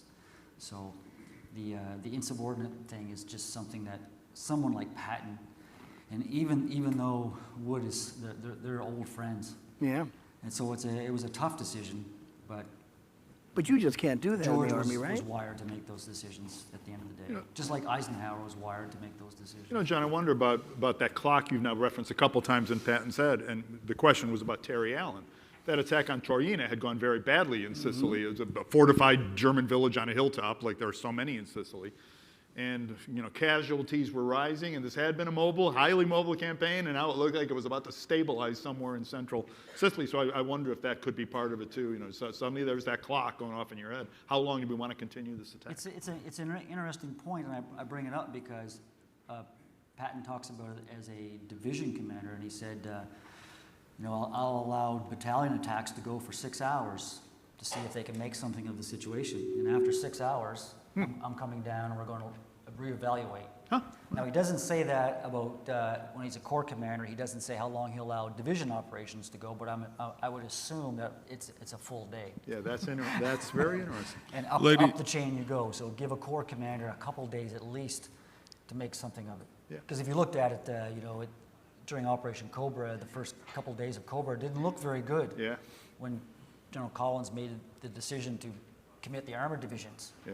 And most people wouldn't have done that. Yeah, that's interesting. A round of applause for our panelists, please. Good job. Fantastic. Well, thanks to Rob, Kevin, and John. Before we break for lunch, Kevin sort of set this up well, too. He acknowledged and recognized Patton as a man, as a human, as a family man. We are honored today to have members of the Patton family with us, and I'd like to call your attention to them. We have Helen, who asked a question in our first session, Helen Patton in the back there. Thank you for being with us all the way from France. And we have the George Patton Waters. Pat Waters and his family are right here behind Mike Bell and Pete Crane. Pat, it's great to see you here again. Thank you for bringing multiple generations, the next generations of the George Patton family.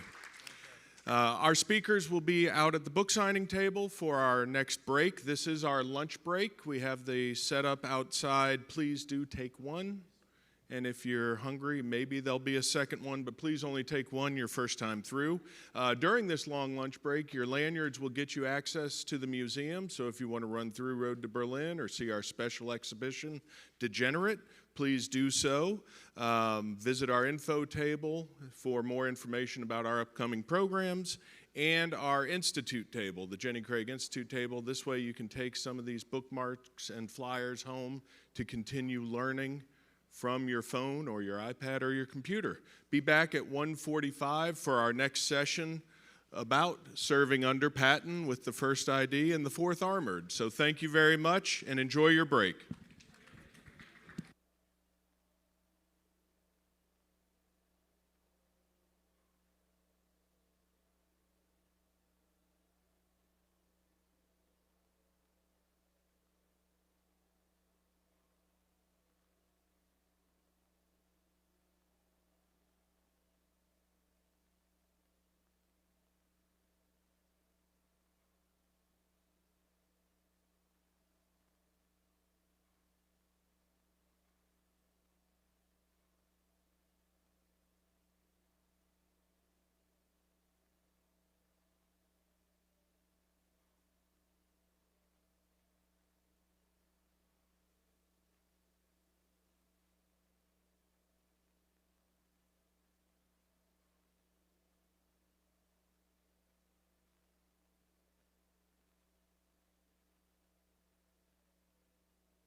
For 6 dark years, the world was on fire.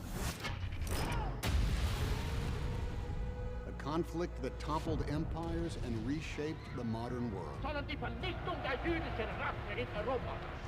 No part of the globe was untouched, no life unchanged. The Second World War is the largest event in human history. It is massive on a scale no one's ever seen before. They have to fight every climate from the Arctic to the jungles of the Pacific to the deserts of Africa. It's a war of annihilation. This is murder on an industrial scale, but each death is uniquely suffered. Churchill makes an appeal to Roosevelt. We need to stop it.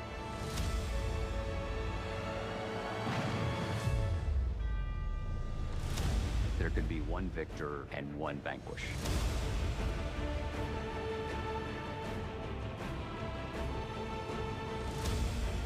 The Japanese commanders ordered their soldiers not to take any prisoners.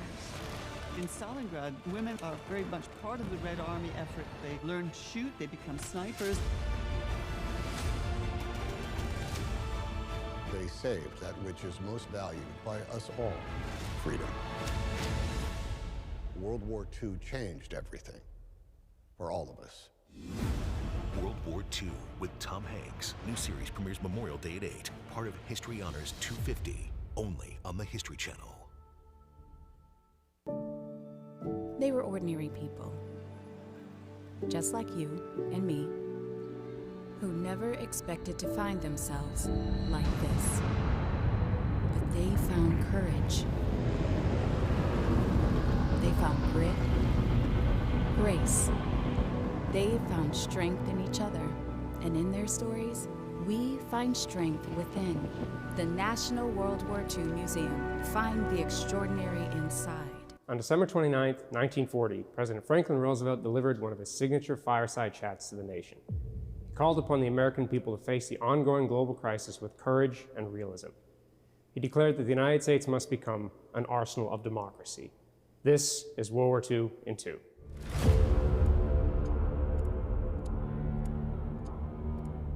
By late 1940, German forces controlled most of Western Europe, and German planes were bombing British cities in preparation for an invasion.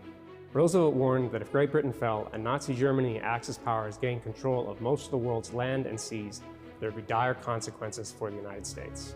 We must be the great arsenal of democracy.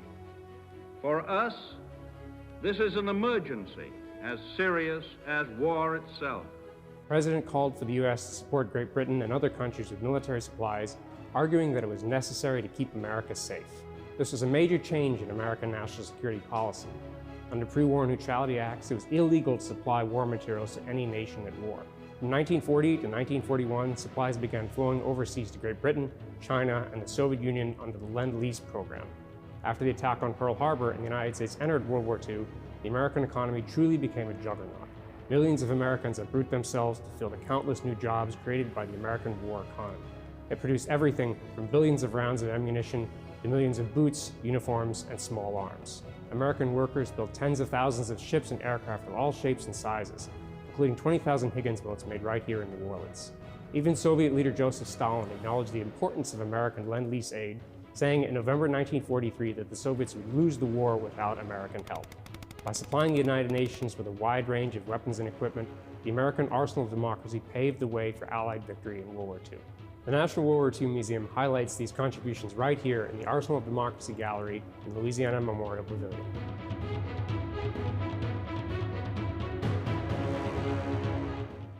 Are you willing to undertake a dangerous mission for the United States? Today's threat to our national security is not a matter of military weapons alone. We know of new methods of attack. The Trojan horse, the fifth column. Our war program, the most unprecedented in history, calls not only for the production of tanks and guns, planes and ships, but also for the building of a defense against enemy agents within our borders. Enemy agents who've been sent to this country to disrupt our industries, destroy our morale, and damage the impact of our fighting armies. Spies, saboteurs, and traitors. These dividing forces are undiluted poison.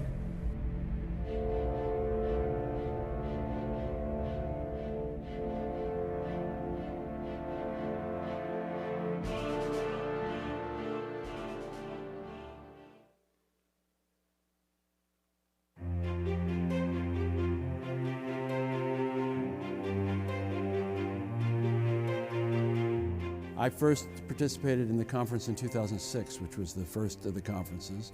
I've been to most of them since then. And watching the museum grow into what it has become with a full campus of pavilions and becoming the touchstone for research and an understanding of the most significant event of the 20th century is we're learning about our common heritage. It's supposed to be enlightening and it's supposed to be thrilling, and it has become that. Quality of the presentations. Every year I think they get better. I think the quality of the researchers, the people you bring in, plus now the facilities are second to none. So this year is our first year here, but it is clearly the place to be. I was here at the first conference in 2006, and I was just so enthralled by it. I just fell in love with World War II history and the museum. An extraordinary collection of some of the best minds in the business, and the thing that I'm looking forward to is actually learning from them. Even though I've been working on certain aspects of the Second World War myself, nobody can know everything. And if you bring a couple of dozen world experts together to share what they know about their particular area of expertise, it's like having a living encyclopedia of dozens of people who really do know the answers to some of the most important and complicated questions about the war. It's great for me as a teacher. I'm usually in send mode. I'm usually talking to people. It's great to be in receive mode and hear from all these fantastic people who are here and get new insights, not just the scholars, but the guests who are here as well. And just to be able, like I said, just to shut off the send part of your brain for a little while and sit back and learn about some things maybe you haven't thought about. I just fell in love with it. I've been coming back ever since. Well, it's the right place to be. When you can get with 500 other guys and gals that are interested in history, it's just the place to be. It's just one of those conferences that just keeps on giving to the history of our country.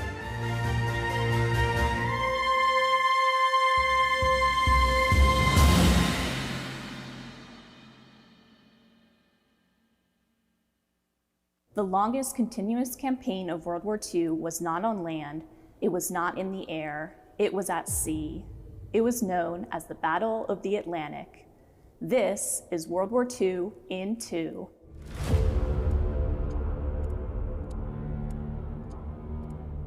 When war broke out in Europe in September 1939, Britain and France imposed a naval blockade on Germany. In response, German submarines or U-boats began targeting Allied shipping in the Atlantic, hoping to cut off Britain's essential imports of food and war supplies. The situation changed dramatically after June 1940. German victories in Europe provided new U-boat bases along the Atlantic coast. These U-boats intensified attacks against convoys headed for Britain in the northern and eastern Atlantic.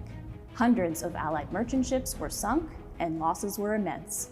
Allied navies, along with Allied merchant mariners, fought fiercely against the growing German naval threat. Germany was producing U-boats so quickly that they deployed groups of submarines known as wolf packs, which dominated the Atlantic. British Prime Minister Winston Churchill later wrote, "The only thing that ever really frightened me during the war was the U-boat peril." By early 1941, although not officially in the war, the U.S. Navy was already active in the Atlantic, escorting merchant ships carrying supplies to Great Britain. Tensions continued to rise.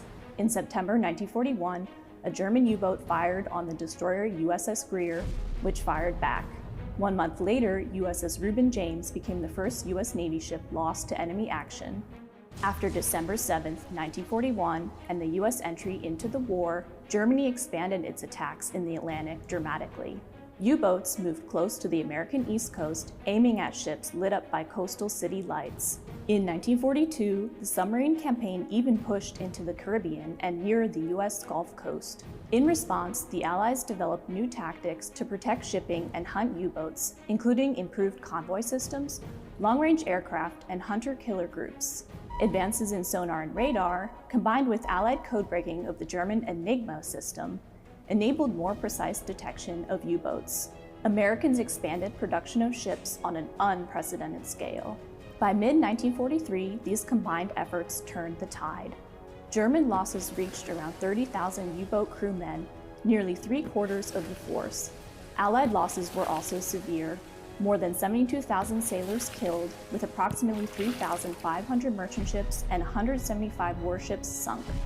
For the remainder of the war, the German Navy continued to fight, but Allied innovation and industrial power ensured control of the seas, enabling the ultimate victory in the war in Europe. So you are in this building right now. Oh, okay. So, okay, you want me to walk you through it? Yeah, because I'm like, yes, I got you. So I'm from Covington, on the North Shore actually. So every Sunday I make the hour commute across the Causeway Bridge and such to get here, but it's always been worth it. So I kind of stumbled upon the World War II Museum by accident actually in middle school, but I was just awestruck by the planes. You know, kind of ironic that we're in here actually. I was just awestruck by the planes, and so we ended up staying at this new museum the whole day. And by the end of the visit, I had just completely fallen in love with everything the museum had, and was just really touched by how inspirational it all was. And so fast forward a couple years later, I kept going to the museum, coming back every chance I could get. And when I turned 16 for my 16th birthday, I asked my parents if I could start volunteering at the World War II Museum. And kind of surprisingly, they let me. So that's when I became a volunteer. Interesting, you can read a little bit about the silent service right there in the wall. I have my red star now, so I think that's 1,000 hours. I think it's 1,000 hours, and I've been a volunteer here now for 3 years. I've wanted to serve in the military really my whole life. I guess I kind of also discovered it as I spent more and more time here, meeting with the veterans and just hearing the stories echoed throughout the exhibits every single day. I really was just inspired by being American and serving something, being a part of something larger than yourself. So all of that really kind of culminated in pushing me to want to serve in the military. So I'm actually going to the U.S. Naval Academy next year. I want to fly, so I want to fly fighter pilots. And I definitely say that the museum is what inspired me to want to do that. I think World War II is just a very integral part to society and how we function, even if it's just so simple as reminding Americans to be patriotic, to love our country. And I think it should inspire everyone who comes to visit it to just hold their head a little higher and to be proud to be American.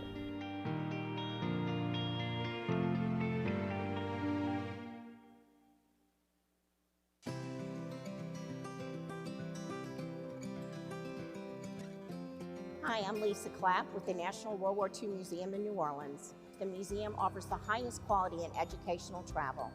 We're so pleased to share with you our most popular tour, Easy Company, from England to the Eagle's Nest. And I am Sarah Kirksey, Director of Travel Operations at the National World War II Museum. This exciting tour starts in England and crosses the English Channel into Normandy, where we spend 4 days immersed in D-Day history and the Battle of Normandy, with a focus on the actions and the stories of the 101st Airborne. The tour then travels to the Netherlands for Operation Market Garden, Belgium and Luxembourg for the Battle of the Bulge, goes into Germany, and ends in Austria at Zell am See with a visit to Hitler's Eagle's Nest. Experience the beaches, bridges, cities, and villages where crucial battles took place and history-making decisions were made. The tour is guided by the top experts in World War II history, and it features an original cast member from the HBO hit miniseries Band of Brothers. Let's hear it from Ross McCall, who portrayed Joseph Liebgott, and on what the actors bring to our tours and what it's like to travel with the National World War II Museum. When I travel with a museum, when it first came about, I think all of us were a little intrigued, but also perhaps confused as to what we would bring to the tour and how that would work out with guests and fans of the show. And literally 3 hours into my first tour, I understood exactly what we were there for and why. To be able to highlight what the show did for an audience. There's also obviously a curator from the museum traveling with us. There's local historians, and they all have their versions and they all have their tales to tell.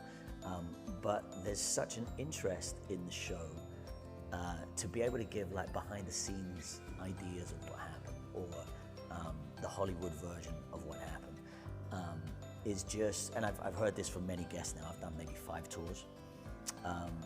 And the guests all have that same similar vibe. They're like, at first we were like, great, this actor, I love this guy from this and this and this, but what do we do once we've taken our first photo and he signed the DVD? You know, what next? But you'd be surprised the amount of questions that we get. And so it's really just about being involved with the guests and being an open book and saying, sure, I'll tell you some stories, you know, and they love to hear it. And then you hear reality and you hear the Hollywood version, and they're pretty close, you know. Some, like I say, we have to take liberties for, but we can't go back and reshoot. You know, what's done is done. But it's a magical experience and a real bonding experience, actually. But also for me, secretly, it's a real education. I learn something new every time I do a tour, every time.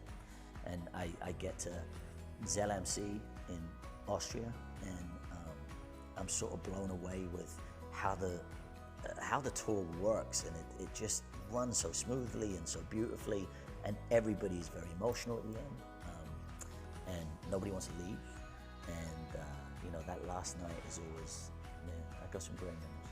Yeah. We are looking forward to welcoming you on Easy Company, England to the Eagle's Nest. Thank you for traveling with the National World War II Museum.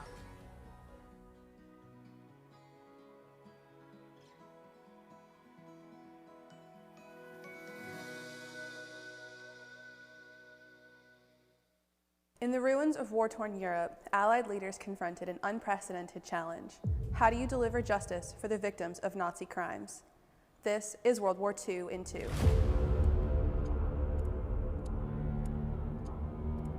As early as 1941, Allied leaders began discussing how to hold Nazi leaders accountable for their crimes across Europe. But the question remained unresolved until after the war's end. In March 1945, the 4 major Allied powers, the United States, the United Kingdom, France, and the Soviet Union, proposed trying major war criminals before a special international court, an unprecedented step in international criminal law. Just before Germany's surrender on May 8, 1945, President Harry Truman appointed Associate Supreme Court Justice Robert Jackson as chief prosecutor for the U.S. in the proposed trials. Jackson joined representatives from the other Allied nations in drafting the London Agreement and Charter, establishing the legal framework for the International Military Tribunal. The legal process became known as the Nuremberg Trials. The agreement set the trials in Nuremberg, Germany, an important site of Nazi rallies before the war. On November 20th, 1945, as seen in this archival video, the first round of trials opened, with Justice Robert Jackson addressing the court the next day. The privilege of opening the first trial in history for crimes against the peace of the world imposes a grave responsibility. 24 Nazi government officials, including Luftwaffe Chief Hermann Goering and Deputy Führer Rudolf Hess, were indicted on 3 charges: crimes against peace, war crimes, and crimes against humanity. They were also indicted for conspiracy to commit these crimes. The first trial concluded on October 1st, 1946, with 19 convictions, 12 of which carried the death penalty, and 3 acquittals. The executions took place on October 16th, though Hermann Goering took his own life the night before. After the International Military Tribunal, there were 12 subsequent trials with 199 total defendants and 161 convictions over 5 years. The Nuremberg trials set an important legal precedent. For the first time, individuals, not just states, could be held criminally responsible under international criminal law.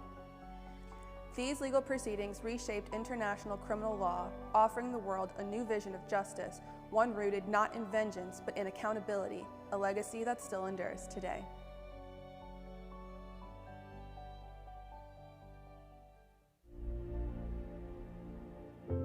Hi, I'm Joey Balfour, Assistant Director of Oral History at the National World War II Museum, and I'm so excited to share our newest exhibit with you.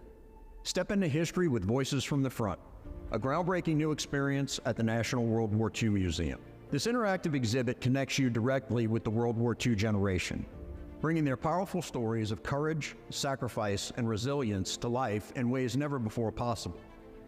Using cutting-edge artificial intelligence and an extensive archive of pre-recorded responses, you'll hear authentic answers from veterans, Holocaust survivors, home front workers, and others who witnessed the war firsthand.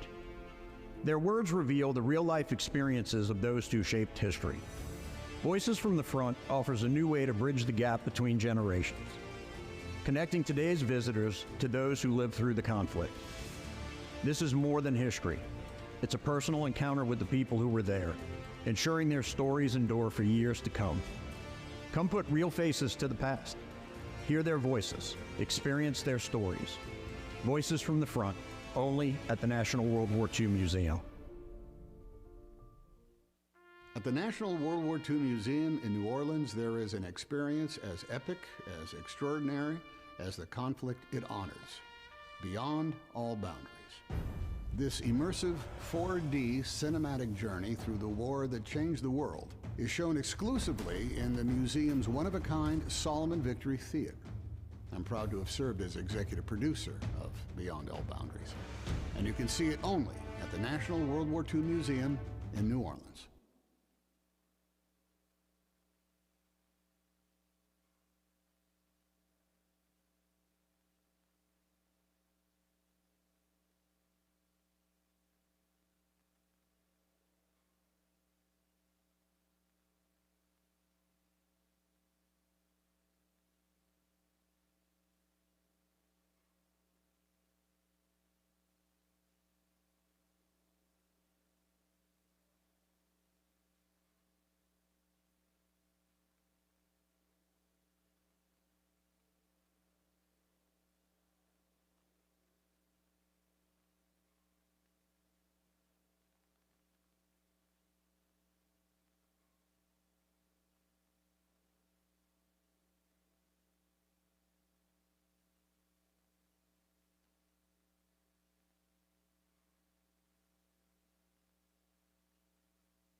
For 6 dark years, the world was on fire. A conflict that toppled empires and reshaped the modern world. No part of the globe was untouched, no life unchanged. The Second World War is the largest event in human history. It is massive on a scale no one's ever seen before. They have to fight every climate from the Arctic to the jungles of the Pacific to the deserts of Africa. It's a war of annihilation. This is murder on an industrial scale, but each death is uniquely suffered. Churchill makes an appeal to Roosevelt. We need to stop it.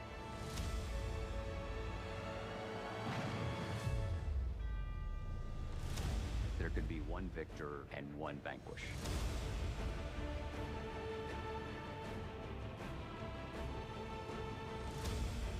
The Japanese commanders ordered their soldiers not to take any prisoners. In Stalingrad, women are very much part of the Red Army effort. They learn to shoot, they become snipers.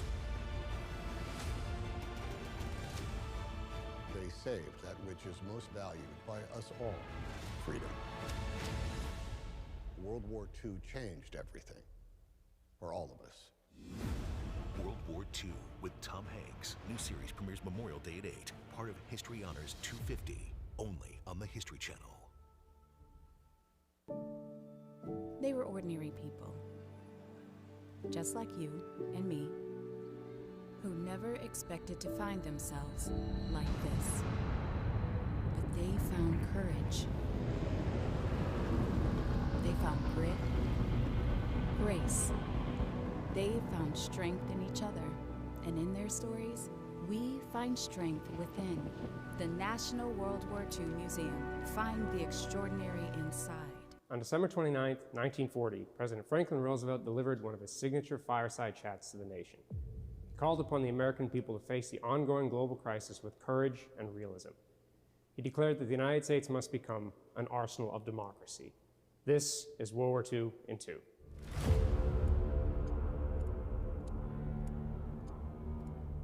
By late 1940, German forces controlled most of Western Europe, and German planes were bombing British cities in preparation for an invasion. Roosevelt warned that if Great Britain fell and Nazi Germany and Axis powers gained control of most of the world's land and seas, there would be dire consequences for the United States. We must be the great arsenal of democracy. For us, this is an emergency as serious as war itself. The President called for the U.S. to support Great Britain and other countries with military supplies, arguing that it was necessary to keep America safe. This was a major change in American national security policy. Under pre-war neutrality acts, it was illegal to supply war materials to any nation at war. From 1940 to 1941, supplies began flowing overseas to Great Britain, China, and the Soviet Union under the Lend-Lease program. After the attack on Pearl Harbor and the United States entered World War II, the American economy truly became a juggernaut. Millions of Americans uproot themselves to fill the countless new jobs created by the American war economy. It produced everything from billions of rounds of ammunition to millions of boots, uniforms, and small arms. American workers built tens of thousands of ships and aircraft of all shapes and sizes, including 20,000 Higgins boats made right here in New Orleans. Even Soviet leader Joseph Stalin acknowledged the importance of American Lend-Lease aid, saying in November 1943 that the Soviets would lose the war without American help.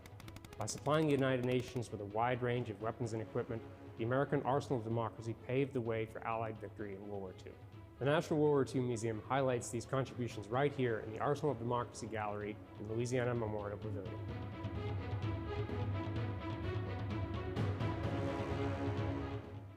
Are you willing to undertake a dangerous mission for the United States? Today's threat to our national security is not a matter of military weapons alone. We know of new methods of attack. The Trojan horse, the fifth column. Our war program, the most unprecedented in history, calls not only for the production of tanks and guns, planes and ships, but also for the building of a defense against enemy agents within our borders. Enemy agents who have been sent to this country to disrupt our industries, destroy our morale, and damage the impact of our fighting armies. Spies, saboteurs, and traitors. These dividing forces are undiluted poison.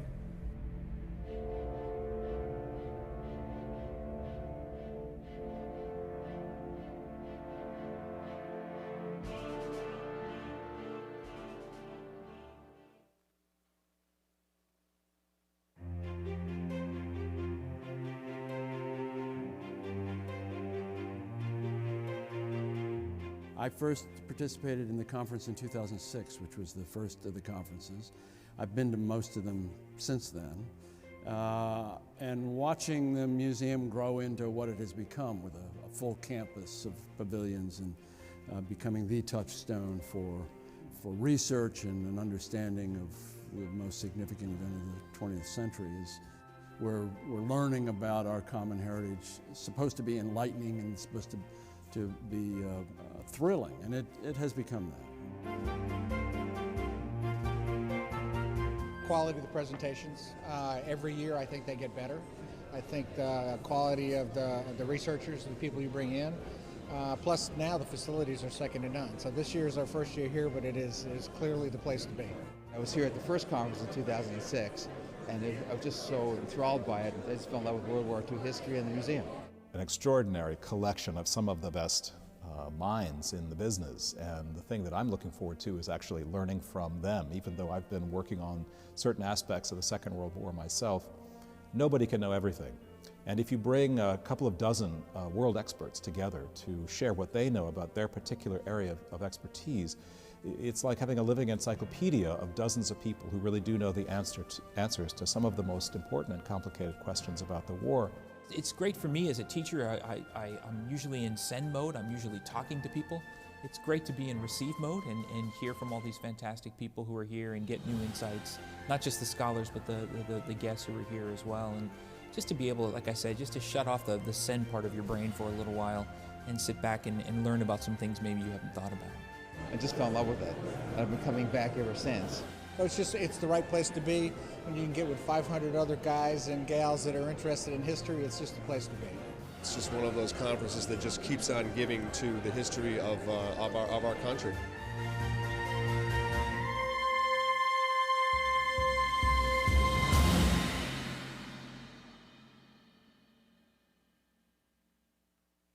The longest continuous campaign of World War II was not on land, it was not in the air, it was at sea. It was known as the Battle of the Atlantic. This is World War II in 2.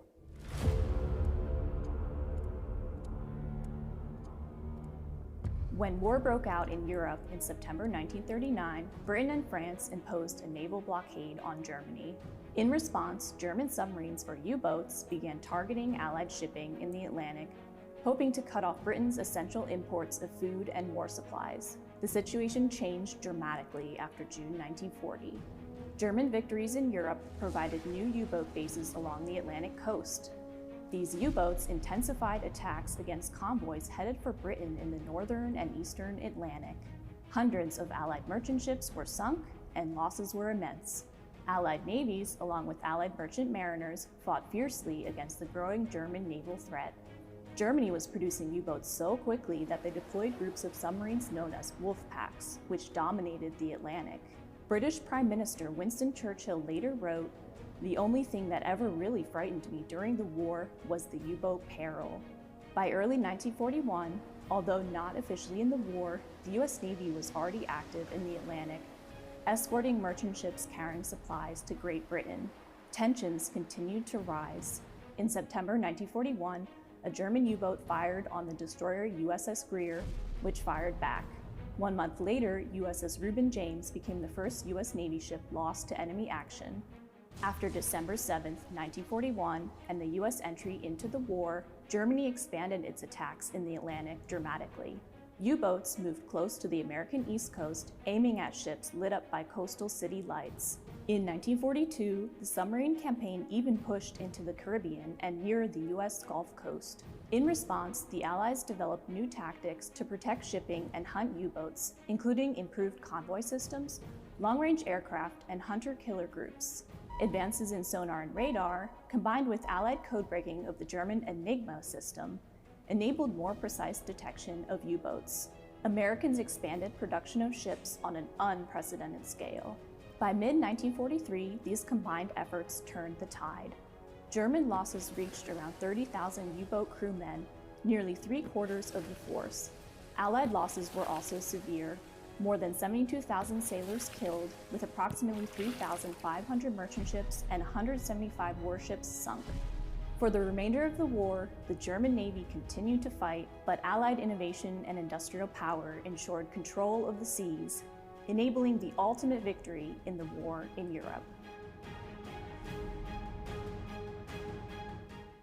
So you are in this building right now. Oh, okay. So, okay, you want me to walk you through it? Yeah, because I'm like, Yes, I got you. So I'm from Covington, on the North Shore actually. So every Sunday I make the hour commute across the Causeway Bridge and such to get here, but it's always been worth it. So I kind of stumbled upon the World War II Museum by accident actually in middle school, but I was just awestruck by the planes. You know, kind of ironic that we're in here actually. I was just awestruck by the planes, and so we ended up staying at this new museum the whole day. And by the end of the visit, I had just completely fallen in love with everything the museum had, and was just really touched by how inspirational it all was. And so, fast forward a couple years later, I kept going to the museum, coming back every chance I could get. And when I turned 16 for my 16th birthday, I asked my parents if I could start volunteering at the World War II Museum. And kind of surprisingly, they let me. So that's when I became a volunteer. Interested, you can read a little bit about the silent service right there in the wall. I have my red star now, so I think that's 1,000 hours. I think it's 1,000 hours, and I've been a volunteer here now for 3 years. I've wanted to serve in the military really my whole life. I guess I kind of also discovered it as I spent more and more time here, meeting with the veterans and just hearing the stories echoed throughout the exhibits every single day. I really was just inspired by being American and serving something, being a part of something larger than yourself. So all of that really kind of culminated in pushing me to want to serve in the military. So I'm actually going to the U.S. Naval Academy next year. I want to fly, so I want to fly fighter pilots. And I definitely say that the museum is what inspired me to want to do that. I think World War II is just a very integral part to society and how we function, even if it's just so simple as reminding Americans to be patriotic, to love our country. And I think it should inspire everyone who comes to visit it to just hold their head a little higher and to be proud to be American.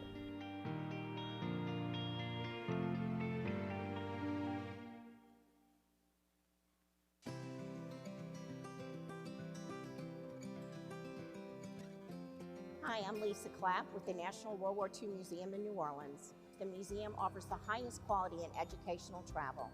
We're so pleased to share with you our most popular tour, Easy Company, from England to the Eagle's Nest. And I am Sarah Kirksey, Director of Travel Operations at the National World War II Museum. This exciting tour starts in England and crosses the English Channel into Normandy, where we spend 4 days immersed in D-Day history and the Battle of Normandy, with a focus on the actions and the stories of the 101st Airborne. The tour then travels to the Netherlands for Operation Market Garden, Belgium and Luxembourg for the Battle of the Bulge, goes into Germany, and ends in Austria at Zell am See with a visit to Hitler's Eagle's Nest. Experience the beaches, bridges, cities, and villages where crucial battles took place and history-making decisions were made. The tour is guided by the top experts in World War II history, and it features an original cast member from the HBO hit miniseries Band of Brothers. Let's hear it from Ross McCall, who portrayed Joseph Liebgott, and on what the actors bring to our tours and what it's like to travel with the National World War II Museum. When I travel with the museum, when it first came about, I think all of us were a little intrigued, but also perhaps confused as to what we would bring to the tour and how that would work out with guests and fans of the show. And literally 3 hours into my first tour, I understood exactly what we were there for and why. To be able to highlight what the show did for an audience. There's also obviously a curator from the museum traveling with us. There's local historians, and they all have their versions and they all have their tales to tell.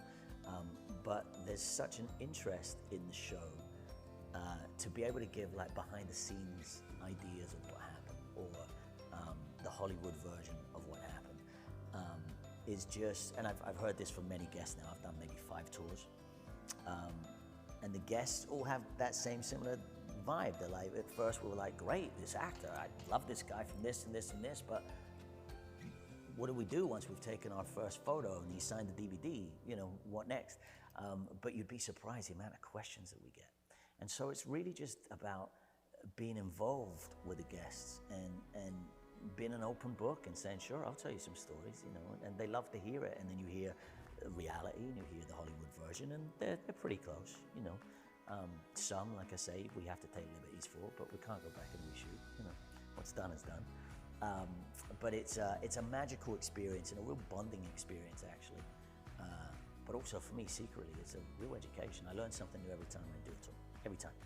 And I get to Zell am See in Austria, and I'm sort of blown away with how the tour works, and it just runs so smoothly and so beautifully, and everybody's very emotional at the end, and nobody wants to leave. And you know, that last night is always, I got some great memories. We are looking forward to welcoming you on Easy Company, England to the Eagle's Nest. Thank you for traveling with the National World War II Museum.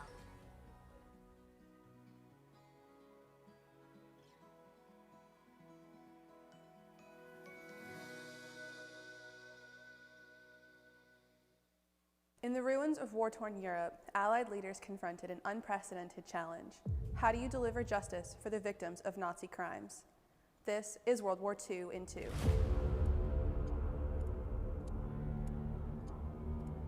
As early as 1941, Allied leaders began discussing how to hold Nazi leaders accountable for their crimes across Europe. But the question remained unresolved until after the war's end. In March 1945, the 4 major Allied powers, the United States, the United Kingdom, France, and the Soviet Union, proposed trying major war criminals before a special international court, an unprecedented step in international criminal law. Just before Germany's surrender on May 8, 1945, President Harry Truman appointed Associate Supreme Court Justice Robert Jackson as chief prosecutor for the U.S. in the proposed trials. Jackson joined representatives from the other Allied nations in drafting the London Agreement and Charter, establishing the legal framework for the International Military Tribunal. The legal process became known as the Nuremberg Trials. The agreement set the trials in Nuremberg, Germany, an important site of Nazi rallies before the war. On November 20th, 1945, as seen in this archival video, the first round of trials opened with Justice Robert Jackson addressing the court the next day. The privilege of opening the first trial in history for crimes against the peace of the world imposes a grave responsibility. 24 Nazi government officials, including Luftwaffe Chief Hermann Goering and Deputy Führer Rudolf Hess, were indicted on 3 charges: crimes against peace, war crimes, and crimes against humanity. They were also indicted for conspiracy to commit these crimes. The first trial concluded on October 1st, 1946, with 19 convictions, 12 of which carried the death penalty and 3 acquittals. The executions took place on October 16th, though Hermann Goering took his own life the night before. After the International Military Tribunal, there were 12 subsequent trials with 199 total defendants and 161 convictions over 5 years. The Nuremberg trials set an important legal precedent. For the first time, individuals, not just states, could be held criminally responsible under international criminal law. These legal proceedings reshaped international criminal law, offering the world a new vision of justice, one rooted not in vengeance but in accountability, a legacy that still endures today.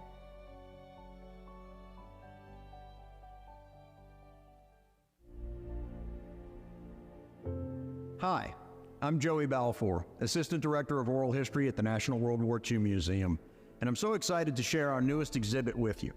Step into history with Voices from the Front, a groundbreaking new experience at the National World War II Museum. This interactive exhibit connects you directly with the World War II generation. bringing their powerful stories of courage, sacrifice, and resilience to life in ways never before possible. Using cutting-edge artificial intelligence and an extensive archive of pre-recorded responses, you'll hear authentic answers from veterans, Holocaust survivors, home front workers, and others who witnessed the war firsthand. Their words reveal the real-life experiences of those who shaped history. Voices from the Front offers a new way to bridge the gap between generations, connecting today's visitors to those who lived through the conflict. This is more than history. It's a personal encounter with the people who were there, ensuring their stories endure for years to come. Come put real faces to the past. Hear their voices, experience their stories. Voices from the Front, only at the National World War II Museum. At the National World War II Museum in New Orleans, there is an experience as epic, as extraordinary as the conflict it honors, beyond all boundaries. This immersive 4D cinematic journey through the war that changed the world is shown exclusively in the museum's one-of-a-kind Solomon Victory Theater. I'm proud to have served as executive producer of Beyond All Boundaries, and you can see it only at the National World War II Museum in New Orleans.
For 6 dark years, the world was on fire.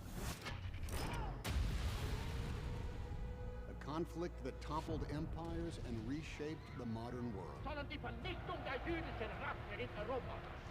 No part of the globe was untouched, no life unchanged.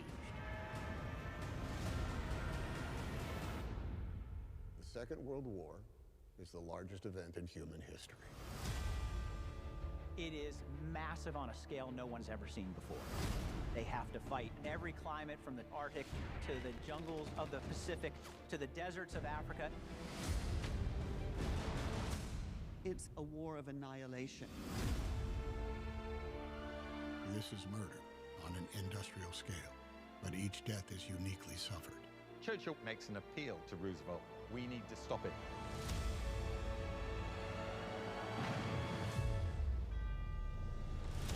There could be one victor and one vanquish.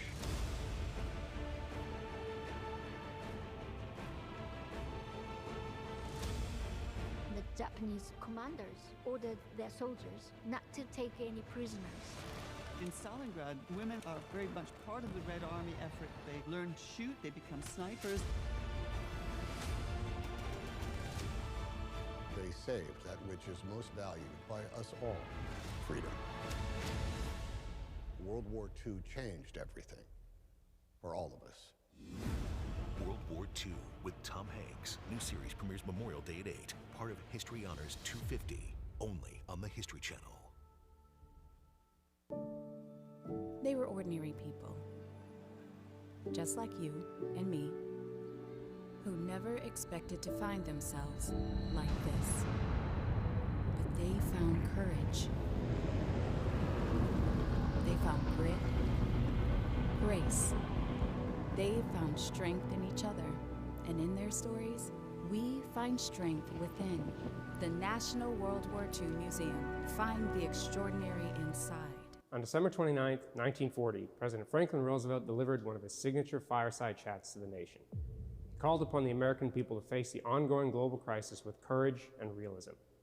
He declared that the United States must become an arsenal of democracy. This is World War II in 2.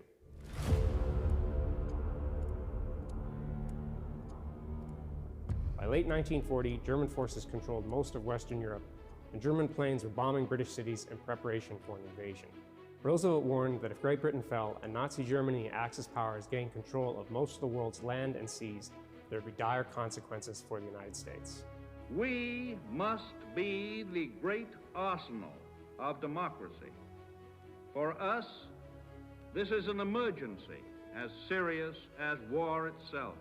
The President called for the U.S. to support Great Britain and other countries with military supplies, arguing that it was necessary to keep America safe. This was a major change in American national security policy. Under pre-war neutrality acts, it was illegal to supply war materials to any nation at war. From 1940 to 1941, supplies began flowing overseas to Great Britain, China, and the Soviet Union under the Lend-Lease program. After the attack on Pearl Harbor and the United States entered World War II, the American economy truly became a juggernaut.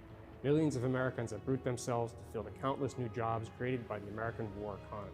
It produced everything from billions of rounds of ammunition to millions of boots, uniforms, and small arms. American workers built tens of thousands of ships and aircraft of all shapes and sizes, including 20,000 Higgins boats made right here in New Orleans. Even Soviet leader Joseph Stalin acknowledged the importance of American Lend-Lease aid, saying in November 1943 that the Soviets would lose the war without American help. By supplying the United Nations with a wide range of weapons and equipment, the American arsenal of democracy paved the way for Allied victory in World War II. The National World War II Museum highlights these contributions right here in the Arsenal of Democracy Gallery in the Louisiana Memorial Pavilion.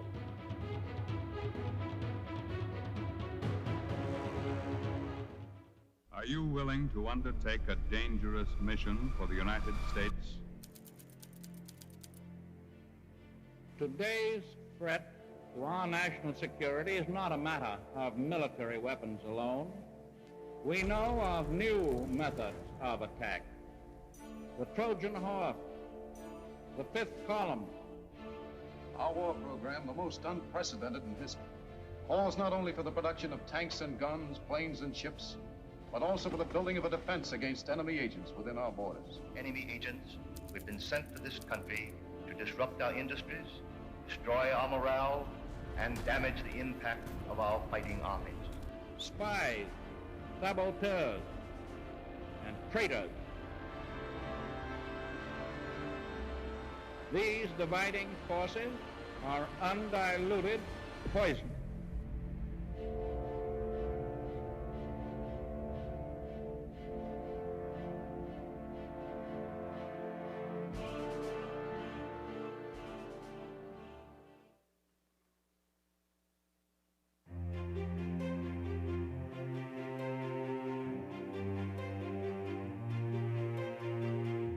I first participated in the conference in 2006, which was the first of the conferences. I've been to most of them since then. And watching the museum grow into what it has become with a full campus of pavilions and becoming the touchstone for research and an understanding of the most significant event of the 20th century is we're learning about our common heritage. It's supposed to be enlightening and it's supposed to be thrilling, and it has become that. Quality of the presentations. Every year I think they get better.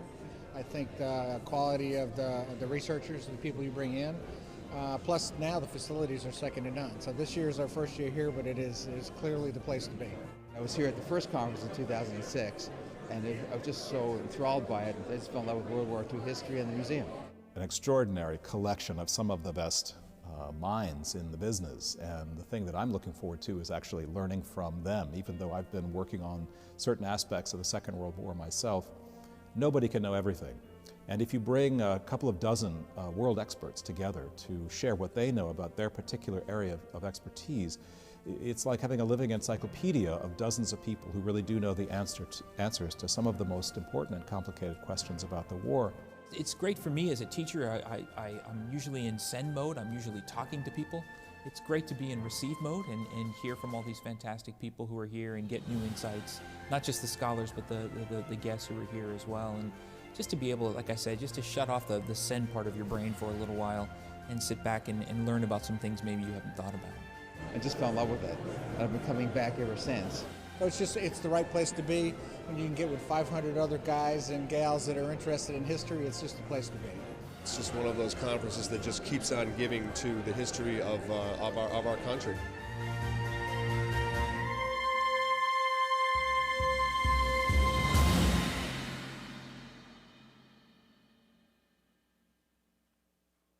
The longest continuous campaign of World War II was not on land, it was not in the air, it was at sea. It was known as the Battle of the Atlantic. This is World War II in 2.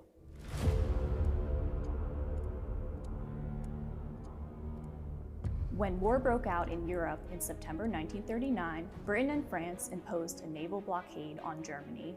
In response, German submarines or U-boats began targeting Allied shipping in the Atlantic, hoping to cut off Britain's essential imports of food and war supplies. The situation changed dramatically after June 1940.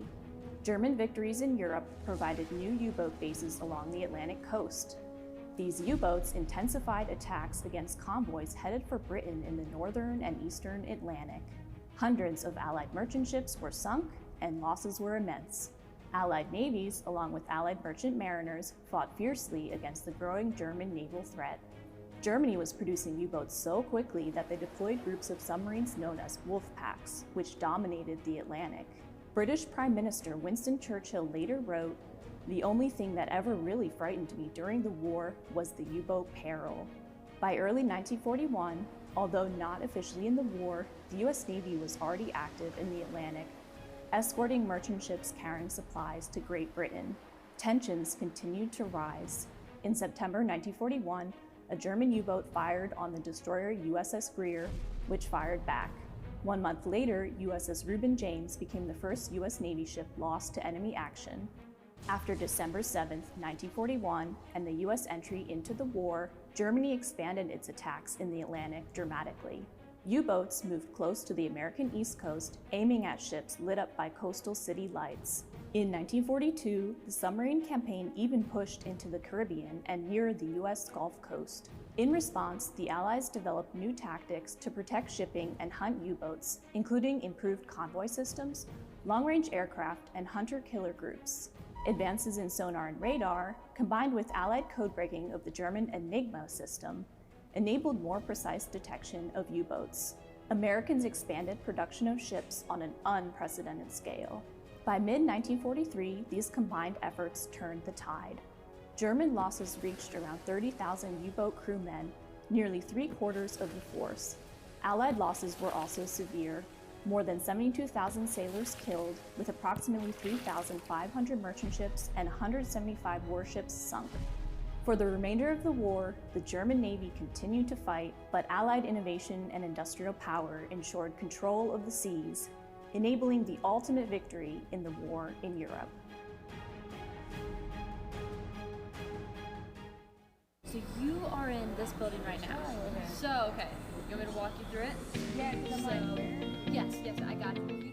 So I'm from Covington, on the North Shore actually. So every Sunday I make the hour commute across the Causeway Bridge and such to get here, but it's always been worth it. So I kind of stumbled upon the World War II Museum by accident actually in middle school, but I was just awestruck by the planes. You know, kind of ironic that we're in here actually. I was just awestruck by the planes, and so we ended up staying at this new museum the whole day. And by the end of the visit, I had just completely fallen in love with everything the museum had, and was just really touched by how inspirational it all was. And so, fast forward a couple years later, I kept going to the museum, coming back every chance I could get. And when I turned 16 for my 16th birthday, I asked my parents if I could start volunteering at the World War II Museum. And kind of surprisingly, they let me. So that's when I became a volunteer. Interested, you can read a little bit about the silent service right there in the wall. I have my Red Star now, so I think that's 1,000 hours. I think it's 1,000 hours, and I've been a volunteer here now for 3 years. I've wanted to serve in the military really my whole life. I guess I kind of also discovered it as I spent more and more time here, meeting with the veterans and just hearing the stories echoed throughout the exhibits every single day. I really was just inspired by being American and serving something, being a part of something larger than yourself. So all of that really kind of culminated in pushing me to want to serve in the military. So I'm actually going to the U.S. Naval Academy next year. I want to fly, so I want to fly fighter pilots. And I definitely say that the museum is what inspired me to want to do that. I think World War II is just a very integral part to society and how we function, even if it's just so simple as reminding Americans to be patriotic, to love our country. And I think it should inspire everyone who comes to visit it to just hold their head a little higher and to be proud to be American.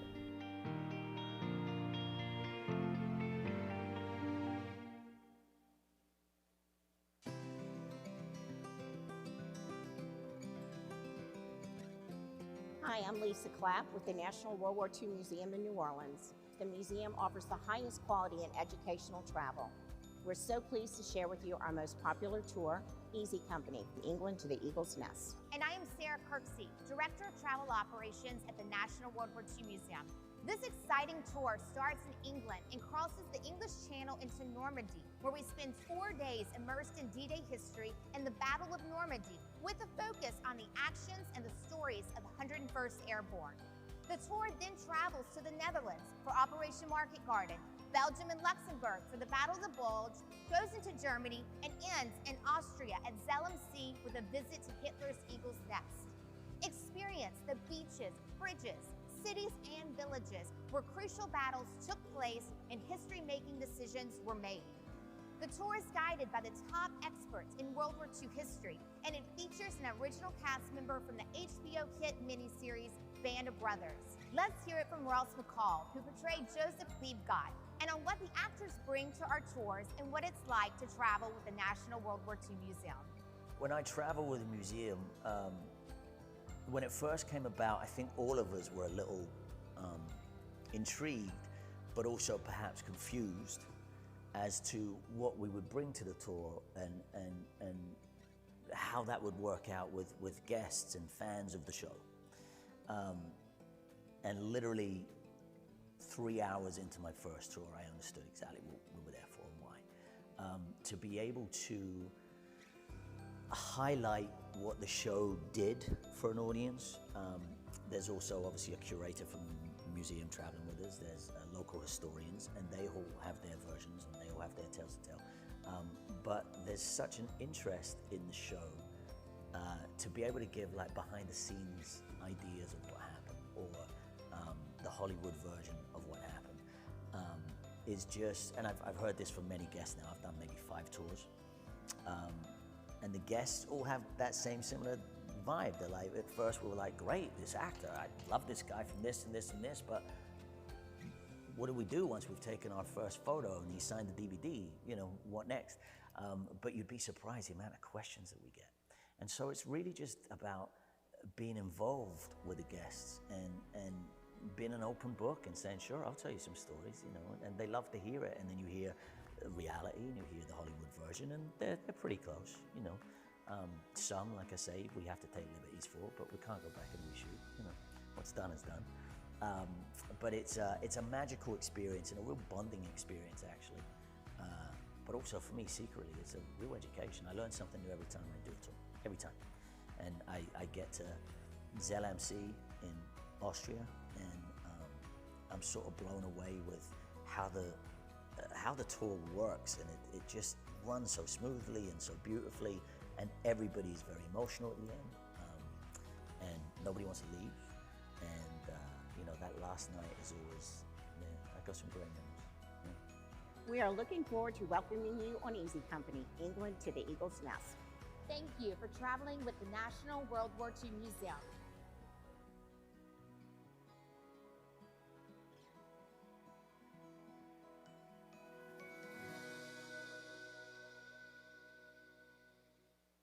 In the ruins of war-torn Europe, Allied leaders confronted an unprecedented challenge. How do you deliver justice for the victims of Nazi crimes? This is World War II in 2.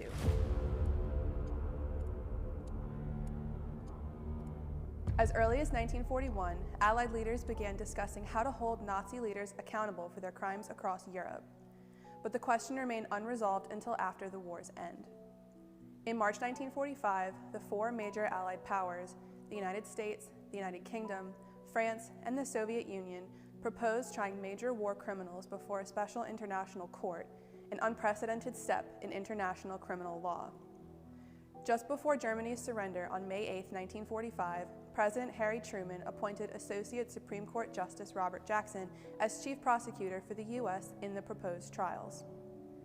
Jackson joined representatives from the other Allied nations in drafting the London Agreement and Charter, establishing the legal framework for the International Military Tribunal. The legal process became known as the Nuremberg Trials. The agreement set the trials in Nuremberg, Germany, an important site of Nazi rallies before the war. On November 20th, 1945, as seen in this archival video, the first round of trials opened with Justice Robert Jackson addressing the court the next day. The privilege of opening the first trial in history for crimes against the peace of the world imposes a grave responsibility. 24 Nazi government officials, including Luftwaffe Chief Hermann Goering and Deputy Führer Rudolf Hess, were indicted on 3 charges: crimes against peace, war crimes, and crimes against humanity. They were also indicted for conspiracy to commit these crimes. The first trial concluded on October 1st, 1946, with 19 convictions, 12 of which carried the death penalty and 3 acquittals. The executions took place on October 16th, though Hermann Goering took his own life the night before. After the International Military Tribunal, there were 12 subsequent trials with 199 total defendants and 161 convictions over 5 years. The Nuremberg trials set an important legal precedent. For the first time, individuals, not just states, could be held criminally responsible under international criminal law. These legal proceedings reshaped international criminal law, offering the world a new vision of justice, one rooted not in vengeance but in accountability, a legacy that still endures today.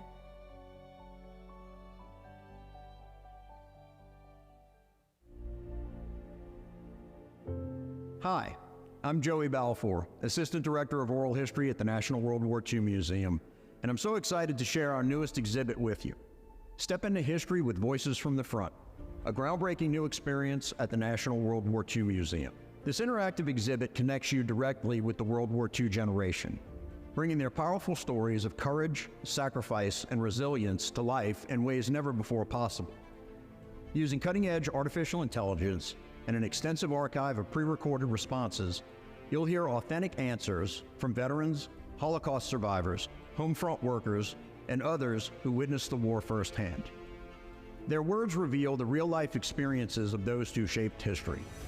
Voices from the Front offers a new way to bridge the gap between generations, connecting today's visitors to those who lived through the conflict. This is more than history. It's a personal encounter with the people who were there, ensuring their stories endure for years to come. Come put real faces to the past. Hear their voices, experience their stories. Voices from the Front, only at the National World War II Museum. At the National World War II Museum in New Orleans, there is an experience as epic, as extraordinary as the conflict it honors, beyond all boundaries. This immersive 4D cinematic journey through the war that changed the world is shown exclusively in the museum's one-of-a-kind Solomon Victory Theater. I'm proud to have served as executive producer of Beyond All Boundaries, and you can see it only at the National World War II Museum in New Orleans.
All right, ladies and gentlemen, if you could please find your seats and your cell phones.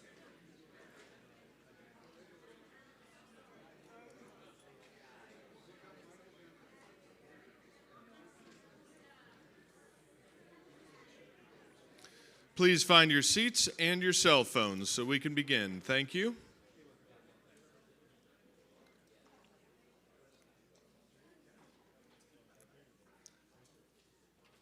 So our next session in our Patton Man of War Symposium is Serving Under Patton. We finished the last session with a comment on the 1st ID, the 1st Infantry Division, and the 4th Armored Division, so that was a great segue into this session. To chair this, it is my pleasure, honor, and duty to introduce the chair, Dr. Michael Bell, who is the Executive Director of the Jenny Craig Institute for the Study of War and Democracy here at the museum. Before joining the museum, Mike had over 30 years of service to our nation, which started as a cadet and then graduate of the United States Military Academy at West Point. He was commissioned in armor. This is a really happy time for Mike as we're talking about Patton and tanks. He had influence, but he didn't dictate that this was the topic of this spring's symposium. Mike has served basically at every level from platoon through theater army. In the Army, he was also with the Office of the Secretary of State, U.S. Central Command, the Joint Staff, and served in the White House and the National Security Council. Mike got his PhD from the University of Maryland in American History and served at the National Defense University as Chancellor. And now to introduce his panelists and to then moderate the roundtable, please welcome Dr. Michael Bell to the podium.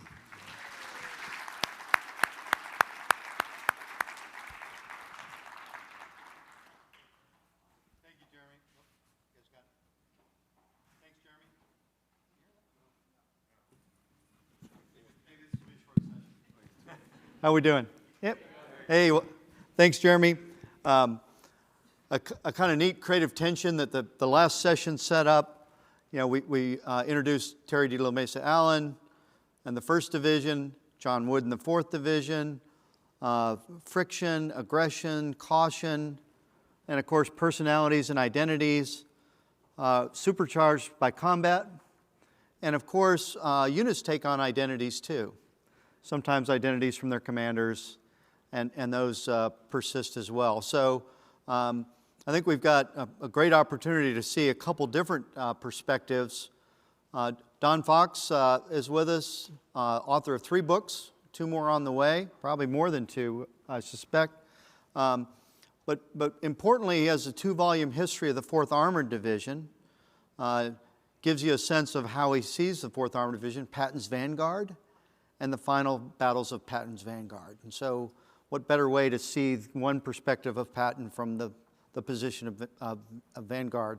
He's also got You're a Good Man, essentially the diary and memoir of a sergeant from the 53rd Armored Infantry Battalion, another element from the 4th AD. And he's coming out with a combat chronology of the 4th Armored Division. And of course, you notice the theme here. We have these leaders in very competitive occupations. You know, Don's been in the restaurant industry for 50 years.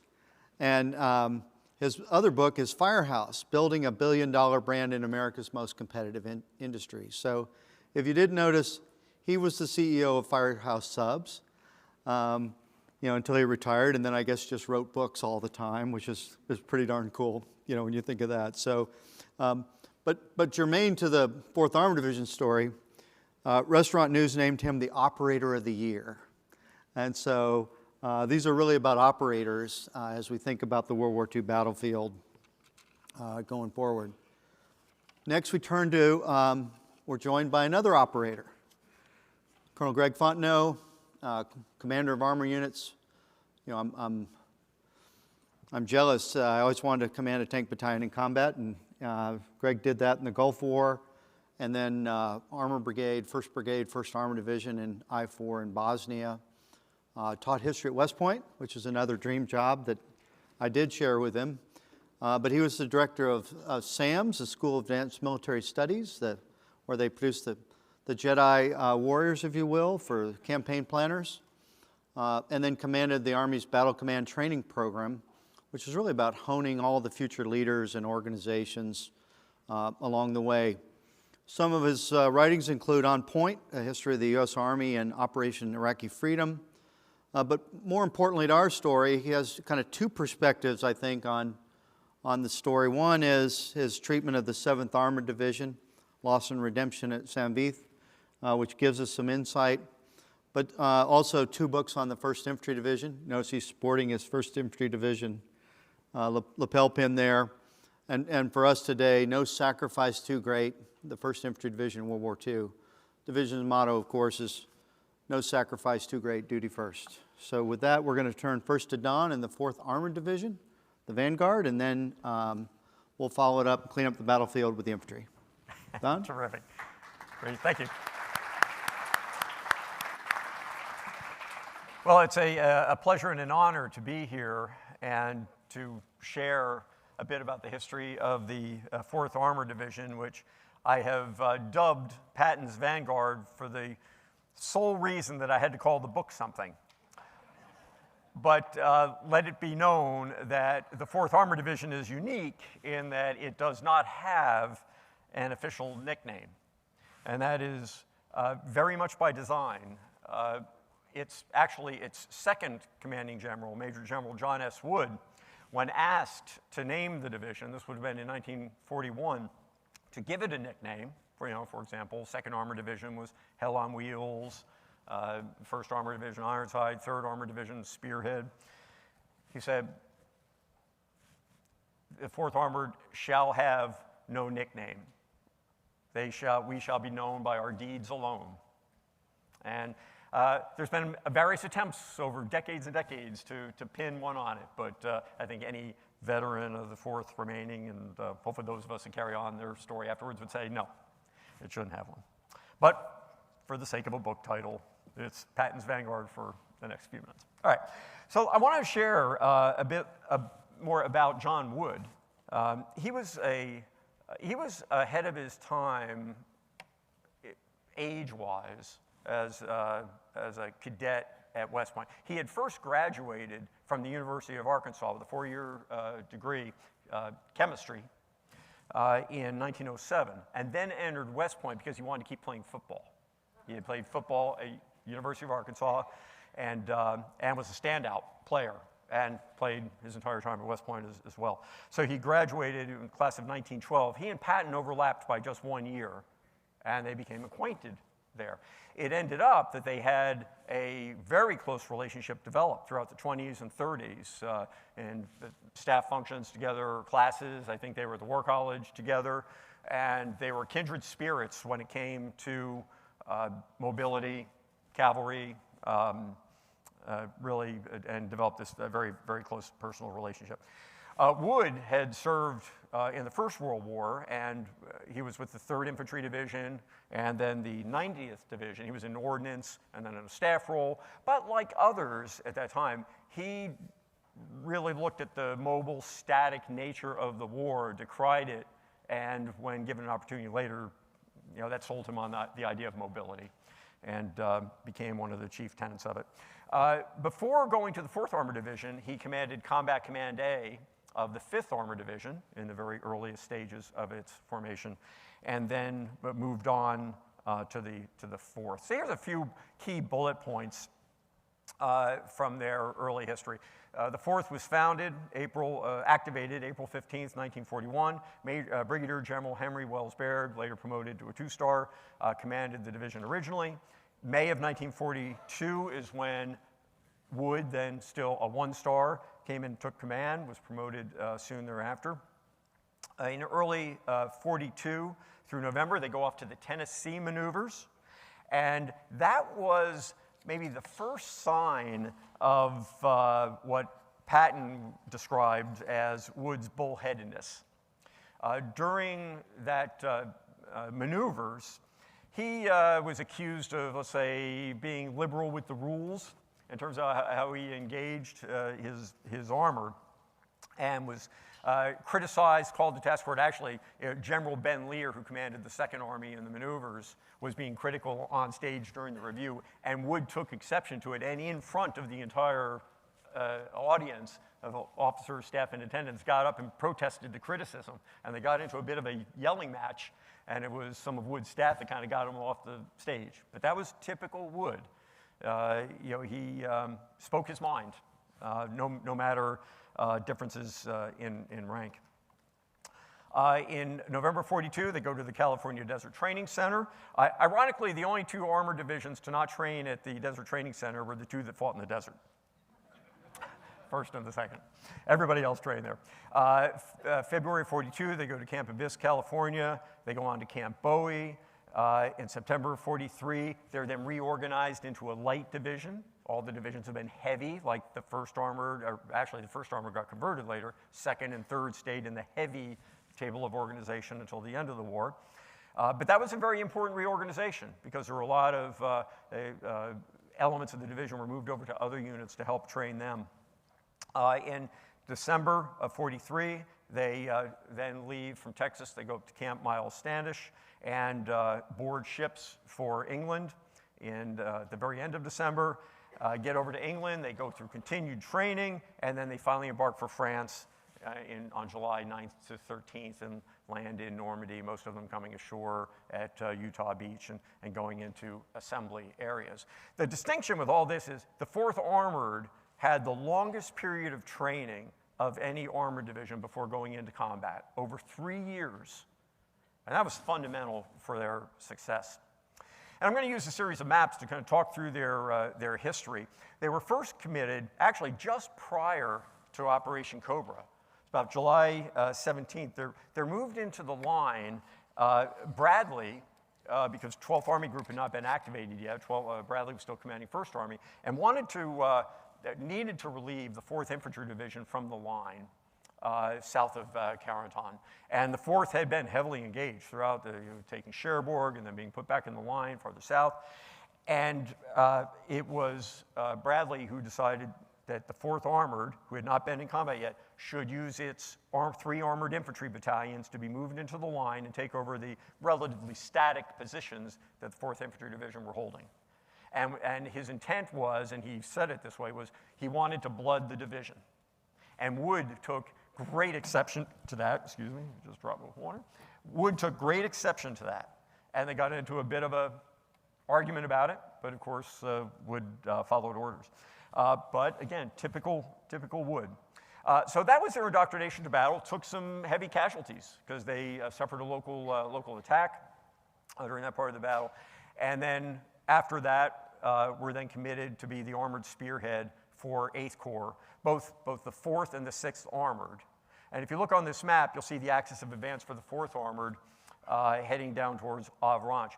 The town of Coutances was actually the objective of the 3rd Armored Division, cutting over from 7th Corps to their east. But the 4th Armored beat them to it, and they ended up being in a more advanced position. And the 4th ended up being the lead division that then captured Avranches, which opened the gateway into Brittany. Now, this is on August 1st, and this is when Patton then officially took command of 3rd Army with the activation. He had been allowed several days before that to oversee Middleton, who was commanding 8th Corps. And this spaghetti map shows how wild this engagement was. The Germans were still positioned to set up strong defense positions at Rennes, which is where you can see the axis of advance is sort of encircling it. Fairly major population center. It ended up being that the 4th Armored would not be tasked with taking Rennes. It was better to bypass it. And their main mission, along with all of 8th Corps, was to advance into Brittany and secure the Brittany ports. That was the original invasion plan. Wood didn't like that idea. He thought they should be winning the war driving east towards Germany.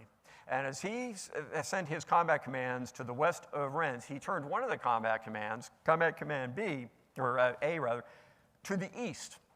And they actually advanced as far as Chateaubriand, which is about 35, 40 miles southeast of Rennes.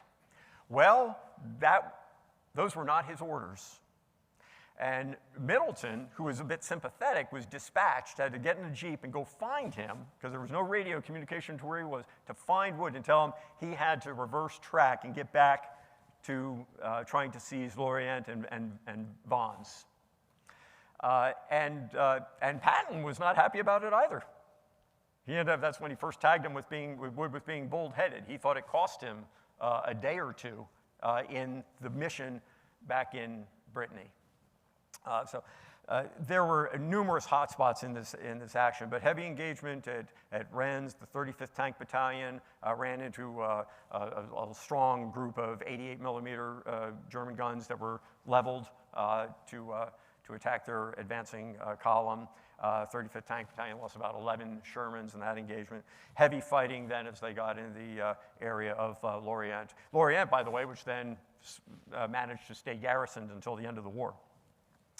After Brittany was sealed, the 4th was then turned to the east.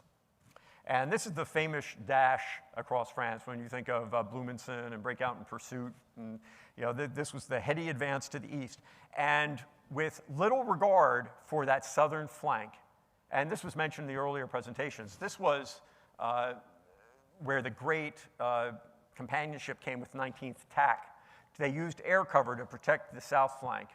Okay, and there were German forces that were south of the Loire River, but they relied on the Air Force to guard it with some cavalry screening forces that went down and looked at the crossings. Really pretty unprecedented at that point, and the quickest dash east ever made by the American Army up to that point. So when you get to the end, in fact, let me go back for a second. When you get to the end of, oops. I'm going to go back. Okay. When they get to the end of that drive, that's when you get to the period of time where they're running out of gas. It was discussed earlier. It came to a halt, and they had to stop. The last river was the Marne River. So after waiting a pretty critical delay, they then participated in the attack across the Moselle. And this was the encirclement of Nancy. One combat command crossing the Moselle from the north, and that was through a bridgehead of the 80th Infantry Division. Another combat command B, from to the south. That engagement, after the encirclement of Nancy, led to the great Aricourt tank battles, the greatest tank versus tank battle, and was alluded to in one of the other conversations. Hitler had personally planned for a panzer counterattack that was meant to disrupt the entire advance. This was, at the same time, he was already hatching the Bulge. That was already in planning at that point. That idea had come up in early September, believe it or not, to start the planning for the Bulge. But in the meantime, he had assembled several new panzer brigades and the 11th Panzer Division and commissioned an attack to cut into the flank of the Third Army, start the advance, and drive all the way to, if I'm not pronouncing it correctly, Reims, ran right into one combat command of the 4th Armored Division. And the 4th, which was exceptionally well trained, the 37th Tank Battalion took the brunt of it under the command of Creighton Abrams, which this really cemented his reputation, utterly destroyed these panzer brigades that they came head to head with. And that really began cementing the reputation of the overall 4th Armored Division as well.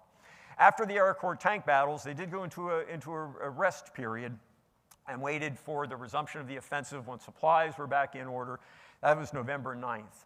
And the 4th Armored, still under the command of Wood, and Wood was not a fan of this.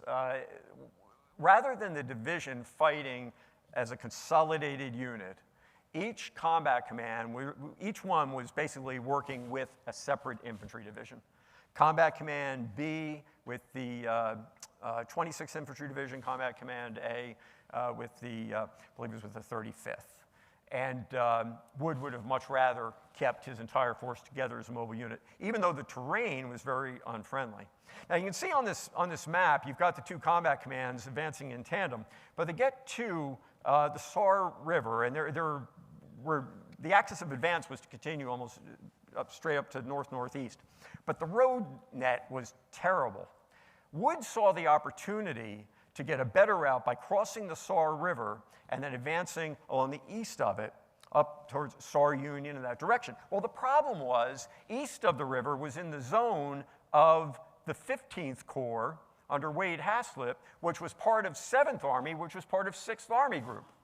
But Wood thought that was a better idea. So he knew Wade Haslip at 15 Corps, worked it out with him in advance to be able to do it, like, hey, this is okay, you can cross over into my zone, and then went to seek permission. Anyway, he ended up getting it. The problem was Mantonetti, who commanded the corps, that 12th Corps that Wood was assigned to, was not a fan of it. And when Wood crossed over, it was with there wasn't a specific date, but it was like, oh, you can go over there and be in their zone, but don't stay there too long. But it was heavy, heavy fighting during this November offensive. In fact, really the November offensive, and certainly we heard about it earlier in terms of the battle around Metz. It was fighting, heavy fighting throughout the division front.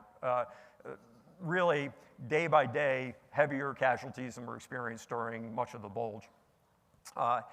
And Wood got tied, the 4th Armor got tied up over in that zone, and that led to a great dispute between he and Mantonetti that led to an accusation of insubordination, and it was rightly so. Wood was insubordinate with Eddie. It was sort of the last straw. There have been other incidents of it. Eddie brought that complaint to Patton, and here you have Patton and Wood were great friends. And Patton had to make the very difficult decision to relieve Wood of his command, and he was sent back to the U.S., actually took over the Armored Training Center at Fort Knox, with the hope that he would be back in theater at some point, and was never brought back. Tough for the division, because they loved him to such a great extent. Hugh Gaffey, who was the Chief of Staff for 3rd Army, took over command of the 4th. Patton knew, given that the 4th was arguably the most critical division in his command, knew that having leadership he could trust was going to be critical. So it was Hugh Gaffey who then commanded the 4th Armored when it was turned into the Bulge. And they became tremendously famous for that, for the relief of Bastogne. What's fascinating to me about this is when Patton was started to turn the army north and this attack started, Bastogne was not yet surrounded. People need to remember this. When they're at Verdun, it's not surrounded. It was not surrounded until the 21st. And again, it was mentioned earlier, the lead combat command from the 4th Armored Division actually arrived there in the very early hours of December 20th, sent a task force into Bastogne on the 20th. And it wasn't until, actually what happened was when Patton found out that that combat command had been inadvertently assigned to command of 1st Army, which still had 8th Corps, which is where the 101st was attached to, he was incensed and said, that has got to come back. And so that combat command pulled back many miles to join the rest of the division. It's one of the great what-ifs of the story of the Bulge on what would have happened if the 4th had never been withdrawn out, stayed where it was, because arguably where they were would have blocked the encirclement to the south. Quite a fascinating bit of history. For the sake of time, I'm going to have to move fairly fast through the rest of their history. They went into a rest period after the Bulge, and then were involved in the drive into Germany, the first stage of which was to encircle, capture Bitburg. They had a great history working with the 5th Infantry Division at this point. The 5th Infantry Division became famous for river crossings. And the Kyle River, just east of Bitburg, was one of many of those. And then the 4th Armored Division then exploited those bridgeheads. They went on an advance from March 5th through the 8th, going from the Kyle to the Rhine, an advance of dozens of miles. And here's one of the great unknown things. When they get to the Rhine, just west of Koblenz, that is about 15 miles southeast of Remagen. They got there less than 24 hours to the Rhine after the 9th Armored had gotten to Remagen. And when they arrived there, it was then Lieutenant Colonel Al Erzik's 8th Tank Battalion that arrived at the river. There was a bridge intact there. It was a sister bridge, the exact same design, built at the same time as Remagen Bridge, and it was still intact. And the Germans were evacuating troops across it. And Erzik, as daylight was fading, tried to send his tanks towards the bridge, and they were repulsed by it was heavily defended with 88s. They withdrew. The next morning, got permission to attack again, and the bridge was blown up with German evacuating troops, vehicles, everybody on the bridge right in front of them. Little known story that Remagen Bridge was not the only one left intact. But then there was no crossing, so an entirely different plan was hatched, and this was brilliant in Patton's role in it. He would have liked to have bounced the Rhine, but in the absence of that did the next best thing, which was 12 Corps turned south, crossed the Moselle. Again, the Moselle is a big winding river across parts of France and Germany, and helped encircle the, I think it was the German 15th Army, if I might be mistaken on that, but opposing the US 7th Army in the Palatinate area. And then after crossing the Moselle, then drives to the Rhine again. And the 5th Infantry Division secures the crossing on the Rhine near Oppenheim. And then the 4th Armored Division exploits it and then moves on to the main river. For this whole period, from the Battle of the Bulge, from December 22nd up through March 27th, it's the period that the 4th Armored Division was recognized for with the Presidential Distinguished Unit Citation. Only one of only 2 divisions in the Second World War to receive that award, the 101st Airborne Division being the other one. I'm going to cut my slides short at this point, and just suffice to say that there were 2 really significant developments, 2 pieces of major history after this. One was that the 4th Armored Division liberated the first concentration camp, if you will. Actually, it was a sub-camp of Buchenwald at the town of Ohrdruf. And I wish I had more time to talk about it. That changed the perspective of the veterans drastically coming upon that. And the second was their role in Czechoslovakia. And maybe when we get to the Q&A, Michael, maybe that's something we're going to touch on in terms of what happened in Czechoslovakia. I'd be delighted to talk more about that. With that, I'm going to turn it back over right on time.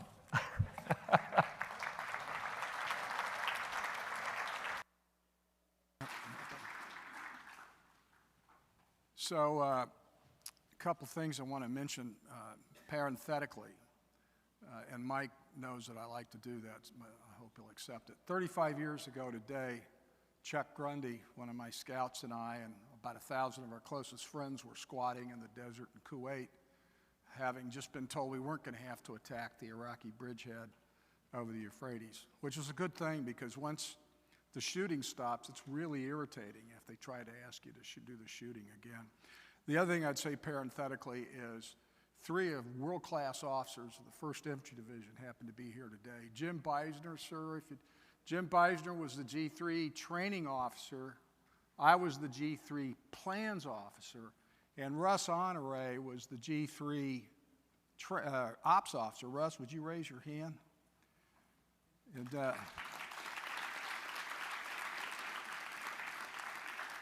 now, I'm going to have a couple things to say later about general officers.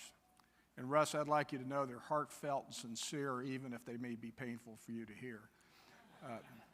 Tell you what kind of guy Russ is. I showed up with my Humvee in Adamam. Russ was running the port, and he really could run the port. I mean, we made things happen. We meaning Russ Honore and his infantry battalion. And he took one look at my Humvee and he said, "You can't run in the desert on those Maypops." I had 4 bald tires because it was the 1st Infantry Division. The only people, we could look down our nose at one other division is lower on the Department of the Army manpower priority list than we were. Yet we were going to go to war. So he had his driver, my driver, put his tires on my Humvee. And he got around apparently safely, and I had good tires when we went in the desert. So thanks for that again, Russ. So I want to share with you a couple of biases. First of all, I'm a big red one groupie. Yes, I have a lapel tie. Yes, I have a 1st Division tie. And I have a 1st Division polo shirt, a 1st Division sweatshirt, and if they come out with ski pants, I'll get those too. The 1st Infantry Division is a little bit like the French. The French are only chauvinists because they really are better than everyone else. And Honore and I share that view. But the 1st Division had a view of itself based on the fact that it is the oldest division in the United States. Not the oldest Army division, the oldest division. And its units, the 16th, the 16th, the 18th, the 24th, and the 26th Infantry Regiments, the original regiments of the division, virtually all of them, the 26th and 28th not, were World War or Civil War outfits. In 1940, when the 18th Infantry Regiment had its organization day, it had a Civil War veteran preside over it. Guy was 100 years old, and you know that's the kind of outfit it was. I also want to tell 2 war stories, and yes, I'm eventually going to get to why you asked me to come here. The first is I had to overlapped in graduate school with a retired 4-star general named Theodore J. Conway, one of the finest officers on the planet. He was in the 9th Infantry Division and was in Sicily, and along with the rest of the 9th Infantry Division, heard Patton make the apology for slapping soldiers and kicking one and threatening to shoot him. Now, the 9th Infantry Division had no idea why he was there. Nobody explained to him, Patton's here because he's been a bad boy. So they kind of cheered him, and so did the other divisions. In a minute, I'm going to tell you that did not happen with the 1st Infantry Division.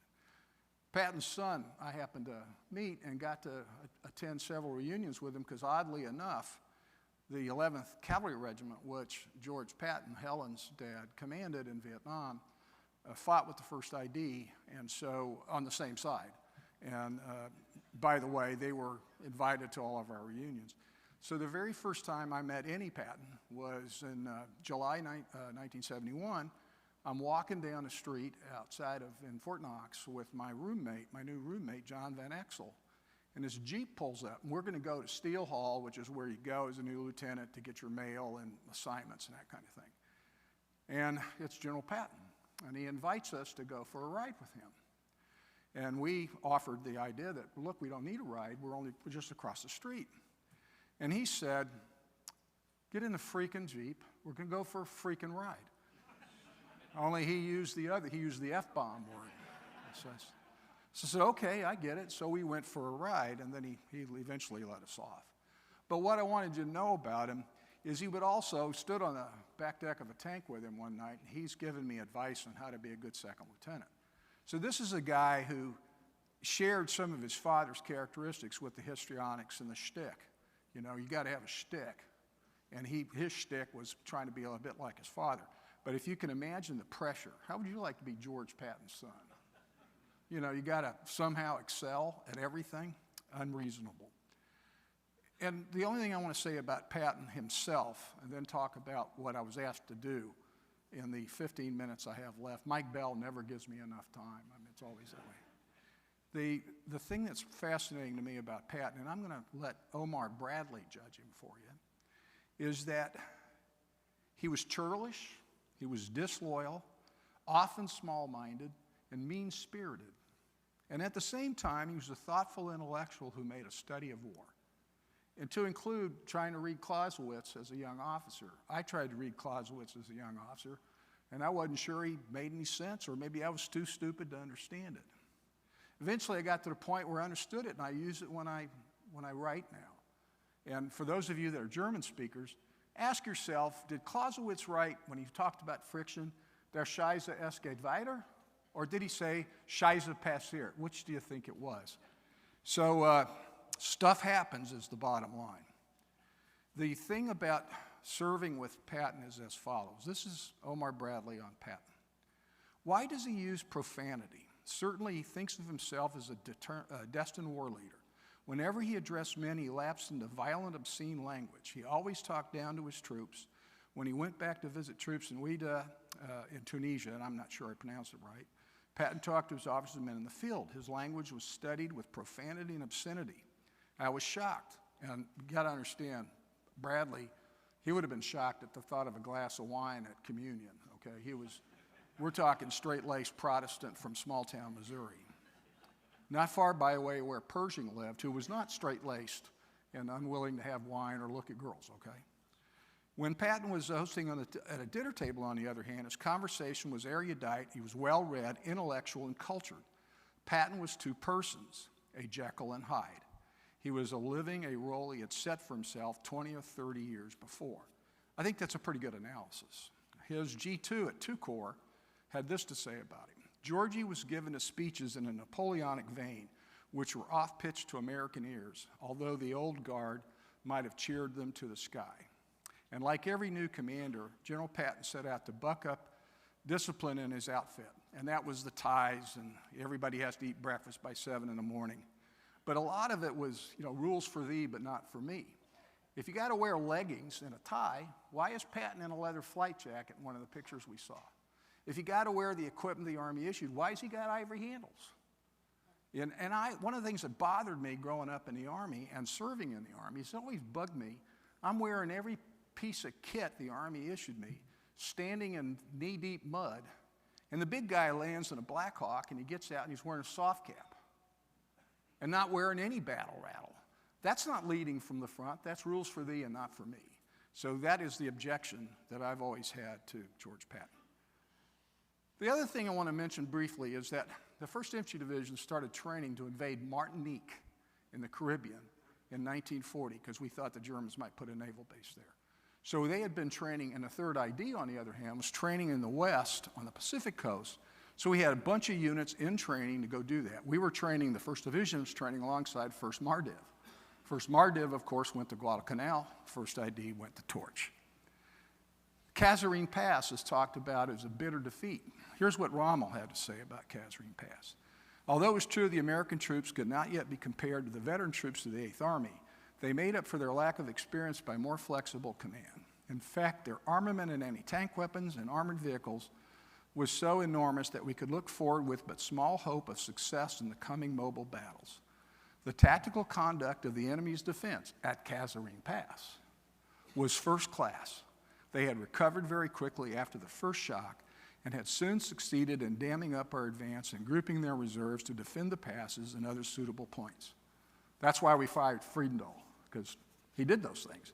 And by the way, the first time 2nd Corps fought as a corps since the 8th of November was at Kasserine Pass, because General K.A.N. Anderson, the British commander, used them as a fire brigade. The 1st Infantry Division did not fight as a division after 8 November until mid-March. They did not come back together for a couple of months. Their battalions were sent hither and yon, an artillery battalion here, an infantry battalion there, none of them under the command of their own organizations. If you think that makes sense, then you haven't been in a unit. And these units were not trained to operate that way, and they were not logistically sustainable. So Terry Allen and Brother Roosevelt. Oh, by the way, let me go back one.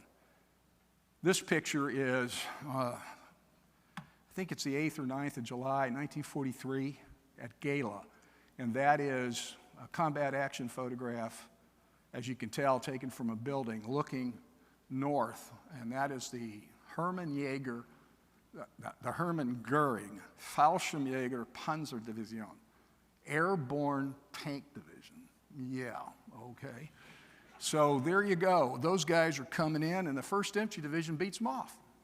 And the only tanks they had were Stuart light tanks, which a Stuart light tank, again, and there were Tigers in this division, Tiger tanks, is not a good way to fight. This is Teddy Roosevelt on the left, Terry de la Mesa Allen in the middle, about whom a reporter said even his name swaggered. And finally, George S. Patton, Jr. This is a map drawn for Captain Sam Carter, who was at the infantry school and wrote a personal experience monograph. This is done by an Army cartographer for that, and it shows the attack of the 10th Panzer Division at El Ghoutar, which one of our earlier presenters rightly pointed out was done by the was a 1st Division battle, not a Corps battle. So the background of Roosevelt and Allen very quickly was Allen had commanded a battalion in the 90th Division, got shot through the mouth, lost several teeth and a big hunk of cheek, won the DSC.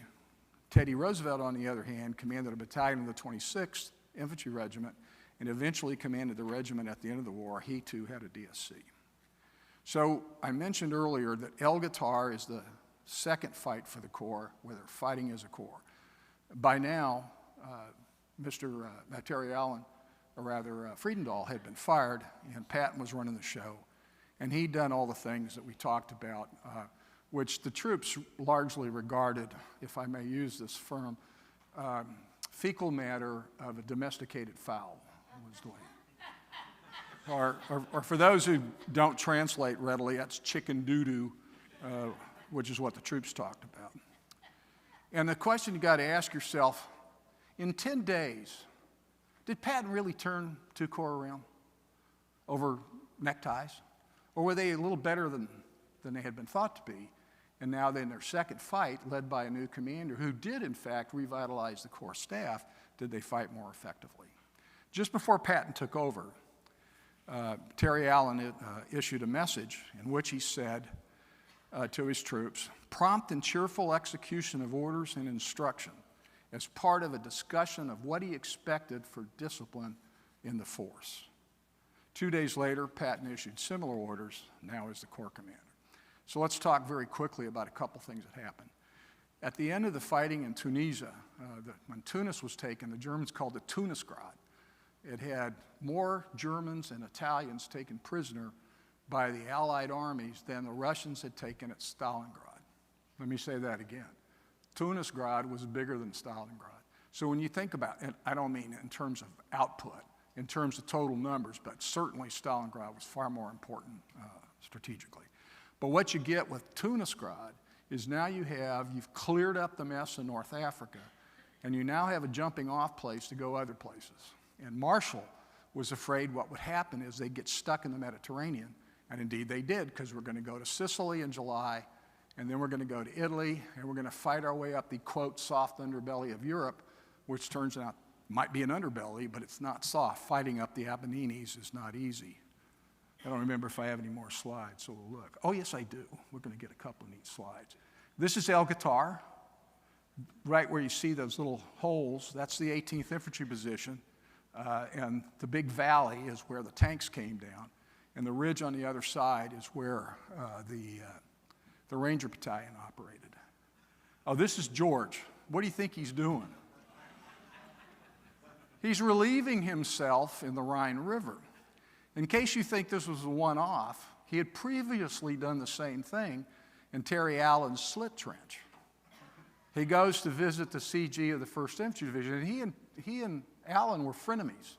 They'd played polo together. They were both cavalry officers. They'd known each other for years. And there was a bunch of things that George did I can't explain. I don't know why he would have done them. But he asked Terry, well, which one of these is your slit trench? And Terry said, it's that one. George went over and relieved himself, said, now use it. Oh, okay.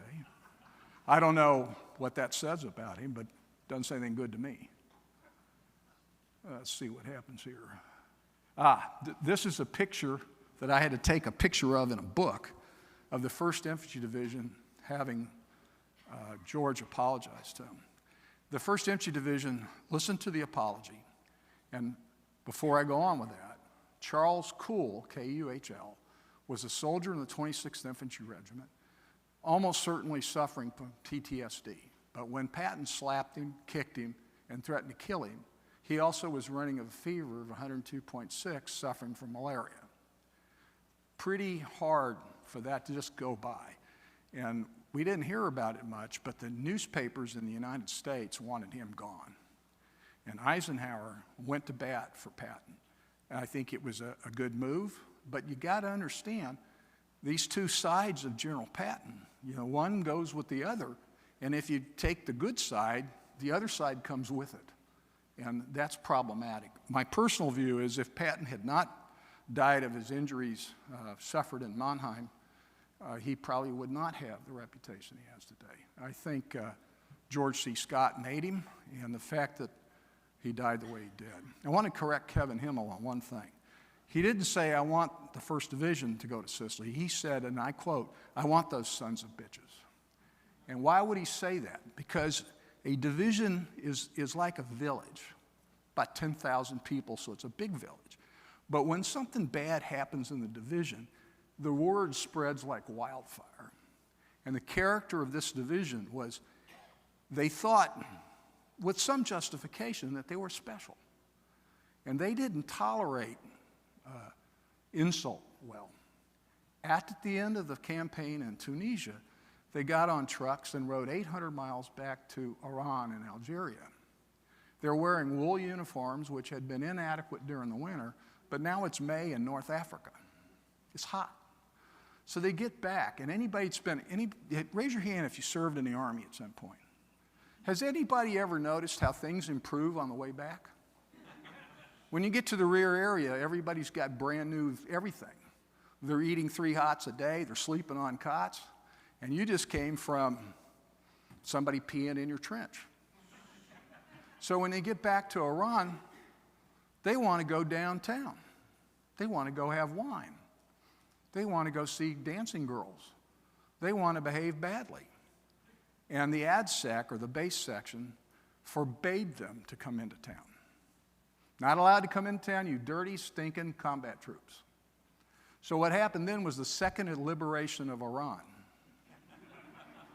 The 1st Infantry Division went in, stomped on various MPs, got loud and obnoxious, but there was reason for it. Captain Fink of the 16th Infantry, suffering from malaria, wearing the only uniform he had, went to a hospital and they would not admit him, even with a fever and malaria, because he wasn't wearing pinks and greens with a tie.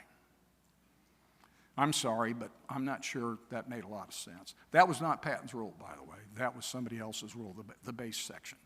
So what you have with the 1st Division is it has a case of the hips in some justification, mostly at George Patton, not entirely justified. And then you have the last insult is at the end of the campaign in August in Sicily, the division commander, the new division commander, Clarence R. Hubner, Allen is sent home along with Teddy Roosevelt. On the 7th of August, they're taken out of their various commands. And these are both charismatic guys, loved by the division. So this is insulting to them, like P. Wood. So who do they blame? Well, they blame Patton. And Patton, to his credit, I think he understood that. So they were asked to go to each of, actually, they got on 3 ships to head to the UK.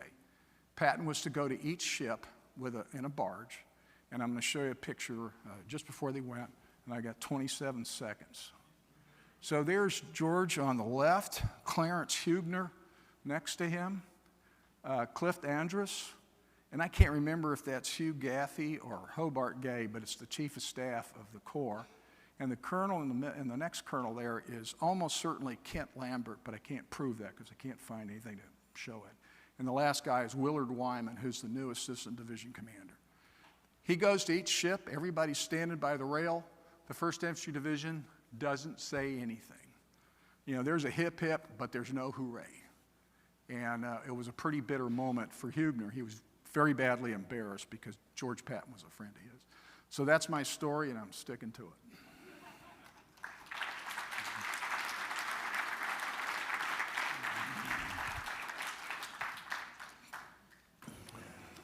So thanks to you both. You know, obviously there's personalities here, but there's also kind of division identities. First, let's start with Don. You know, a little bit about kind of 4th Armored Division vets and how they viewed that. But I'd also be interested, does Ohrdruf ever come up, you know, in that, you know, this first liberation of a concentration camp by American forces on 4 April? Usually not part of the Army story because it's not a battle. Pretty incredible, though. But, you know, I'd be interested in how your interactions with those veterans and how they saw themselves. Yeah, and I'll really focus on Ohrdruf, actually, first. Because I met, the first veterans of the division I met were in like late 1999, 2000. So I think the youngest of them at the time, I think, was like 75, which seemed so old at the time. Perspective changes. But by design, after they liberated the camp, and this is actually Eisenhower had instructed this, wanted as many GIs to go through the camp as possible. So almost everyone from the 4th Armored came through because they were the liberating force and they were in the immediate area and so on.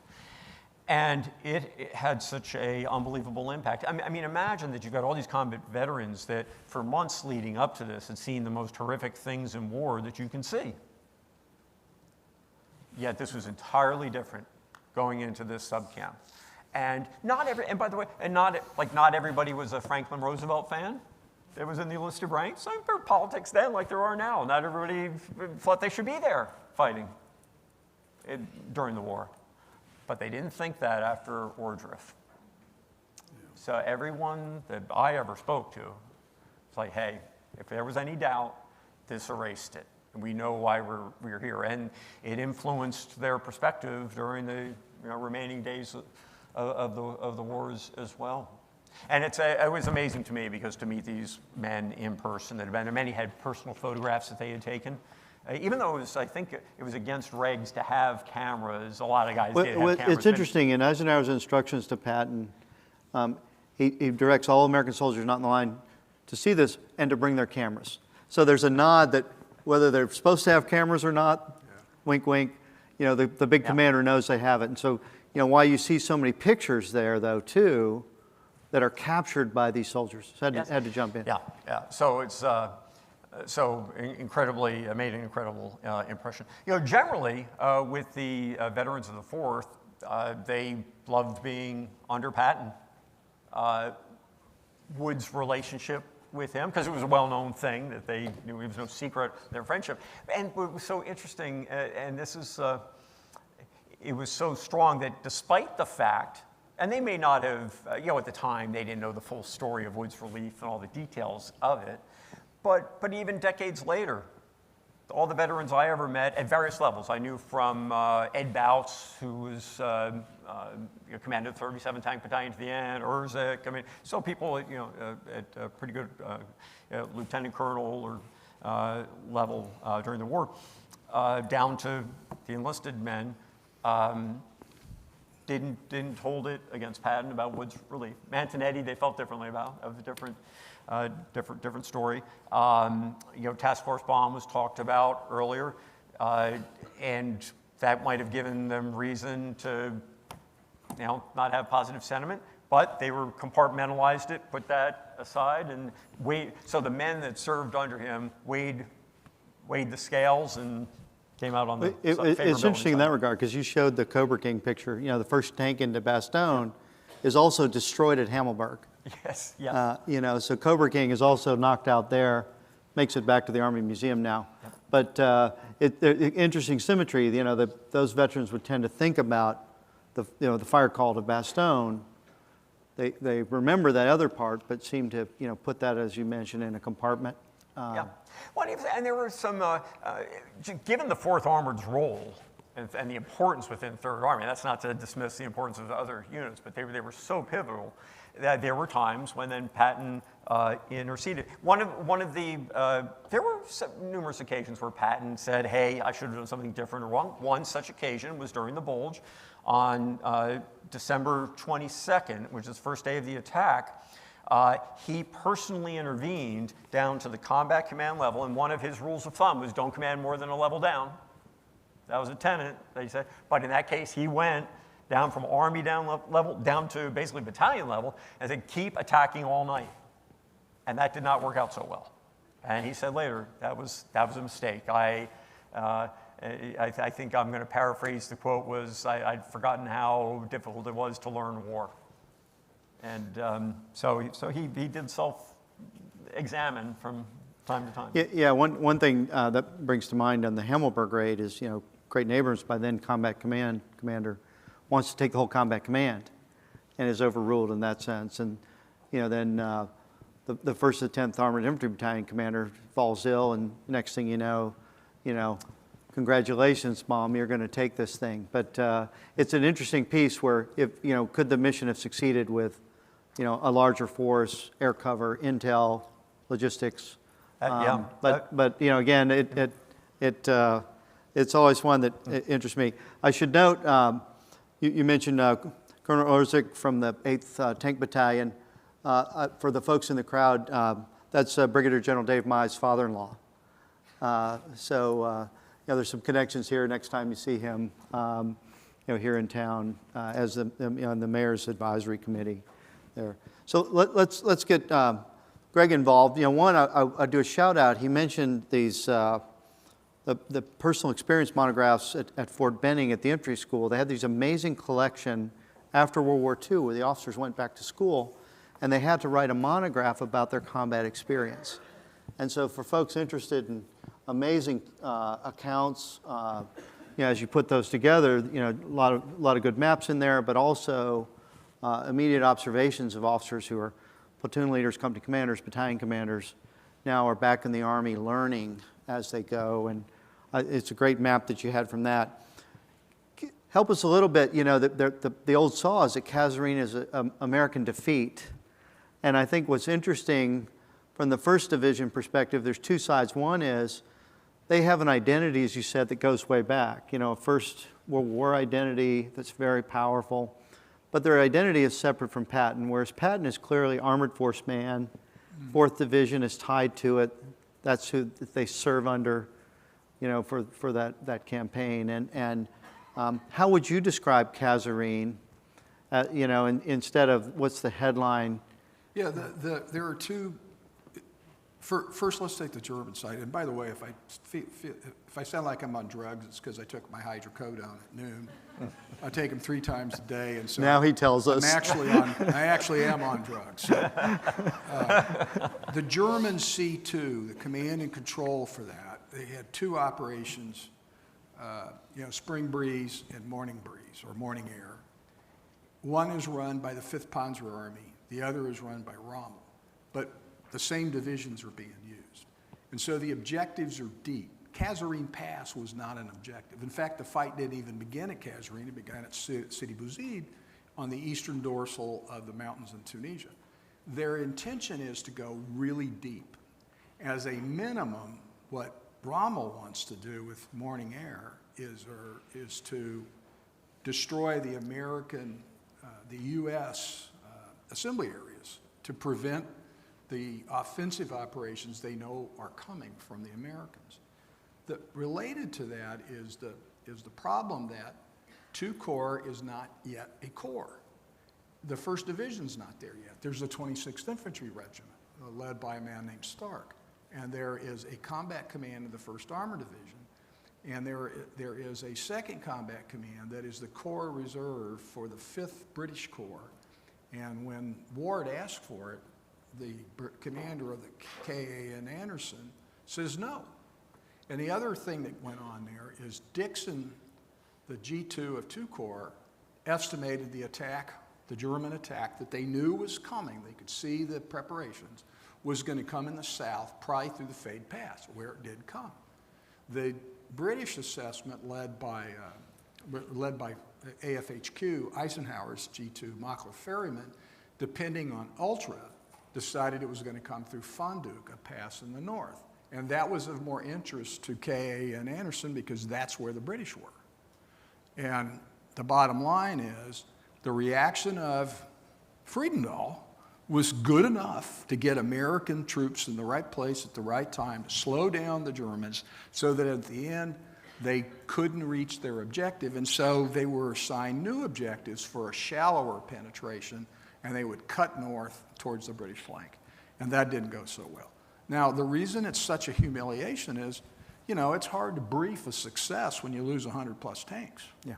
And, oh, by the way, John Waters is captured. So there were a lot of things about that fight that aren't good. But if you get a chance, you can get it online. Roger Cirillo wrote collected documents, 5th Panzer Army orders, after-action reports, periodic reports, estimates from the G2. And he put together about 4 volumes, about this thick, in 4 different volumes. And it lays out all of that story of the timeline. So when you look at Kasserine, it's not a humiliating defeat. It's pretty damn humiliating, but we actually won.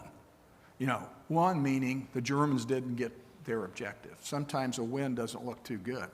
Yeah, they're unable to achieve their objectives, so they withdraw. So that at that level, and it becomes a series of battles. It's just an interesting headline. How does it fit? And certainly the 1st Division, as you described, has an identity before Patton's even the commander that maybe we didn't get the credit we deserved for this. Well, they certainly had that feeling. And when they got back together, the G2 of the 2 Corps, Monk Dixon, Benjamin A. Dixon, writes about, oh joy, they're so happy in the 1st Division, they're together for the first time in 2.5 or 3 months or whatever it was. All of the units back together like they're supposed to be, like we're trained to fight. So if your concept is you fight at the division level and you're fighting at the battalion level for other people's organizations, that's going to cause problems. Logistically, too. I mean, it was a nightmare to supply these guys. And by the way, after eating British rations for 3 months, they were pretty happy to go back to sea. So on that note, let's turn it to the comrades out there in the audience and see what questions they have for Greg and Don. Great. Round of applause for our panelists first. Thank you, gentlemen. Well done, Don. Thanks, Mike.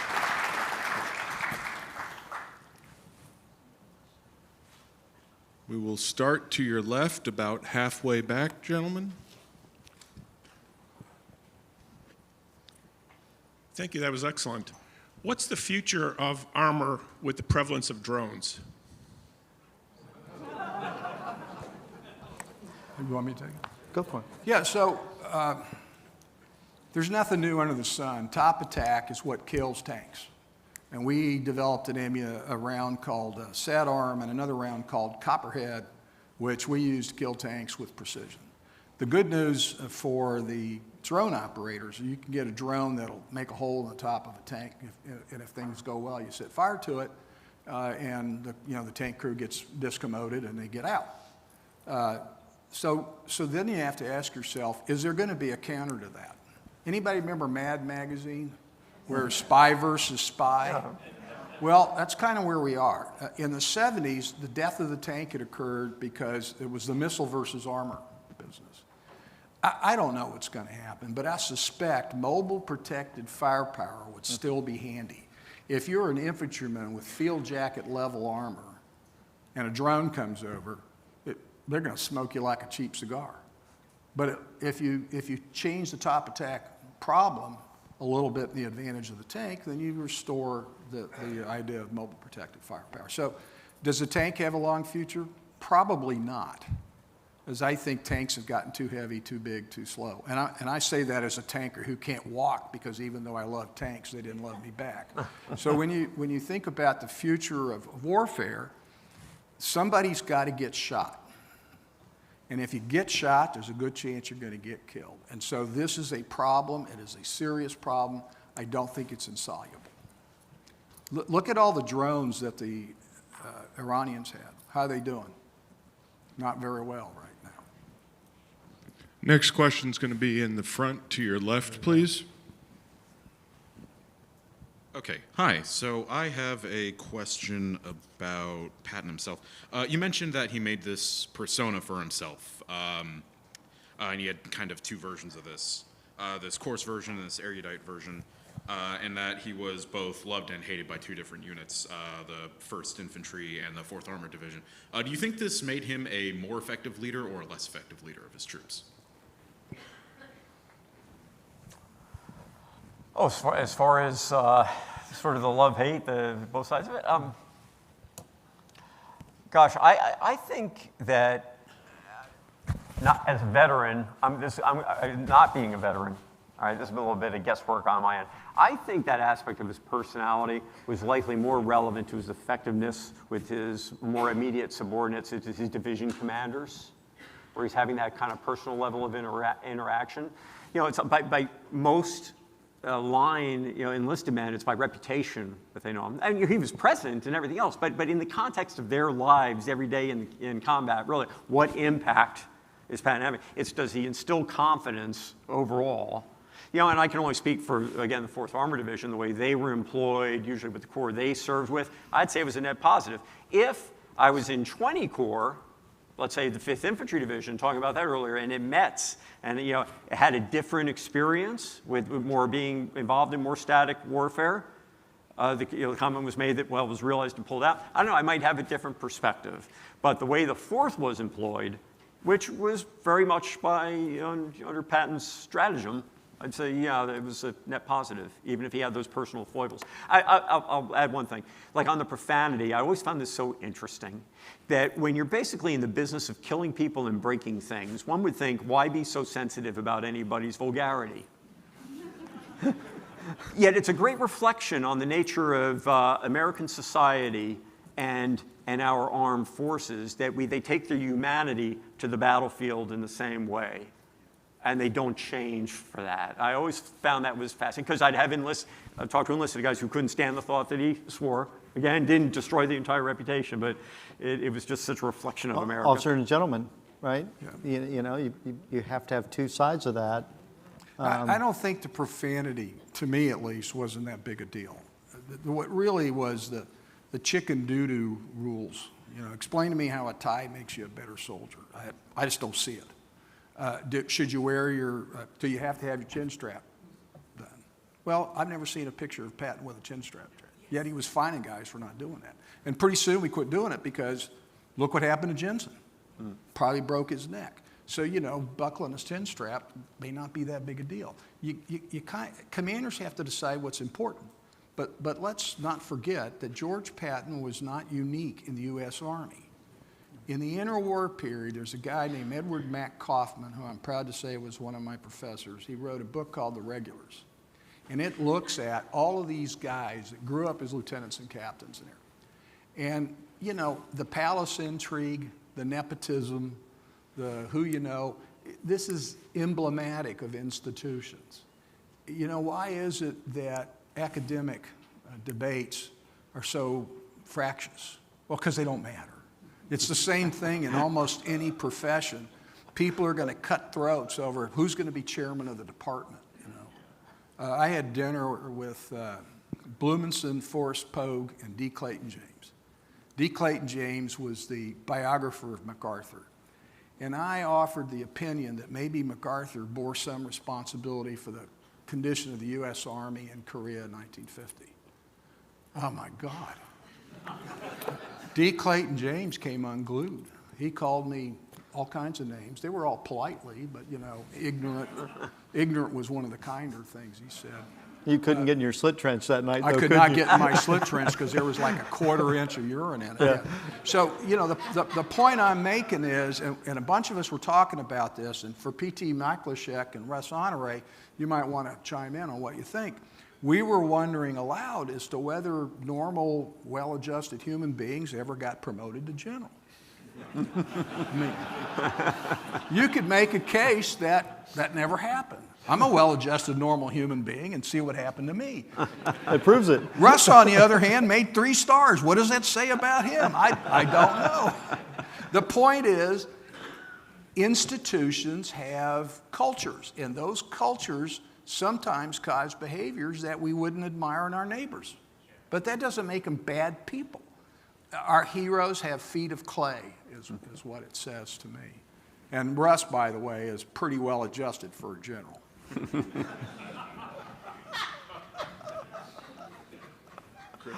What's he going to do to me now? We're both retired. And we're old friends. Gentlemen, next question is going to be all the way to your right, towards the front with Connie, please. Other right. I don't know if this is accurate or even appropriate, but my father-in-law served with Patton, started in by Casablanca. And I just want to read a quick paragraph, because he did send a letter back to his parents about the Kasserine Pass, about what his experience was. And I think, even though it sounds like from when I came here, I just thought it was a complete disaster for the Americans, it sounds like maybe it wasn't that bad. But this man's experience was this, and I'll be quick. Our next battle was Kasserine, February 20th, 1943. We took an awful beating, and I lost a lot of my best friends. This is where Sylvia, or our cousin, got hurt, but I didn't want to tell you or worry you, and that's why I didn't tell you. I went over to see him, but they took him to the hospital. The Germans were the best they had, the 21st Ranger Division, or the so-called African Corps. We then went back, reorganized with our outfit, and later on took back Kasserine. So this gentleman, my father-in-law, my wife's husband, father, was there the whole time. And when I talked to him after they found his mess kit in the bulge, when I talked to him anything about Africa, he just said that the beginning there was just miserable, that they got their ass kicked every day is what he felt like, until they got over to Tunisia. With somehow what happened turned it around, then it was, then on to Sicily. But and again, this is just somebody who was there to give back, whether or not dates are right, whether or not the names are right. It's clearly somebody who came back. So when we hear from things like that coming from the people that were on the boots on the ground, when it's then given up the chain of command or anything else, it sounded like it was a loss. It may have turned out to be a win, but certainly the first half, you were down 25 points. Well, when you're looking at combat experiences, one of the things I tell people is the worst thing in the world is an eyewitness, because all they know is what they saw. And when you look at Kasserine Pass, I've got a bunch of memoirs written by first ID guys essentially say the same thing. Because if you're in the 26th Infantry, and it seems like the entire German armor community is running over your positions, that's pretty rough. But what the American infantry learned is if you dig your hole deep enough and you stay in your hole, you can be overrun by tanks. But if they don't have infantry with them, then you can kill them as they go by we were beginning to get bazookas. But you got to remember too, we were a green army. I wrote a chapter in my book on the 1st Division, No Sacrifice Too Great, which you should buy many copies of. Each of you should buy one copy. Yeah, at least one. Yeah, and the chapter's called The Wehrmacht as Tutors. They were teaching us how to fight because they already knew how. They'd been at it a while. And we mobilized the U.S. Army so fast that to get units 11 where you'd have decent experience, sometimes just before, right after Kasserine, but before another big battle, a battalion of the 168th Infantry got 200 guys as replacements. They showed up with 2 duffel bags of clothes and no weapons. And several of them admitted they'd never fired a weapon. And poof, they were infantrymen. Well, how do you think they did? So perception is reality, but if you're in the tank that just got blown up, even though your battalion killed all their tanks, it doesn't look too good to you. And one of the other things I'd tell you is, and Mike and every combat veteran here can relate to this, is the very first time you're shot at and missed, you've learned everything there is to know about getting shot at. Everything after that's postdoctoral study. And if you've never had artillery land on you, and somebody talks about suppressive fire, it doesn't mean anything until artillery lands on you. And then you're not only suppressed, you're really depressed. And the only thing that matters is getting out from under it. So coming back to the point, perception is reality, but reality, so one person's perception doesn't guarantee your understanding of the battle. The piece I'd add to that too is, they say like the term low intensity combat. Well, not for the guys that are in combat. But I think this is a framing issue.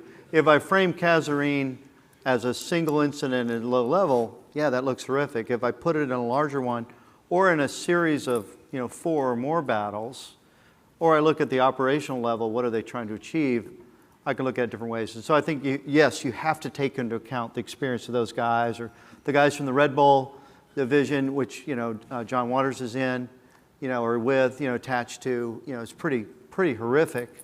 But how rapidly they adapt, how do I see it, different levels. But I think depending on your level of analysis and framing, you could easily come up with different. Similar to, if you look at the 101st guys in Normandy, they always complain about how widely they're scattered. The 505th guys who jump into Sicily are spread 60 miles. So they don't talk about drop zones being scattered as much as the 101st guys who have their first jump. But again, at that level, I think Greg's point's pretty accurate. That their perceptions are very valuable, but then you want to frame those in a context. Yeah. I would say, just to put a final note on it, it is really incredible how far the U.S. Army came in such a short period of time.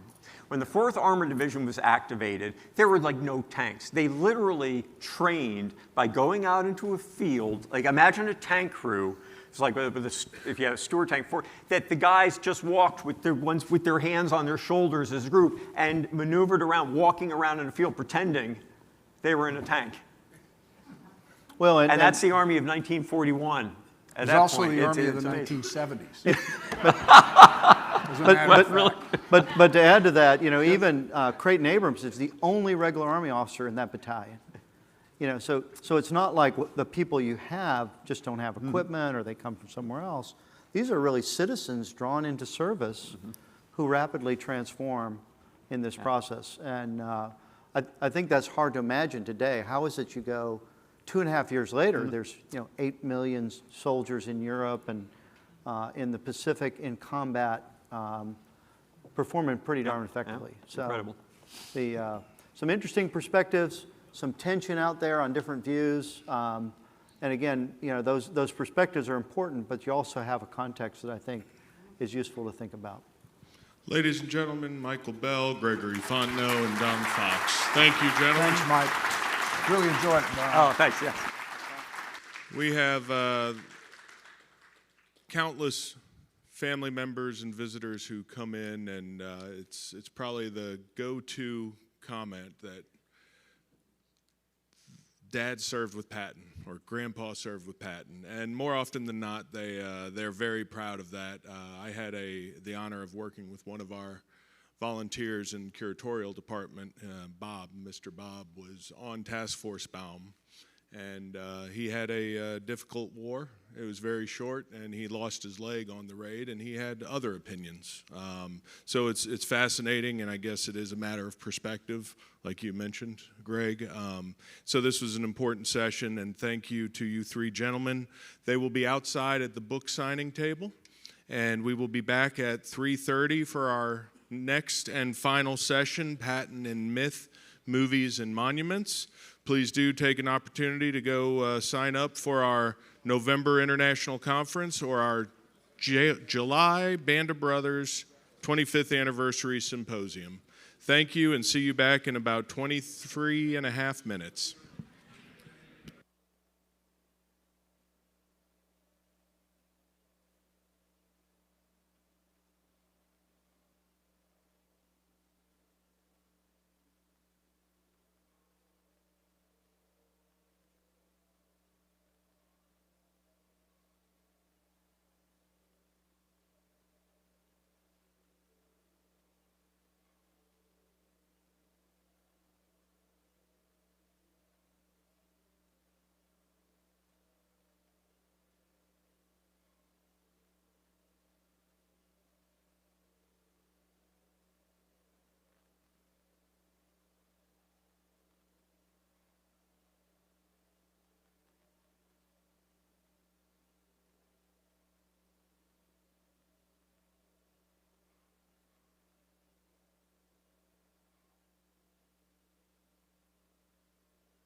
For 6 dark years, the world was on fire.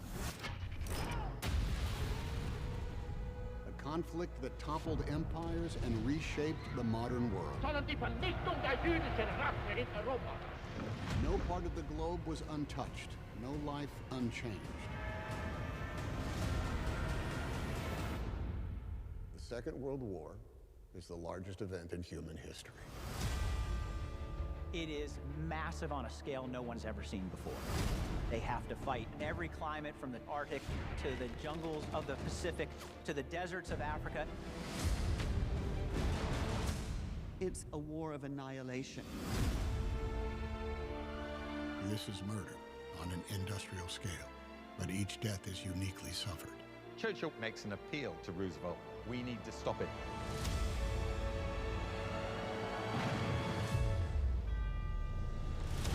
There could be one victor and one vanquish.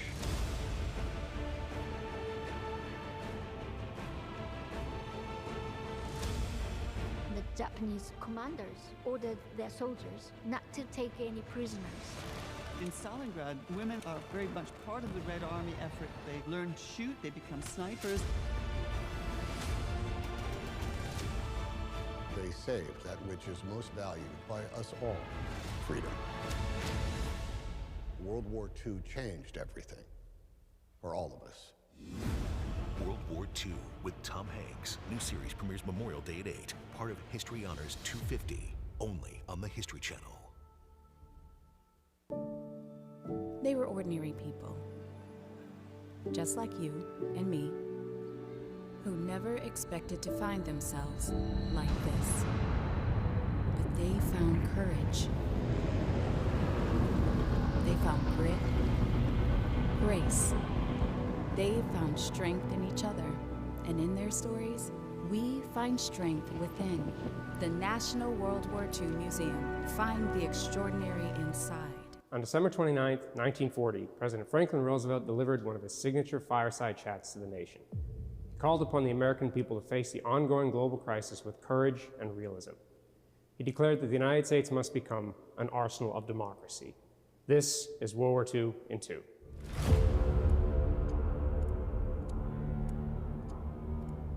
By late 1940, German forces controlled most of Western Europe, and German planes were bombing British cities in preparation for an invasion. Roosevelt warned that if Great Britain fell and Nazi Germany and Axis powers gained control of most of the world's land and seas, there would be dire consequences for the United States. We must be the great arsenal of democracy. For us, this is an emergency as serious as war itself. The President called for the U.S. to support Great Britain and other countries with military supplies, arguing that it was necessary to keep America safe. This was a major change in American national security policy. Under pre-war neutrality acts, it was illegal to supply war materials to any nation at war. From 1940 to 1941, supplies began flowing overseas to Great Britain, China, and the Soviet Union under the Lend-Lease program. After the attack on Pearl Harbor and the United States entered World War II, the American economy truly became a juggernaut. Millions of Americans uproot themselves to fill the countless new jobs created by the American war economy. It produced everything from billions of rounds of ammunition to millions of boots, uniforms, and small arms. American workers built tens of thousands of ships and aircraft of all shapes and sizes, including 20,000 Higgins boats made right here in New Orleans. Even Soviet leader Joseph Stalin acknowledged the importance of American Lend-Lease aid, saying in November 1943 that the Soviets would lose the war without American help. By supplying the United Nations with a wide range of weapons and equipment, the American arsenal of democracy paved the way for Allied victory in World War II. The National World War II Museum highlights these contributions right here in the Arsenal of Democracy Gallery in the Louisiana Memorial Pavilion.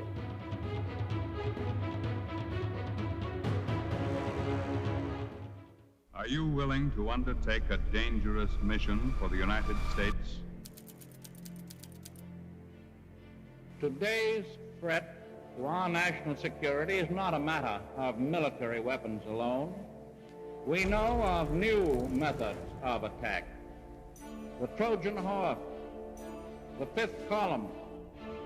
Our war program, the most unprecedented in history, calls not only for the production of tanks and guns, planes and ships, but also for the building of a defense against enemy agents within our borders. Enemy agents who have been sent to this country to disrupt our industries, destroy our morale, and damage the impact of our fighting armies. Spies, saboteurs, and traitors. These dividing forces are undiluted poison.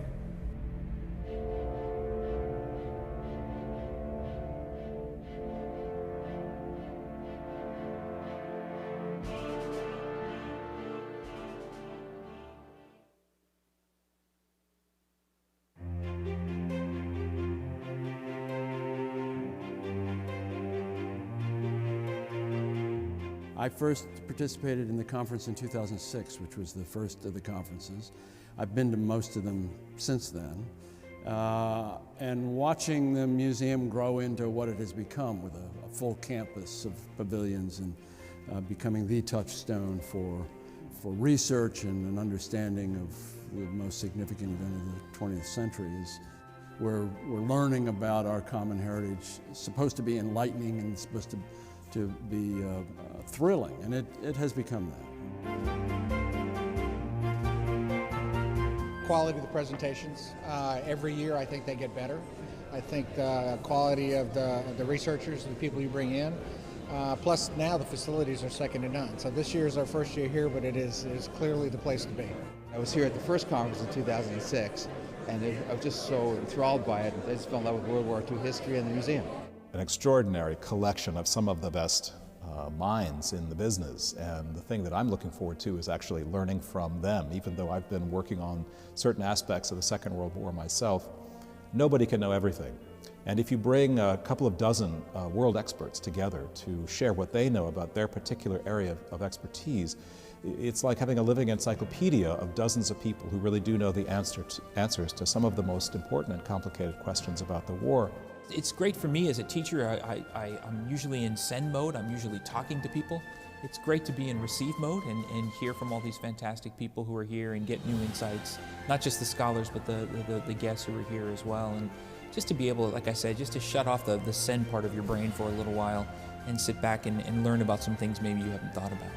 I just fell in love with it. I've been coming back ever since. It's the right place to be. When you can get with 500 other guys and gals that are interested in history, it's just the place to be. It's just one of those conferences that just keeps on giving to the history of our country.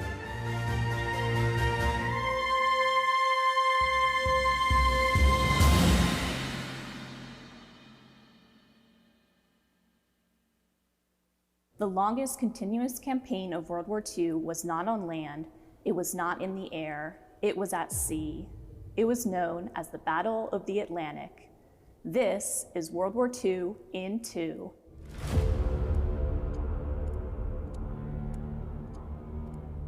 When war broke out in Europe in September 1939, Britain and France imposed a naval blockade on Germany. In response, German submarines or U-boats began targeting Allied shipping in the Atlantic, hoping to cut off Britain's essential imports of food and war supplies. The situation changed dramatically after June 1940. German victories in Europe provided new U-boat bases along the Atlantic coast. These U-boats intensified attacks against convoys headed for Britain in the northern and eastern Atlantic. Hundreds of Allied merchant ships were sunk, and losses were immense. Allied navies, along with Allied merchant mariners, fought fiercely against the growing German naval threat. Germany was producing U-boats so quickly that they deployed groups of submarines known as wolf packs, which dominated the Atlantic. British Prime Minister Winston Churchill later wrote, "The only thing that ever really frightened me during the war was the U-boat peril." By early 1941, although not officially in the war, the U.S. Navy was already active in the Atlantic, escorting merchant ships carrying supplies to Great Britain. Tensions continued to rise. In September 1941, a German U-boat fired on the destroyer USS Greer, which fired back. 1 month later, USS Reuben James became the first U.S. Navy ship lost to enemy action. After December 7, 1941, and the U.S. entry into the war, Germany expanded its attacks in the Atlantic dramatically. U-boats moved close to the American East Coast, aiming at ships lit up by coastal city lights. In 1942, the submarine campaign even pushed into the Caribbean and near the U.S. Gulf Coast. In response, the Allies developed new tactics to protect shipping and hunt U-boats, including improved convoy systems, long-range aircraft, and hunter-killer groups. Advances in sonar and radar, combined with Allied code-breaking of the German Enigma system, enabled more precise detection of U-boats. Americans expanded production of ships on an unprecedented scale. By mid-1943, these combined efforts turned the tide. German losses reached around 30,000 U-boat crewmen, nearly 3/4 of the force. Allied losses were also severe.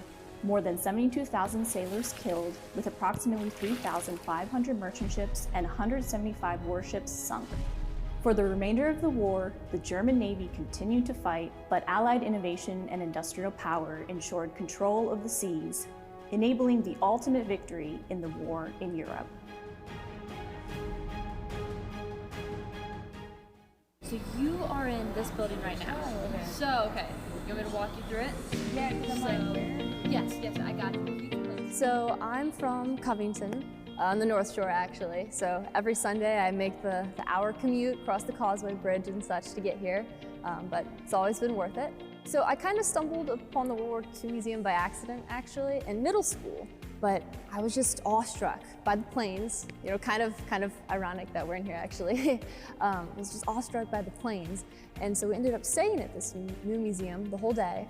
And by the end of the visit, I had just completely fallen in love with everything the museum had, and was just really touched by how inspirational it all was. And so fast forward a couple years later, I kept going to the museum, coming back every chance I could get. And when I turned 16 for my 16th birthday, I asked my parents if I could start volunteering at the World War II Museum.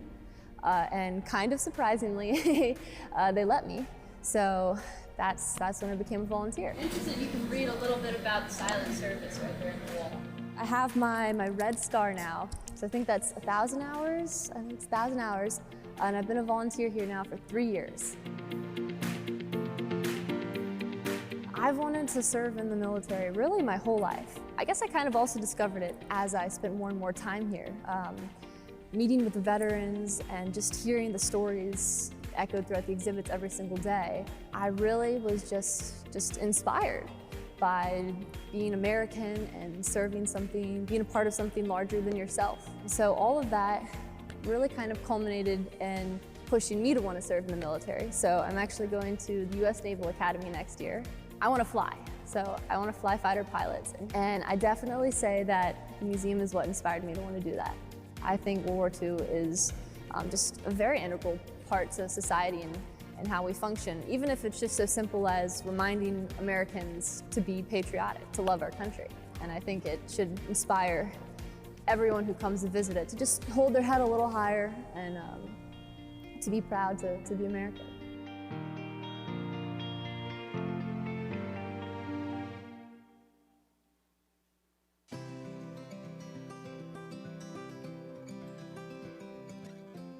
Hi, I'm Lisa Clapp with the National World War II Museum in New Orleans. The museum offers the highest quality in educational travel.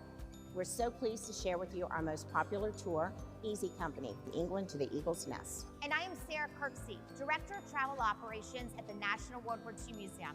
This exciting tour starts in England and crosses the English Channel into Normandy, where we spend 4 days immersed in D-Day history and the Battle of Normandy, with a focus on the actions and the stories of the 101st Airborne. The tour then travels to the Netherlands for Operation Market Garden, Belgium and Luxembourg for the Battle of the Bulge, goes into Germany, and ends in Austria at Zell am See with a visit to Hitler's Eagle's Nest. Experience the beaches, bridges, cities, and villages where crucial battles took place and history-making decisions were made. The tour is guided by the top experts in World War II history, and it features an original cast member from the HBO hit miniseries Band of Brothers. Let's hear it from Ross McCall, who portrayed Joseph Liebgott, and on what the actors bring to our tours and what it's like to travel with the National World War II Museum.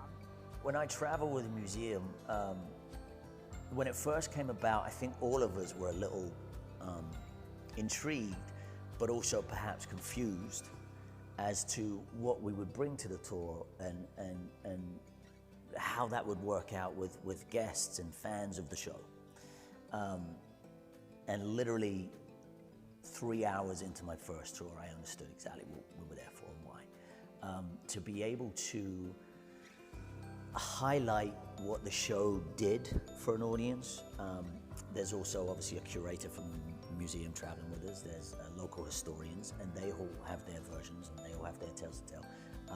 But there's such an interest in the show to be able to give like behind the scenes ideas of what happened, or the Hollywood version of what happened, is just, and I've heard this from many guests now. I've done maybe 5 tours. And the guests all have that same similar vibe. They're like, at first we were like, great, this actor, I love this guy from this and this and this, but what do we do once we've taken our first photo and he signed the DVD? You know, what next? But you'd be surprised the amount of questions that we get. And so it's really just about being involved with the guests and being an open book and saying, sure, I'll tell you some stories, you know, and they love to hear it. And then you hear reality and you hear the Hollywood version, and they're pretty close, you know. Some, like I say, we have to take liberties for, but we can't go back and reshoot, you know. What's done is done. But it's a magical experience and a real bonding experience, actually. But also for me, secretly, it's a real education. I learn something new every time I do a tour, every time. And I get to Zell MC in Austria, and I'm sort of blown away with how the tour works, and it just runs so smoothly and so beautifully, and everybody's very emotional at the end, and nobody wants to leave, and you know, that last night is always, I got some great memories. Yeah. We are looking forward to welcoming you on Easy Company, England to the Eagle's Nest. Thank you for traveling with the National World War II Museum.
All right, folks, if I could ask you to please come back in, find your seats, and find your cell phones.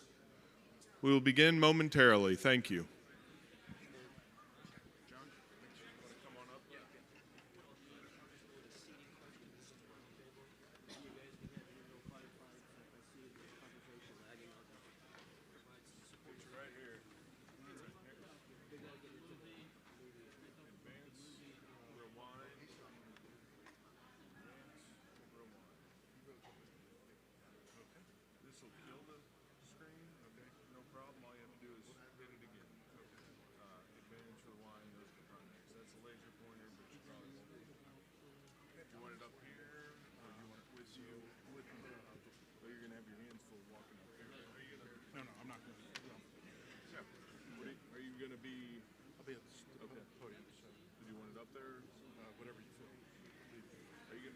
Start at the podium for your intros? Yeah. Okay. Are you introing me, though?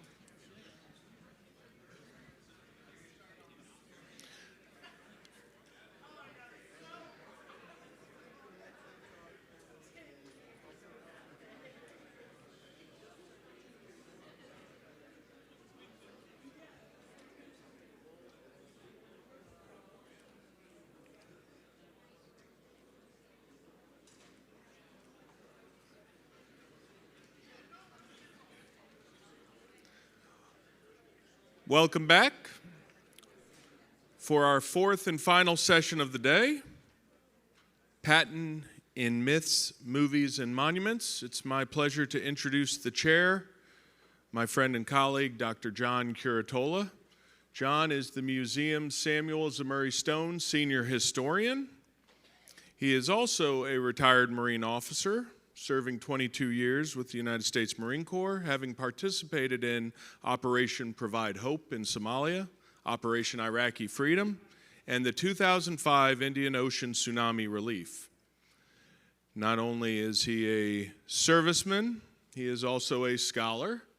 He received his PhD from the University of Kansas in history. He has taught at the U.S. Army Command and General Staff College at Fort Leavenworth. He's always clear to remind everyone that's the good side of the fence, not the other Fort Leavenworth.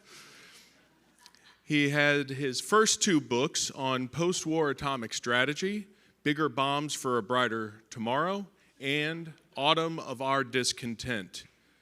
His latest book, book number 3, just came out last spring, Armies Afloat, How the Development of Amphibious Operations in Europe helped win World War II. It's a great book. It adds wonderfully to the library of World War II. He is working on book number 4 on Curtis LeMay. Might be a good topic for a symposium one day. But right now we're going to stick with Patton, and we're going to let John Curatola take it away. Thank you, John. Thank you.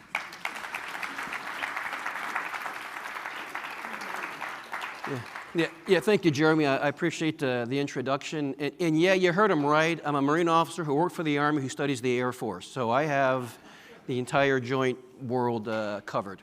I'm a little scared today because I'm the only Marine in the room talking about an Army officer here in the Eastern Front.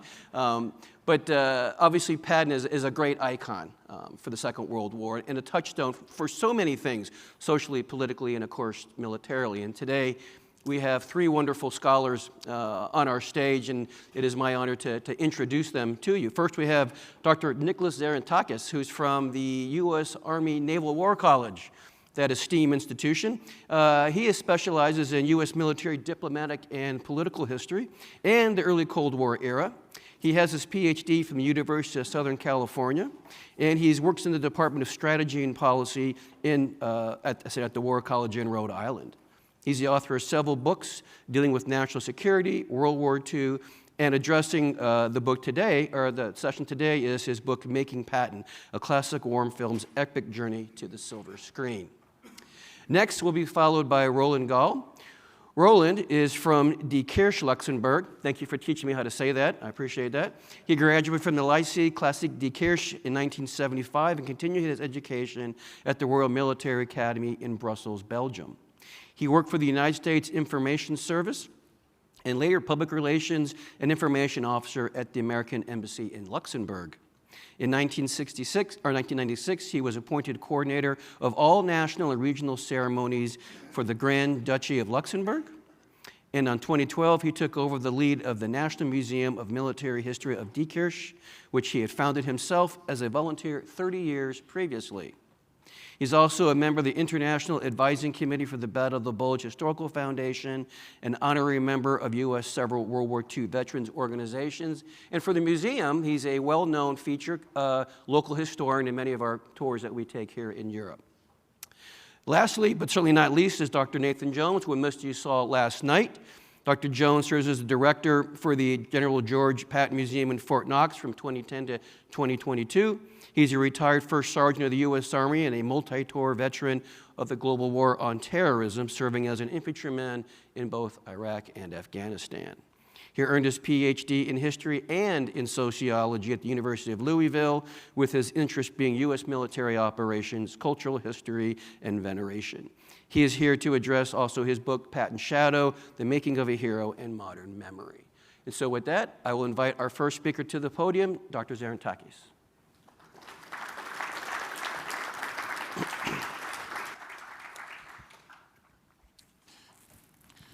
Well, thank you. Thank you for coming here. I know every speaker says appreciates an audience, but I've spoken to some pretty small audiences. I was at a presidential library where the audience was 2. They were my my godmother's sons. That same presidential library asked me back a couple years later, and my audience doubled. So it was my godmother's sons again, and my wife and my son. So anyway, so the Basakis, if you're listening, thank you for showing up. And there are a lot more people here, but thank you. So what I want to do today is talk a little bit about the origins of this project, and then the origins of the film, and then I want to spend a little bit of time talking about the iconic opening scene. There's a great deal I could say about this film. Indeed, I took 200 pages to say a lot. And I'm sure there are a lot of questions, and I have many stories to tell, so let's begin. This is supposed to work.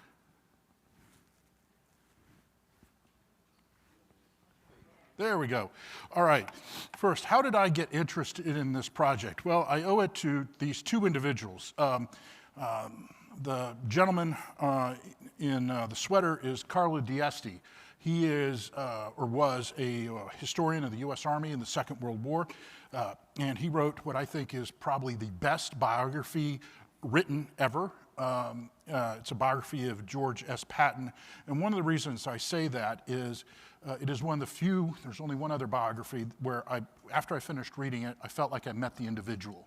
So he grabs the personality and he gets it across, which is a very difficult trick to do when you're using just the written word. And you certainly have pictures, but anyway, D'Este had this book published about the time I was doing dissertation research, and I happened to be in Washington, and he was on the old C-SPAN book notes program.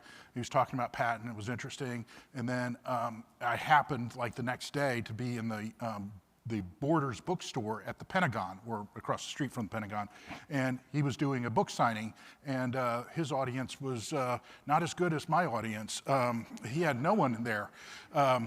So I felt a little guilty about that, but I was a broke grad student. I wasn't about to buy a biography, but I ended up buying 2 copies. I gave one to my brother as a Christmas gift. He loved it. And then I bought another copy for myself, and I loved it. And as I was reading it, I was like, oh man, there is a book project, or actually at the time I thought an article about how, the relationship between history and fiction in the making of the motion picture. So I went up to VMI and did some research, and the producer of the film, who I'm going to talk to you in just a second, left his papers there. And I was like, okay, I'm going to write an article about Patton, myth, history, fact, fiction. And I was like, okay, there's just too much here. So I said, I grabbed some notes, and I said, okay. And then after I went back home to Texas, I realized, this isn't an article, this is a book. So, and this isn't a book about history and fact, this is just the making of. So I decided to do this project, and I went back up and spent like a week there, and did a bunch of research. And eventually I ran into Carlo D'Este a second time at Carlisle at the Army War College when we were doing research. And I got to tell him, listen, your book, brilliant, and it inspired me to do this book. And he's like, okay, kid, thanks, whatever, good luck. And that's fine. Now, I'm working on the book, and I am spending a holiday, or I'm visiting my uncle, who is the other person in this picture. That's Colonel David E. Thompson. Now, my uncle, who is my mom's brother, did a lot of hero stuff in Vietnam, and you're going to see he has a lot of medals there. He was a helicopter pilot. He did something. He was a living legend in the helicopter community and the special forces community.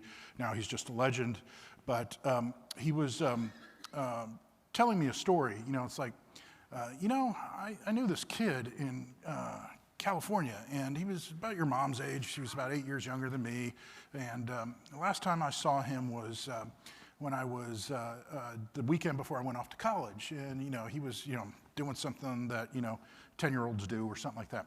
And the next time I saw him, he was jumping into my helicopter in Vietnam yelling, go, go, go. And he's now a historian. Do you know Carlo D'Este? And I'm like, oh my goodness, you gotta be kidding me. So I wrote Dieste and told him this story, and he says, yeah, I kind of sort of remember that. So the world is a small place. Now, that's kind of how I ended up in this project, which there were forces unbeknownst to myself driving me to do this. Now let's talk a little bit about how this film gets made. The man who made Patton is this individual. This is Frank McCarthy. He was a graduate of VMI, and he happened to be in the right place at the right time.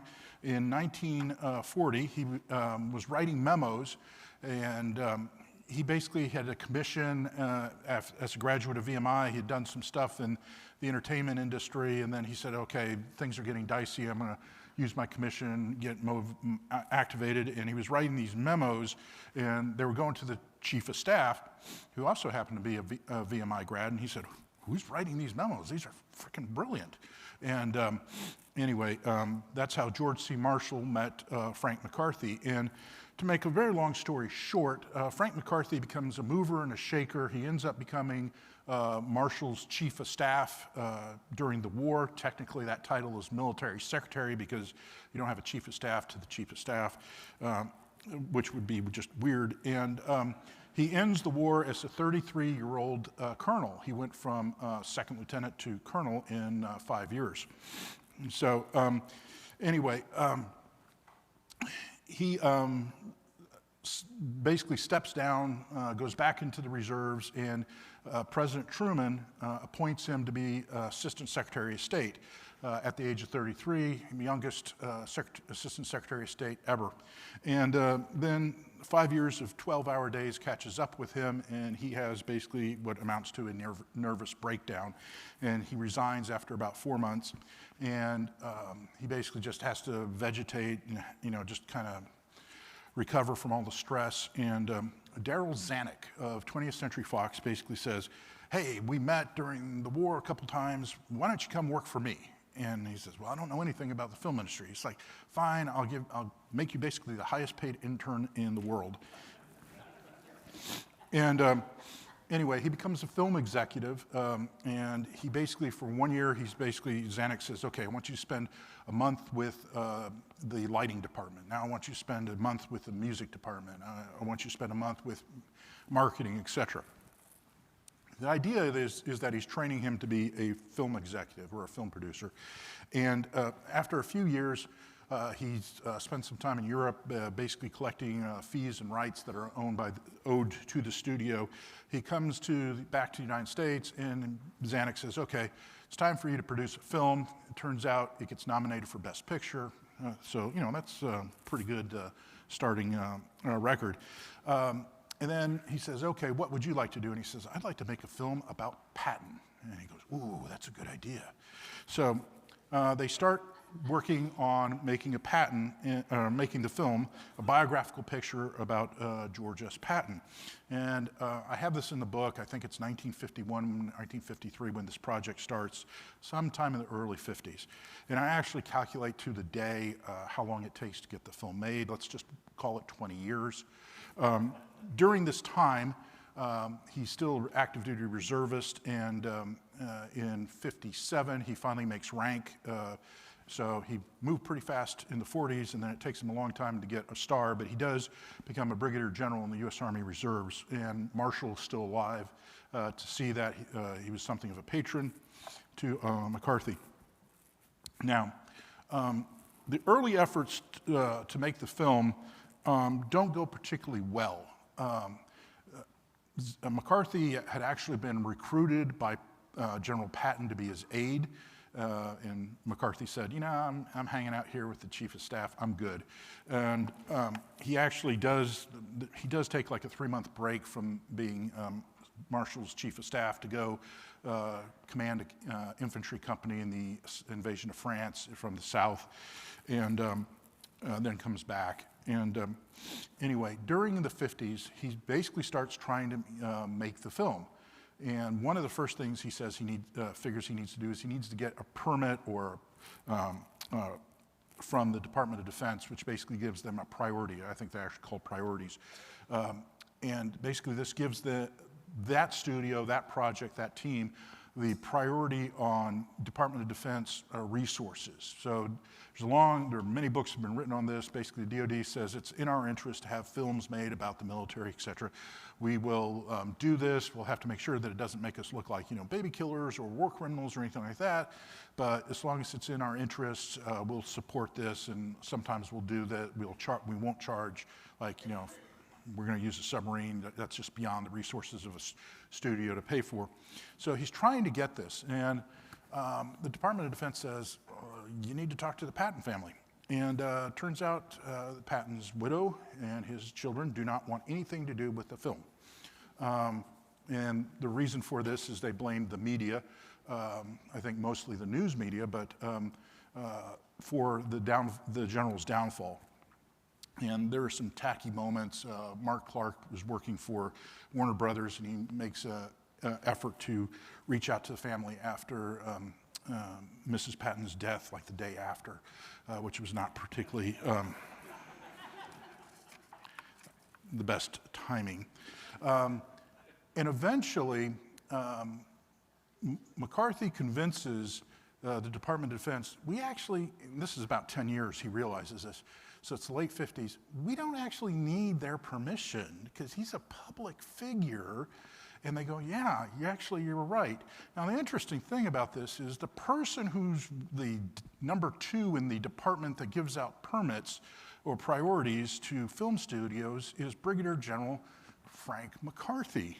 And he's actually laughing about this in an oral history. It's like, yeah, I gave myself the priority. And it's like, I'm reading this going, how is this ethical? Anyway, he gets this just in time for him to get fired or laid off by 20th Century Fox. And it had nothing to do with him. It had everything to do with Elizabeth Taylor. And they did not know each other personally. At least I don't think they did. She basically bankrupted or came very close to bankrupting the studio with the film Cleopatra. And if you haven't seen that movie, see it, because you're going to see all the gazillions of dollars that they burned, threw away into that. It looks great. The production value is unbelievable. Daryl Zanuck, the guy who hired McCarthy, seizes control over the studio. He had retired, and then suddenly the people he had picked to replace him are basically bankrupting him, and this is his main source of income from all the stock options and stuff like this. So he basically does a coup d'etat, and he puts in his son Richard in charge of the studio, and Richard's first job is save the studio. Otherwise, we got no money. Kind of a big motivation. And Zanuck lays off a lot of people, including McCarthy.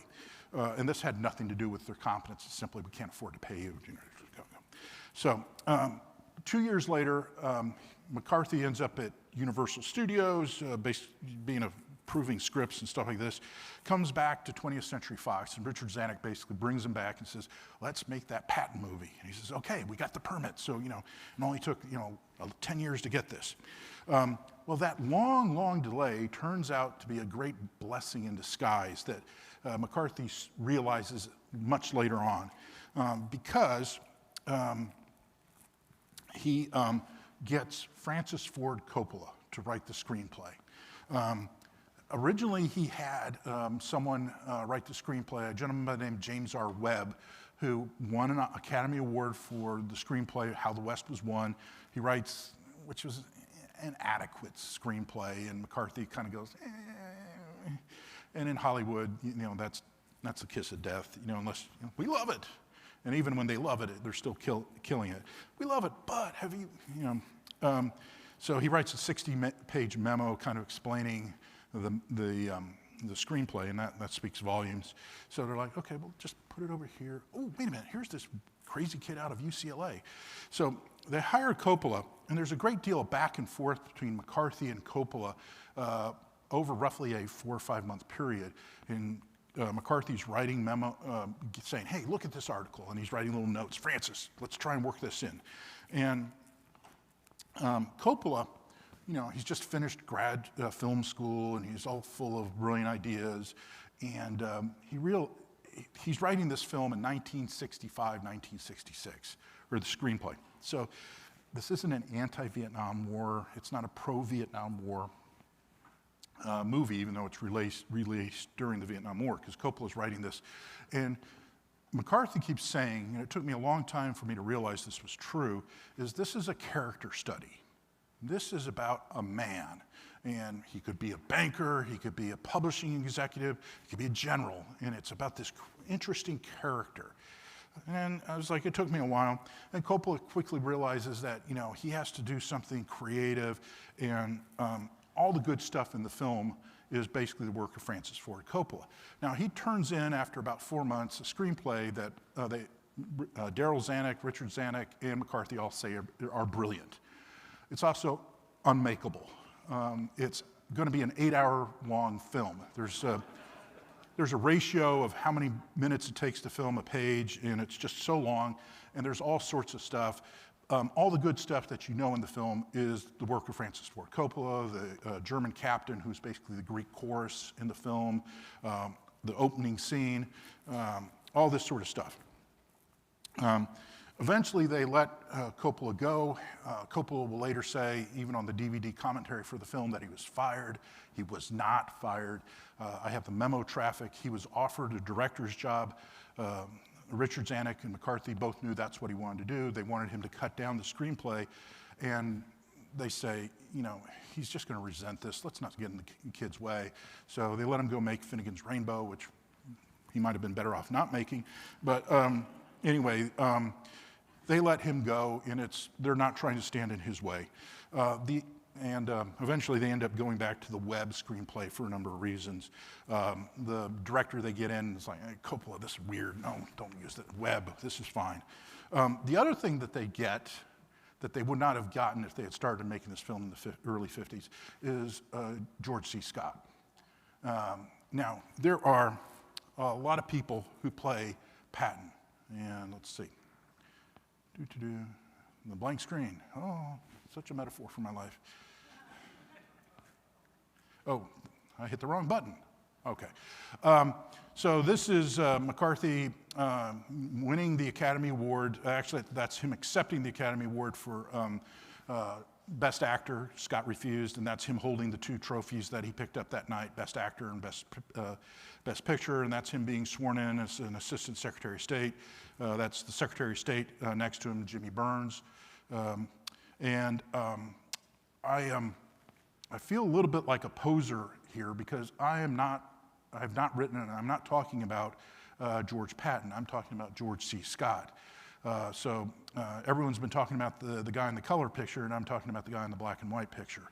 Now, the interesting thing about Scott is he spends an enormous amount of time studying General Patton. And he looks at newsreels, videos, he gets makeup, he has his hair shaved, he gets makeup, he gets some dentures, not dentures, but prosthetics to mimic his teeth. The only thing he does not try to mimic is the general's voice. The general had a much more high-pitched voice that sounded more like, to me, H. Ross Perot. When you put your hand in a pile of goo that used to be your best friend's face, you'll know what to do. He says, everyone knows my raspy voice, and it physically hurt him to try and mimic the voice, so I'm going to do that. And actually, it's probably, the fiction version of Patton is probably better than the reality. Now, one of the things that's interesting is that a lot of people have played George C. Scott, a lot of people have played Patton, Freudian slip there. A lot of people have played Patton before and since George C. Scott, and I was surprised. Most of these are gentlemen who play before, and then this is actually in reverse order, but Kirk Douglas plays him before, and then George Kennedy and everyone. I didn't reverse order. All these gentlemen are doing him after George C. Scott. And some of these are actually pretty good actors who've won Academy Awards, have gotten Emmys, who've got a good body of work. And none of them really resonate with the public. It's like, oh, did you see Kelsey Grammer do Patton? This is a guy who's won like 10 Emmys. Anyway, which is one of the things. Now, here are... I'm running out of time, so I'm going to go quite rapidly through this. These are actors who turned down the role. and one who wanted it. And the one who wanted it is Ronald Reagan. And McCarthy wouldn't give it to him. Burt Lancaster was attached to the film for 7 years and finally got tired of waiting. Out of desperation, McCarthy offered the job to Wayne, and Wayne said it was too tough. Rod Steiger actually was offered the role. He looked at the Webb screenplay and said no, but he said, you know, my buddy George C. Scott might be the guy to do it. And then Scott, through a mishap, they sent him the screenplay for both Coppola and Webb. He said, no, I'm not going to make this Webb screenplay. It's not very good. Oh, but this Coppola screenplay is fantastic. I'll make this. So they brought in someone else to boil it down to 3.5 hours. All right, I'm out of time, so I'm just going to super quickly talk about the opening scene, and then I'll be done. The opening scene is all Coppola. It is a bit surreal because the best biopics, and there are a lot of biopics out there, involves some nonlinear storytelling and some surreality. So you're having a 4-star general start this off, and then the next scene he's a 2-star, etc. The interesting thing about this scene, Scott had a drinking problem, and that's well documented in the records. And when they shoot this scene, he's not there. He's still hungover. He shows up about the middle of the day, and then he just nails it. They're like, boom. And he says, I'm done. And Franklin Schaffner, the director, says, I need you to do another angle. And he says, I can't do it from the middle. Let's just do it a second time. Boom, I'm done. And he said, yeah, you are. And even though they lost the morning, they're done with like 2-3 hours to spare. So how does it compare to the reality of it? Well, people who saw the original and saw that said the original was far more obscene, but the film was far more dynamic. Coppola glued this together from various samples, and it was controversial. Scott loved it, but he wanted to put it later in the film. Omar Bradley wanted to take it out. Coppola, as I said, tells people he got fired over this, which is not the case, but anyway. So that's my 20-minute presentation, which actually took 21 minutes. I apologize for the extra minute. I'll make it up to you with shorter answers and question and answer. So.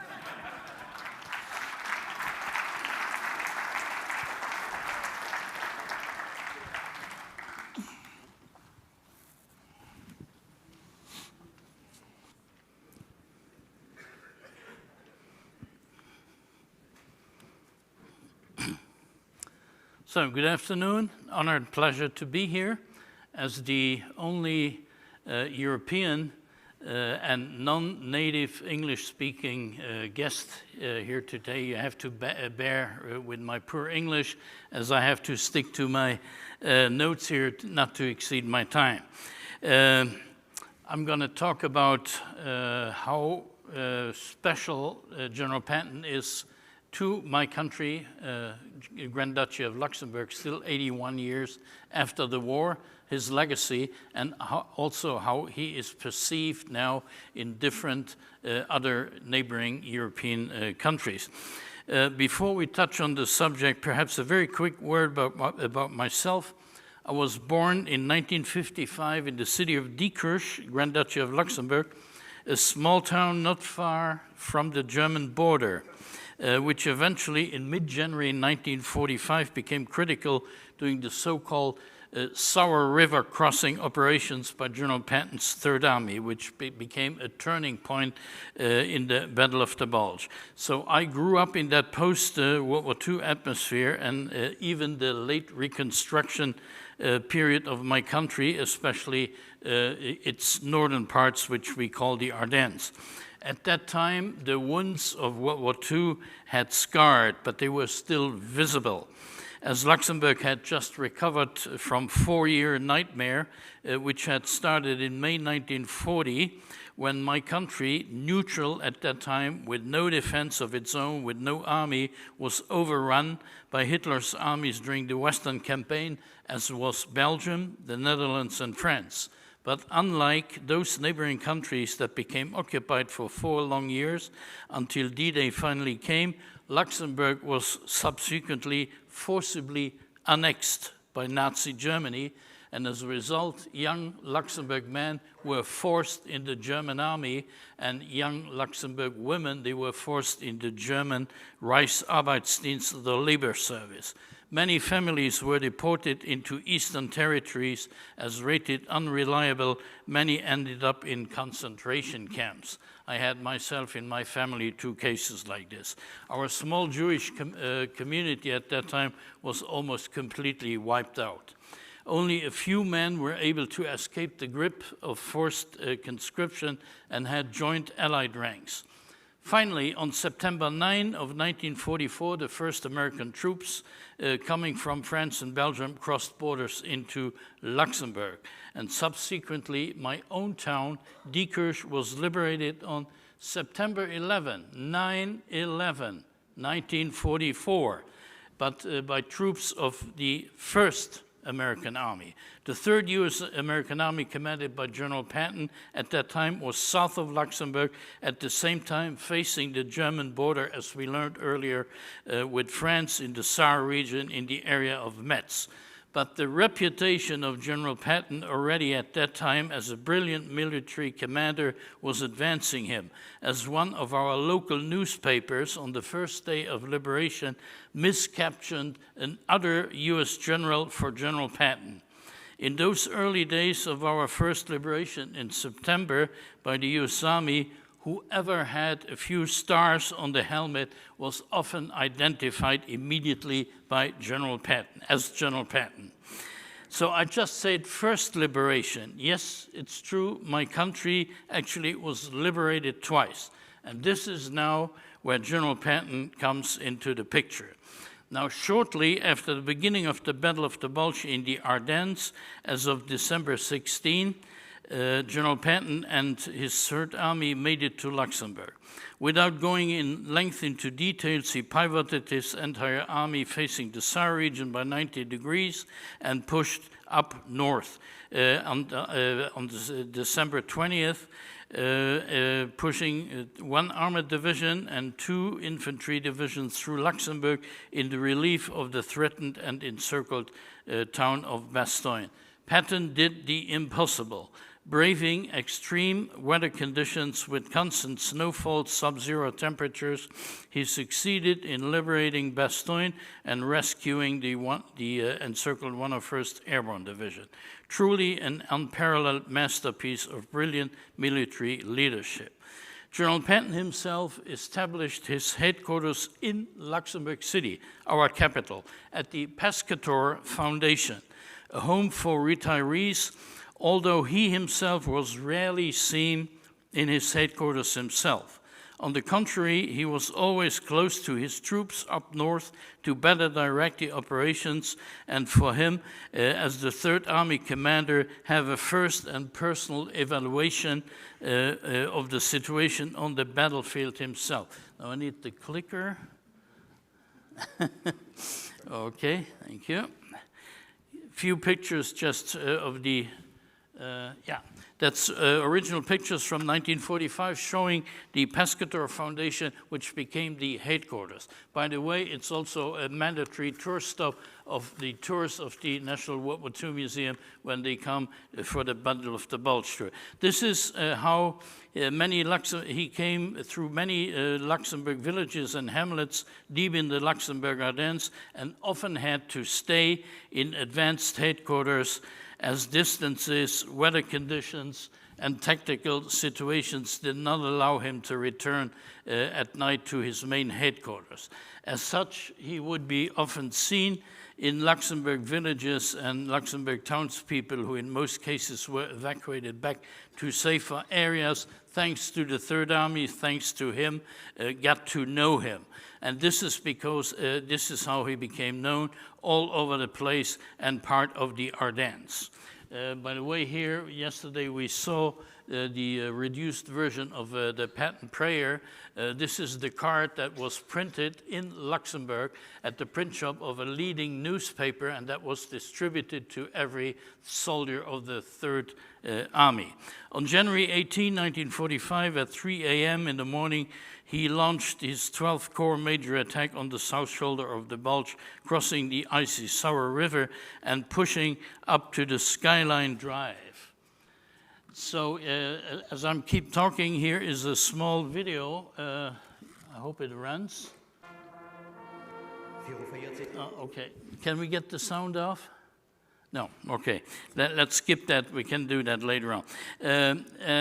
So during the river crossing operations, he was seen jumping into the river to inspire his men and swimming across the river and shouting on the other banks, "It can be done, follow me." Here you have two newspaper articles and a cartoon that shows General Patton even wearing swimsuits with a helmet and the ivory-handled Colt on his hand, jumping into the icy river. Personally, I don't belong. It's true, but we have the articles, and Kevin Heimel is going to debate that, but we know the place, and we often take people there as well. So after a short break during the successful river crossing and the liberation of Bastogne, he reorganized his Third Army and used Luxembourg as a jump-off line to invade mainland Nazi Germany as of February 8, 1945. This became known as the Siegfried Line campaign or the breaching of the West Wall campaign, fought again as a major part by the Third Army. When in early spring 1945, he retook countless German towns, many Germans who lived in the border area saw him and became familiar with his name.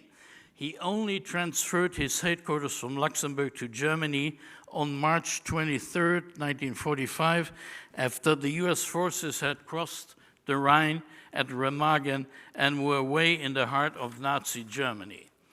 His army at that time was capturing towns after towns, and he ended the war in May in Czechoslovakia, liberating primarily the town of Pilsen and other areas of southern Bohemia 2 days before World War II ended. The remainder of his military career in post-World War II in Europe is well known. After the collapse of Nazi Germany and the decommissioning of the Third Army, 4-star General George Patton Jr. became the military commander of the sector of Bavaria in occupation. No more war, no more battles to fight, no more troops to lead into battle and to command, and no more glory to win. So as a result, we know the story of a chipped neck vertebra following the collision of his Cadillac with a deuce-and-a-half army truck in Mannheim, Käfertal, on December 9, 1945, resulting immediate paralysis. He agonized for 12 more days in the U.S. Army Hospital of Heidelberg and died on December 21, 1945, of a blood clot in the lungs.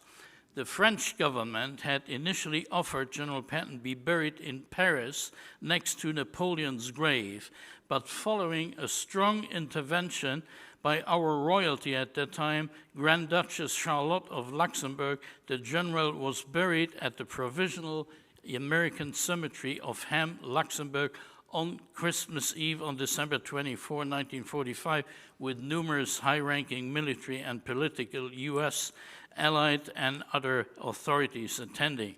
He was to rest here amongst thousands of his men he commanded who had given their utmost.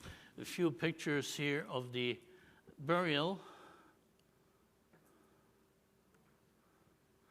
And that's the cross which is most familiar to you, probably, the final resting place. So early and current Luxembourg veneration and honoring. Following the official burial, grateful Luxembourgers came by the 10,000s to pay tribute to General Patton, to the man whom they considered a national hero. Although he was not Luxembourger, he was highly regarded and venerated as the safekeeper of the Grand Duchy of Luxembourg and as the savior of the Luxembourgish identity. The Luxembourgers were soon joined by thousands of citizens from neighboring countries like Belgium and France, and even people from the German borderlands who considered themselves liberated from the Nazis by General Patton. The US military cemetery of Ham remained open to the public until 1948, when several thousand US soldiers were repatriated. At that time, the grave of General Patton was relocated, and since then he rests now in front of 5,076 men and one woman who's buried there. But remembering and honoring General Patton was not limited by paying tribute to his grave in his region. Meanwhile, a number of Luxembourg towns had renamed streets in his honor, and such as the town of Ettelbruck, E-T-T-E-L-B-R-U-C-K, Ettelbruck, which soon took the surname of Patton Town.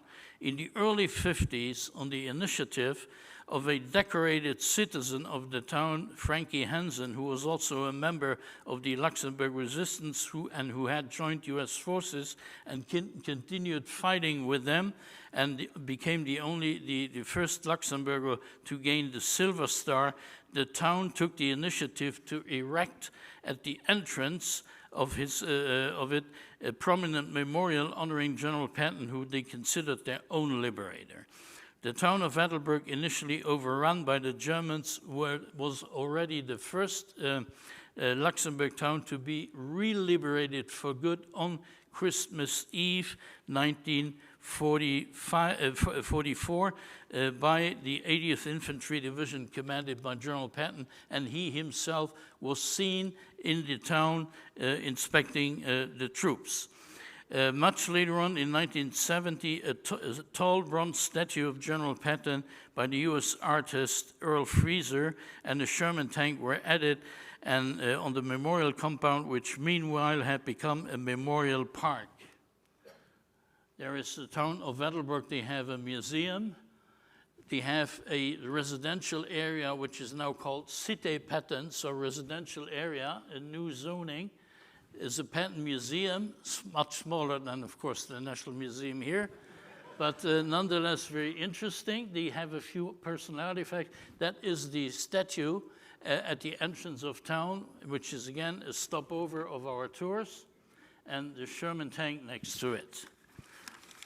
But Ettelbruck really gained international reputation and became very popular in the 50s up to the mid-80s, with US forces stationed in Germany as the host of the Patton Days, also known the Patton Weekend or just Remembrance Days, when the US Army came from Germany and deployed a lot of equipment to be put on display with military demonstrations, concerts, friendship events, and so. I remember when I was a youngster, that was really something for our kids, that we could crawl into tanks, into helicopters. It was something unique at that time. After the 80th anniversary, the US Army and the town of Ettelbruck jointly decided to downsize it a little bit, so it's only held now every 50 years. So apart from the city of Ettelbruck in the Grand Duchy of Luxembourg, Patton is remembered year after year by a number of Luxembourg associations like CIBA, Committee of the Circle of Studies of the Battle of the Ardennes, who have publications and so forth, and whose mission is to make sure that the torch of remembrance is transmitted to the younger generations. And meanwhile, of course, numerous American tour operators have come to Luxembourg over all these years to attend the 50th, the 60th, the 70th, and the 80th anniversary, bringing thousands of American families over there, most of them the veterans. They served under Patton, and they became strong friends of many Luxembourg families who could tell a lot of stories.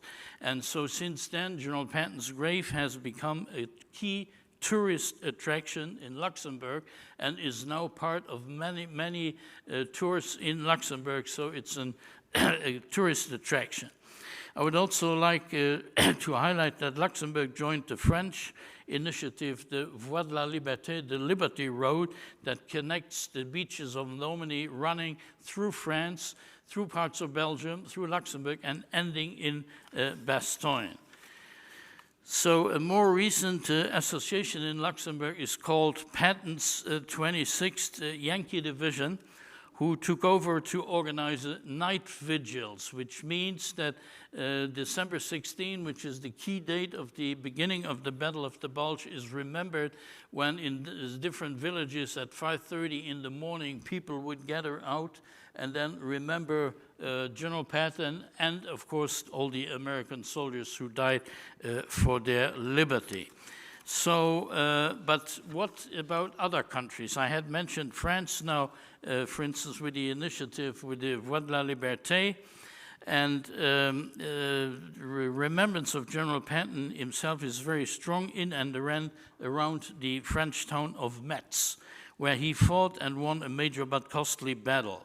A recent memorial park on the banks of the Moselle River just outside Metz in the small town of Corny honors especially the 5th U.S. Infantry Division, the Red Diamond, which were again under General Patton's command, that forced the Moselle River and also eventually took the Fort Drian, as we learned earlier. And there's a French association named Thanks GIs and Moselle River that year after year organized ceremonies with key focus on General Patton and his Third Army. Now, what about Belgium? In general, one can say that General Patton is well known in the Belgian Ardennes. So that's those south air and eastern parts of Belgium bordering with Germany and with Luxembourg. This is where primarily his Third Army units fought and liberated many Belgian villages and towns. His fame seems to wane a little bit once one goes further up north past the town of Marche, Namur, and Liège, but of course Belgium's capital, which was liberated by the British at that time. But General Patton is unquestionably the hero, or a hero, of Bastogne, which he liberated on December 26, when elements of the 4th Armored Division coming from Luxembourg succeeded in driving a corridor into the encircled city. Although General McAuliffe, Anthony McAuliffe, is the hero of Bastogne because of his famous nuts, and Bastogne being Nut City, Patton is well known over the place. Bastogne has a special Patton memorial in a square bearing his name. 3 museums in Bastogne portray him. 2 of them have life-size mannequins and have a number of selected personal memorabilia that were donated by the Patton family. Starting already in the 70s, Bastogne has been hosting elaborate commemorative events in town that are repeated year after year, especially on anniversary dates. Of course, the city of Bastogne has become very famous through Steven Spielberg's excellent Band of Brothers and because of General McAuliffe, but General Patton is extremely popular there and is a little bit commercialized, so in all these museum shops you can buy a lot of little figures with and without Willie. You can buy Patton accoutrements, you can buy Patton chocolate, Patton beer, Patton champagne, and so forth, but anyway, he's very popular all around. So what about Germany? With the Battle of the Bulge being over by January 28, Patton had liberated the whole of Luxembourg North and parts of Belgium. His army was partially reorganized, and as of February 7, the West Wall campaign had started. So he appeared in the press inaugurating a few U.S. engineer bridges across the Rhine and the Moselle. An earlier picture showed him adding some American water in the mighty Rhine. So that was pretty common at that time. But again, apart from maybe Darmstadt, where the crash of the limousine happened, he's not very well remembered. And if so, it is because of the movie Patton with George Scott. But the Czech Republic stands out, really, and especially the town of Pilsen, which I am personally convinced that nowhere else in Europe, and even perhaps in the US, General Patton is more venerated and more present than in the Czech Republic, especially during the Slavnosky Svobody Pilsen Liberation Festival that takes place every May, year after year. They are normally, Pilsen was liberated by Patton's Third Army, and they were joined by the 7th Belgian Fusilier Battalions. There's quite a number of elaborate ceremonies there. There's a huge parade. There's a Patton Memorial. And recently, a girls' school or a high school in the town of Dyšina, outside of Pilsen, bears the name of General Patton High School with a beautiful bronze figure. So as you can see, he is still very vividly remembered in not just Luxembourg, but in a lot of other European countries. Thank you for your attention.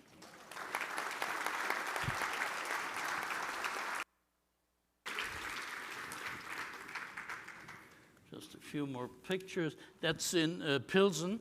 That is the General Patton Memorial. It's the silhouette of the face.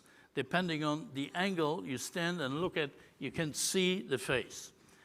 The Thank You America Memorial is right next door with wreath layings that take place every early May.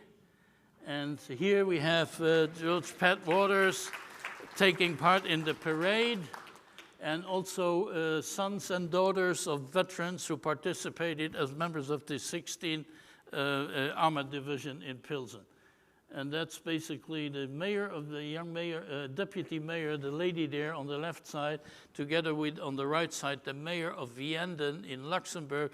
They have an association now to jointly remember the American liberation under General Patton. Thank you.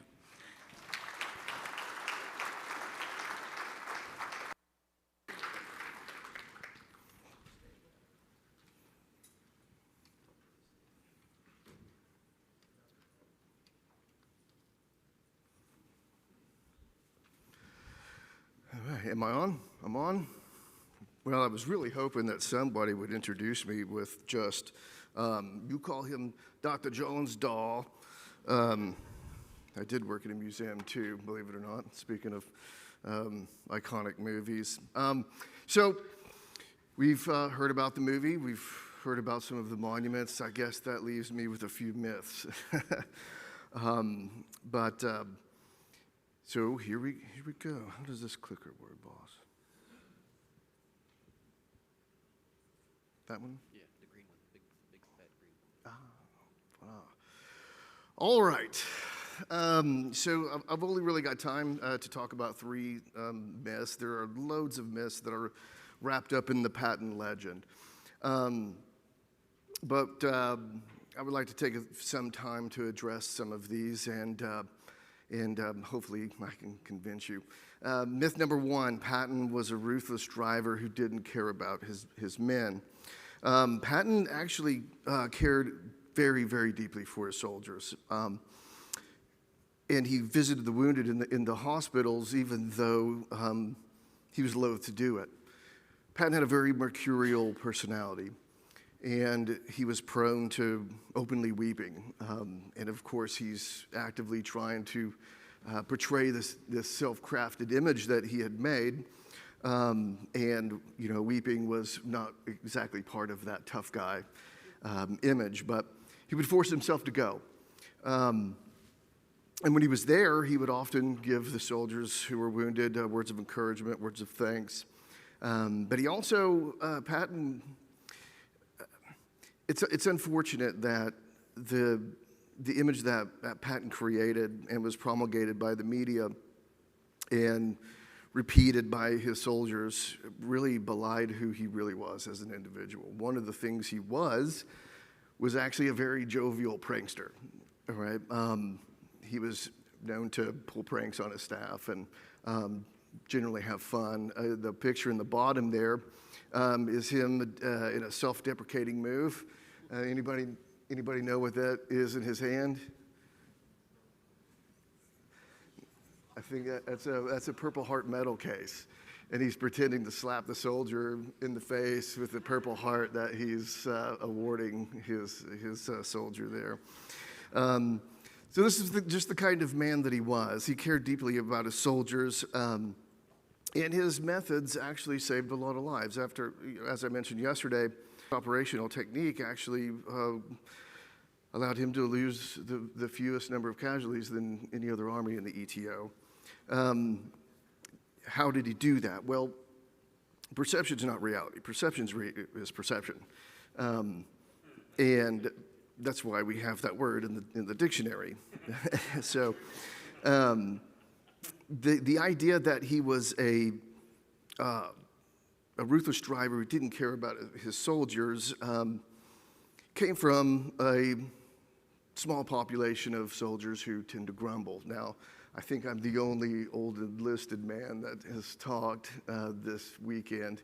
And the one thing that you know is you don't have to worry about soldiers while they're grumbling. Soldiers are going to grumble. It's when they stop grumbling that you have to worry, because that usually means they're plotting on you. So there's always going to be some naysayers against the way he established discipline in his ranks.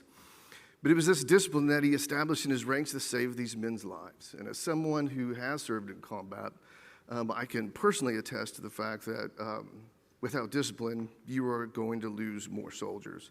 And so it seems a bit counterintuitive, but that strict discipline that he established was actually incredibly helpful. Where he was establishing some of this discipline, of course, was when he arrived in Knutsford, England, to take over the Third Army. This is the chateau that he stayed in. The picture on the top there is the chapel that he and his staff would attend services. When they left for mainland Europe, Patton and his staff presented the estate owner with an American flag, which is still posted there today, and that's a picture of it. Down the road from Knutsford, Pever Hall is what it's called. Down the road from Pever Hall, you'll drive past a road called Patton Close. That's a cul-de-sac. And if you drive just a small bit further, you get to go to a public house called the Whipping Stocks. This is the seat at the bar where he sat. This was Patton's spot. And there were rules. He would allow his officers to frequent the same pub, but the rule was you can't sit in Patton's seat. Before he left for mainland Europe, he paid for a year's subscription of fresh flowers to be placed on his table while he was gone, and for many years afterwards, the pub continued that tradition. All right, myth number 2. Patton was a great tactician, but not a strategist. This one is a little bit simpler to explain. The reason why this myth persisted was because there was one Patton, and none of his contemporaries could conceive of his operational methods. It all seemed incredibly foreign to them. It looked sloppy. It looked reckless to them because they were mostly infantrymen. And the way planning works in the infantry is you have to have a lot of safety precautions that we call them. Sectors that you're assigned, final protective fires, final protective lines, all to kind of orchestrate a battlefield. And so their planning was methodical and lengthy. Patton often gave just a mission and a purpose. That's generally what he would give his subordinates. And if you've ever been to Ranger School, you know that those are at least the two things that you have to issue is task and purpose. What are you going to do and why are you going to do it? And you can usually figure out the rest. And that's basically how he operated. it was mentioned earlier today too that Patton would he could envision far out, into the operation, and he was known to outrun his maps very often. He had to start using Michelin touring maps because that was the only ones available. A lot of his units would go off of the map at his higher headquarters, and no one could tell where they were. So he was actually a brilliant strategist. Farrago mentioned something called Opus Number 1, which was technically the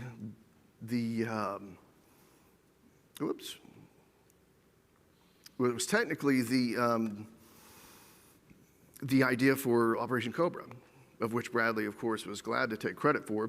But this was a plan that Patton had been dreaming up while he was at Knutsford. And so it was, what to do, how to break through, and what to do after the breakthrough. He was already thinking far ahead, while Bradley and Eisenhower and Montgomery were chiefly concerned about how to get through the hedgerows. He was, already trying to think about how to get through Lorraine, right? So he was actually a brilliant strategist, and he definitely doesn't get enough credit for it. Here's one of the Liberty Road markers. If you look down there on the torch, it technically has a Third Army patch. It largely marks the route of Patton's Third Army. And it does extend from Utah Beach, where Patton came ashore, where his Third Army came ashore. And what you see on the right-hand side there is Camp Patton, and I'm going to butcher this pronunciation. It's Nehu, France. And so there's monuments to Patton and his Third Army there, and that's a picture of me standing under one of the apple trees. That's in that orchard. Again, there are these markers all over Europe. I couldn't resist putting the picture of the Bull Terrier in there.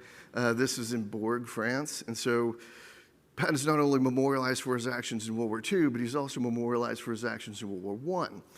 The marker in the middle at the top, that marks the entrance site to the camp he established to train the tank corps in France, in Lens, France. The picture right below that, that's just some random guy's yard. Yeah, so he's well thought of. This is in Belgium. This is the monument that was just mentioned a while ago. In the small museum that's in Belgium there are some Patton artifacts. This is the sweater that he wore on his famous yacht trip to Hawaii. And of course, there's me and my beautiful wife, Annie. Shout out to Annie, love you, honey.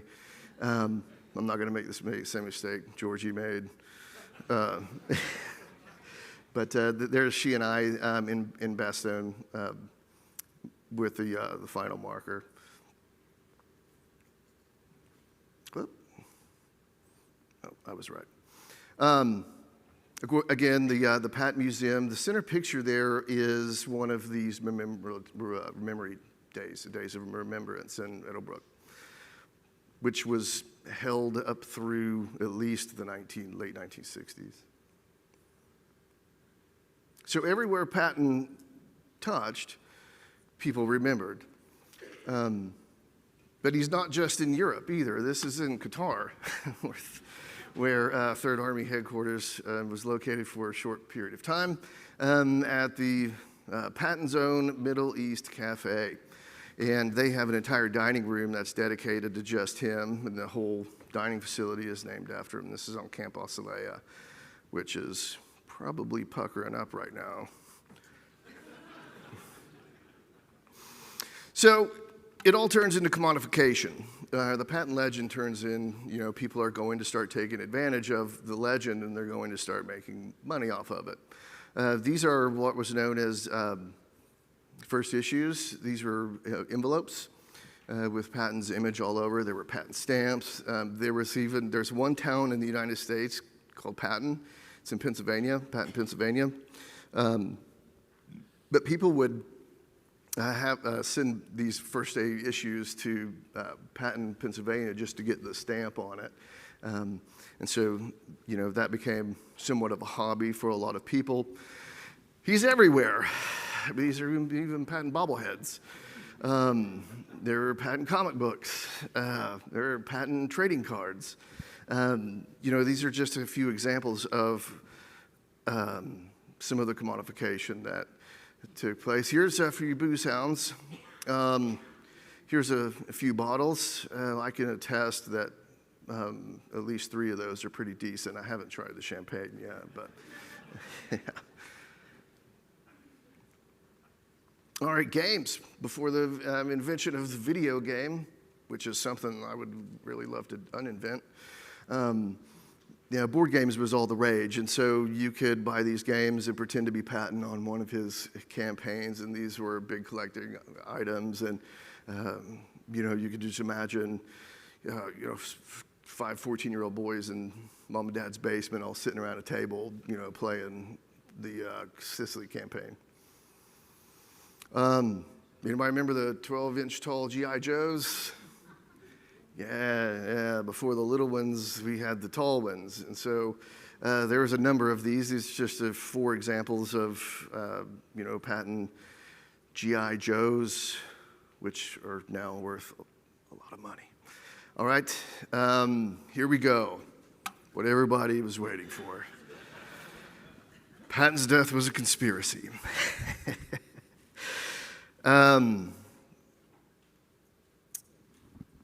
What I'm about to show you next, I'm only going to show it once. And so if you want to see this, keep your eyes peeled. But very few people have ever had the privilege of seeing this. But what you're going to see is going to look vaguely familiar.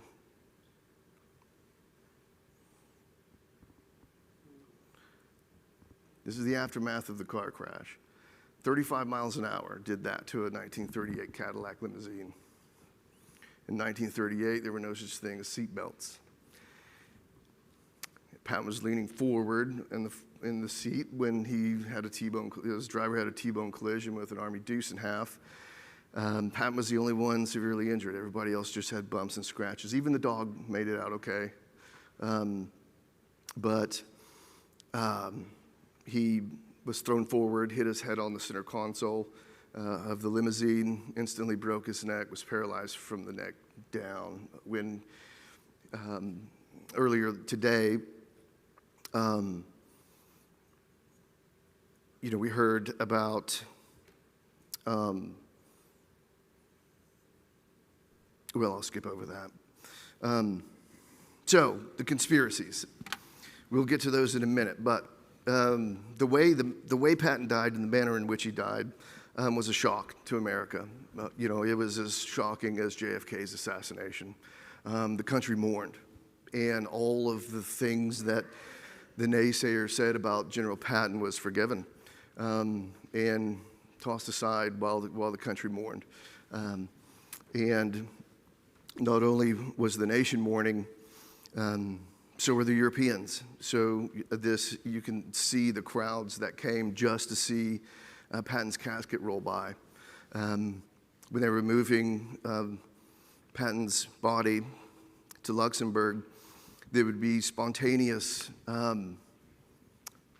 greetings along the train track of just random units who wanted to salute their old commander one more time. And the French officers snuck onto the train and filled his car up full of flowers, and it was very touching. This is a picture of the funeral service. It was short. And of course, here is the pallbearers. You'll notice Master Sergeant Meeks is the chief pallbearer there. That was the gentleman who was one of Patton's best friends and closest confidants. It was his aide de camp. The shiny helmet that Patton wore, it was Sergeant Meeks who did that. The shiny boots that he wore, that was Sergeant Meeks. And it was Sergeant Meeks who was privy to a lot of the personal correspondence from Patton. Here's a picture of the inside of the train car. Again, the pallbearers moving the body.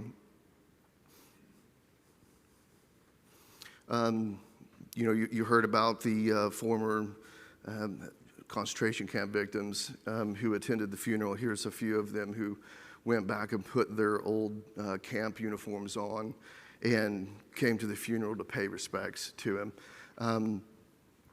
Now,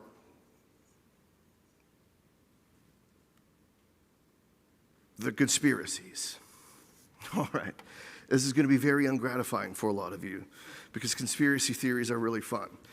And they made a lot of money. So there was an incentive structure in place to create and promulgate conspiracy theories about Patton's death. I spent 20 days in Chicago with the Cadillac for 14 hours a day, and I was there to talk about the car, but what I was really having to discuss for 14 hours a day was conspiracy theories. I think my favorite one is he was shot by a specially made Czechoslovakian sniper rifle that shot liquid metal and hit him in the head and made it look like an accident. Eisenhower was plotting to have him killed. It was the communists who did it. There was people who snuck into his hospital room and injected him with cyanide. It's pretty far-fetched, and there's a number of conspiracy theories out there. But the reason why there's conspiracy theories that revolve around Patton's death is basically twofold. But first, a note about conspiracy theories. Conspiracy theorists generally fall in one of two camps. Aaron Aronovich wrote a wonderful book about this called Voodoo Histories. And in it, he discusses the types of people who tend to believe these, and I hope I don't offend anybody.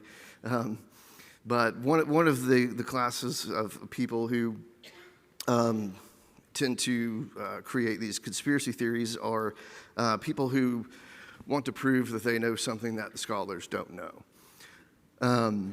The other is a highly intelligent group of people. Anybody remember who Ted Kaczynski was? The Unabomber. Yeah, anybody know what his job was before he started mailing bombs to people? He was a professor of mathematics at Princeton. Yeah. So there are highly intelligent people who push these narratives. Now, the reason why they tended to persist and crop up and was one, there was an incentive to do so. You could make money by selling books or selling movie tickets. But one of the things they point to is kind of a trick that conspiracy theorists like to use. They use a lack of evidence as evidence. Right. So why was the police report never finished? That's one of them. There was no police report, as you might know. It's because Patton himself told the investigating officer to drop it. Now, Patton, there's a lot of adjectives that we use to describe Patton, and empathetic is usually not one of them, but he was an incredibly empathetic commander. I already told you he was known to weep openly over his soldiers, but he didn't want the careers of two young soldiers to be ruined because of a car accident on his deathbed. And so that's just about the most empathetic thing I think you could possibly do. The other reason why these conspiracy theories persist is because there was never an autopsy. Why was there never an autopsy? They ask. Therefore, conspiracy. That's the lack of evidence. There's a simple explanation. Beatrice didn't want her beloved husband carved up. He wanted his body to be buried intact. And she wanted him to be buried with the soldiers that died in the Battle of the Bulge. And there he rests to this day. All right. And I give you many, many thanks.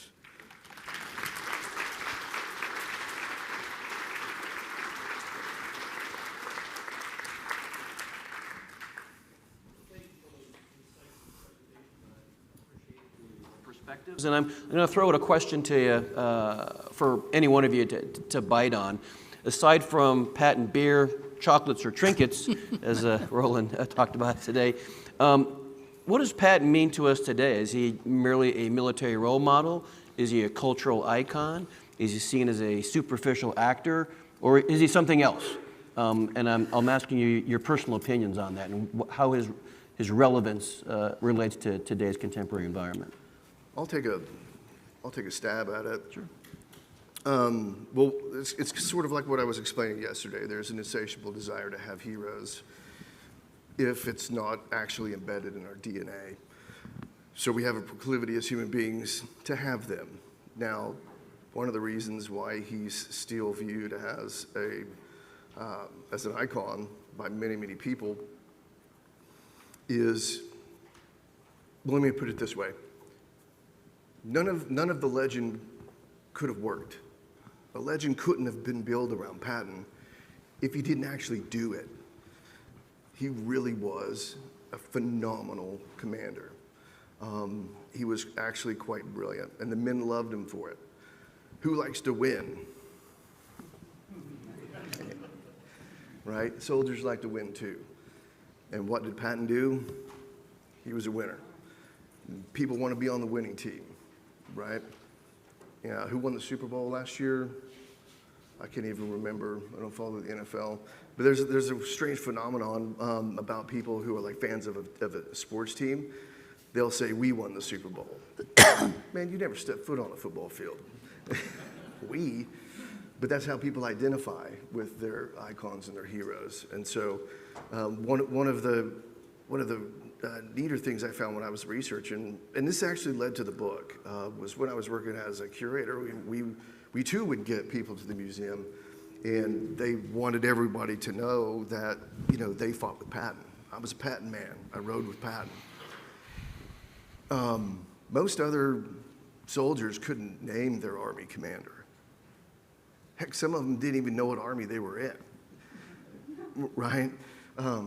But the Secretary of War came through and visited. And when he got to Patton's headquarters, he said, Georgie, he's like, ever since I got into your area of operations, I would ask people what unit they were with, and they would all, invariable to a man, say, I'm one of Patton's men. I'm with Patton. And so they closely identified with him. Now, there is evidence of an emerging third column, I'll say. Because Patton, the views on him were dichotomous during the war.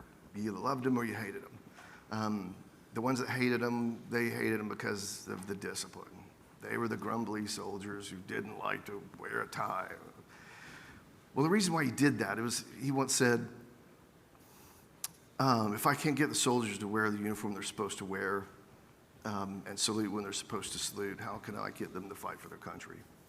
And so Patton had a penchant for concentrating on the small things because, as a combat leader, little things start adding up to big things, right? And so you squash the little things before they get to be big things. Always kill the dragon before it gets too big to slay, to borrow a metaphor. Now, the emerging middle ground is with the kind of younger crop of officers that are coming into the Army today. They have a more nuanced opinion of General Patton. They know his foibles, but they also understand how awesome the guy was. And so, but as I said yesterday, we don't build monuments to the terrible things people did. We build them for the amazing things they did, and that needs to be remembered. So that's my take. Great, thank you. Nick? Roland, go ahead. Yeah, okay. Again, I can only give you the European or the Luxembourg vision. I remember from early childhood even that the grandparents and my parents who went through the Battle of the Bulge and the liberation, that we knew that there was a General Patton, and we were told if there hadn't been a Patton, we would be Germans now, or whatever. So that was very familiar to me. And then later on, as I became interested in collecting artifacts, eventually leading to the museum, and then also collecting oral history, I met many soldiers who served under him, and I can only, you answered a number of questions. I mean, many of them, they did not really like him during combat because he was demanding. But now, as returning veterans, they were so damn proud of him, and they were flashing this little card that you've seen before with Patton's prayer, the reduced version, and the Christmas greeting. And at that time, I wanted to buy those, and for nothing in the world, they would sell it to us. But I mean, but now as a tour guide also, I definitely respect the person of Patton as a brilliant, unparalleled military leader. So I give my audiences the three versions, basically, because also we have to look ahead for the younger generation. They get Patton as a brilliant military leader, they get the facts and so forth, but I also tell them that he has become a tourist attraction in Luxembourg and the neighboring countries, and a little bit, he's commercialized all over. So they get a mixture of that. And that's basically my view now, although I have nothing but the highest respect for him. And very often we go to the graves and lay flowers there on an individual basis or group basis. Thank you. Roland, may I just ask a real quick question? Is there a generational difference? You talked about as you grew up and your parents. What about, I would say, the younger generation, millennials, whatever term you want to use now? First of all, World War II is not on the curriculum in our books. It eats up, basically, we know more about Caesar, about the Romans, about, you name it, the medieval ages, and so forth. And World War II, which was such an important chapter also for the identity of Luxembourg and for the future of Luxembourg, is only, eats up maybe 3 or 4 hours. So it's not on the curriculum, but for instance, in our case, there's 4 museums in Luxembourg that portray the 2 liberations by American forces and General Patton. We are encouraged by the Ministry of Education to talk to children, to do extracurricular things. We take children to the woods where the battle was fought, take them to the American cemetery, take them to the German cemetery. Show them that. So it's up to the volunteers to do the job, basically, although I'm optimistic that in the longer run it may change. But they are interested. If you have to approach them and give them the story. Yes. Thank you for that insight. Nick, I'll let you take it. I'd say that there's the legend and there's the fact, and I try to do this in the book, but basically I had a teaching partner / office partner who had taught in the history department at West Point, and he was telling me a little story. He did a little exercise with his students, and the cadets wanted to serve under Patton, but they wanted to be Eisenhower or Bradley. So, and I think that's kind of a reaction to the legend. If you actually look at the real Patton, I mean, it's a pretty good career, 4 stars, not bad. And you look at some of the things he did, the Patton sword, long story made short, the cavalry had a real problem for over a century of how do you develop a sword that's where the weight distribution is, that you can hack at people. It took a century. Patton figures it out in like 1912, and I've held the sword, or an example of the sword, and the weight distribution is fantastic. Now it's 1912, oh well. Not going to be using that sword against machine guns in France. The other thing is I've read some of the stuff that he's written, that was published, and it's like, oh my, wow, this guy is doing higher level thinking, doing analysis, synthesis, breaking things down, putting it together. So this guy is a highly competent professional, and if you look at his career, he also understood how the bureaucracy worked. He couldn't be a pioneer in cavalry armor because he had to stay in the cavalry branch and but he knew that wasn't where the future was, but for the present, that's where he had to be. So I think we get the legend confused with the reality, and they're both good. Okay, great, thank you. I'd like to open the floor now for any questions from our esteemed attendees. Round of applause for the panel as I get to the first question, please.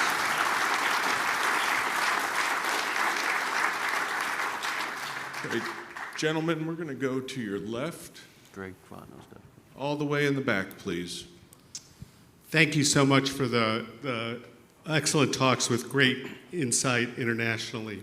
I'm interested in how the rise of right-wing populism in Europe has transformed the memory of World War II across Northern Europe. And in particular, I'm thinking about Liberation Route itself, which begins in Holland and now has expanded through Europe with the support of the EU and the Council of Europe.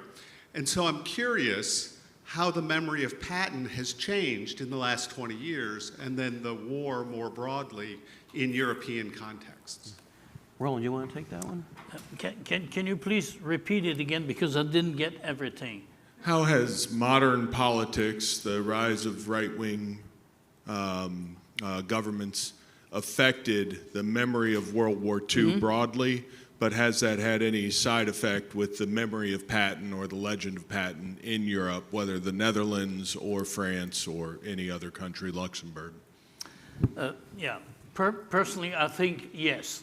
At least, definitely, when I speak for Luxembourg, I mean, we have a very, very strong remembrance that we owe our liberty to the Americans, not just in World War II, but also in World War I. And I think that also the politicians that we have now, they are all obviously all their parents and their grandparents, they lived through the story and lived through World War II and eventually had to become forced conscripts or had been in the resistance and so forth.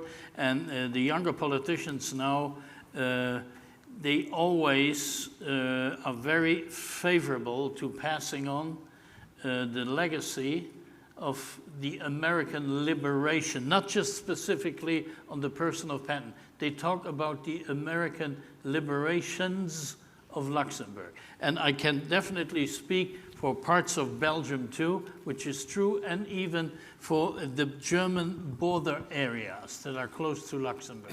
I wouldn't be able to speak about Holland, because Holland, as you know, was liberated partially by the British and so forth. And so, but definitely the three countries that surround Luxembourg and Luxembourg itself, yes, absolutely. We're going to stay to your left here with Greg. Yeah, I'd like to offer an observation, and despite my the enthusiasm gap between you and I, Dr. Nate, on Patton, you judge the guy by the body of work. Did he do some things that weren't empathetic? Yeah. Did he do some things that were maybe reprehensible, even unforgivable? But when you look at the body of work, it's pretty impressive. The other thing I would argue about Patton, and I think you're right about the myths, I didn't know some of the conspiracies that I wonder if I could think up one for you, but pretty exciting. The comparison of, say, Patton to a guy like Courtney Hodges. Hodges is the ultimate introvert. I mean, it's impossible. You can't find anything out about Hodges. I mean, I've seen his papers. It's like he didn't exist. There were other great Army commanders, Alan Simpson, but he's too late in the war to get the kind of reputation. Alexander Patch, also a good Army commander. But Patton, on the basis of his body of work, deserves the reputation that he had, even though I wouldn't have liked to work for him. Yeah, you know, much to all of our dismay, people tend to not follow principles. They tend to follow people, right? And Patton crafted an image that he knew people would want to follow, and that's generally how it works, especially in the lower ranks, a personality like that.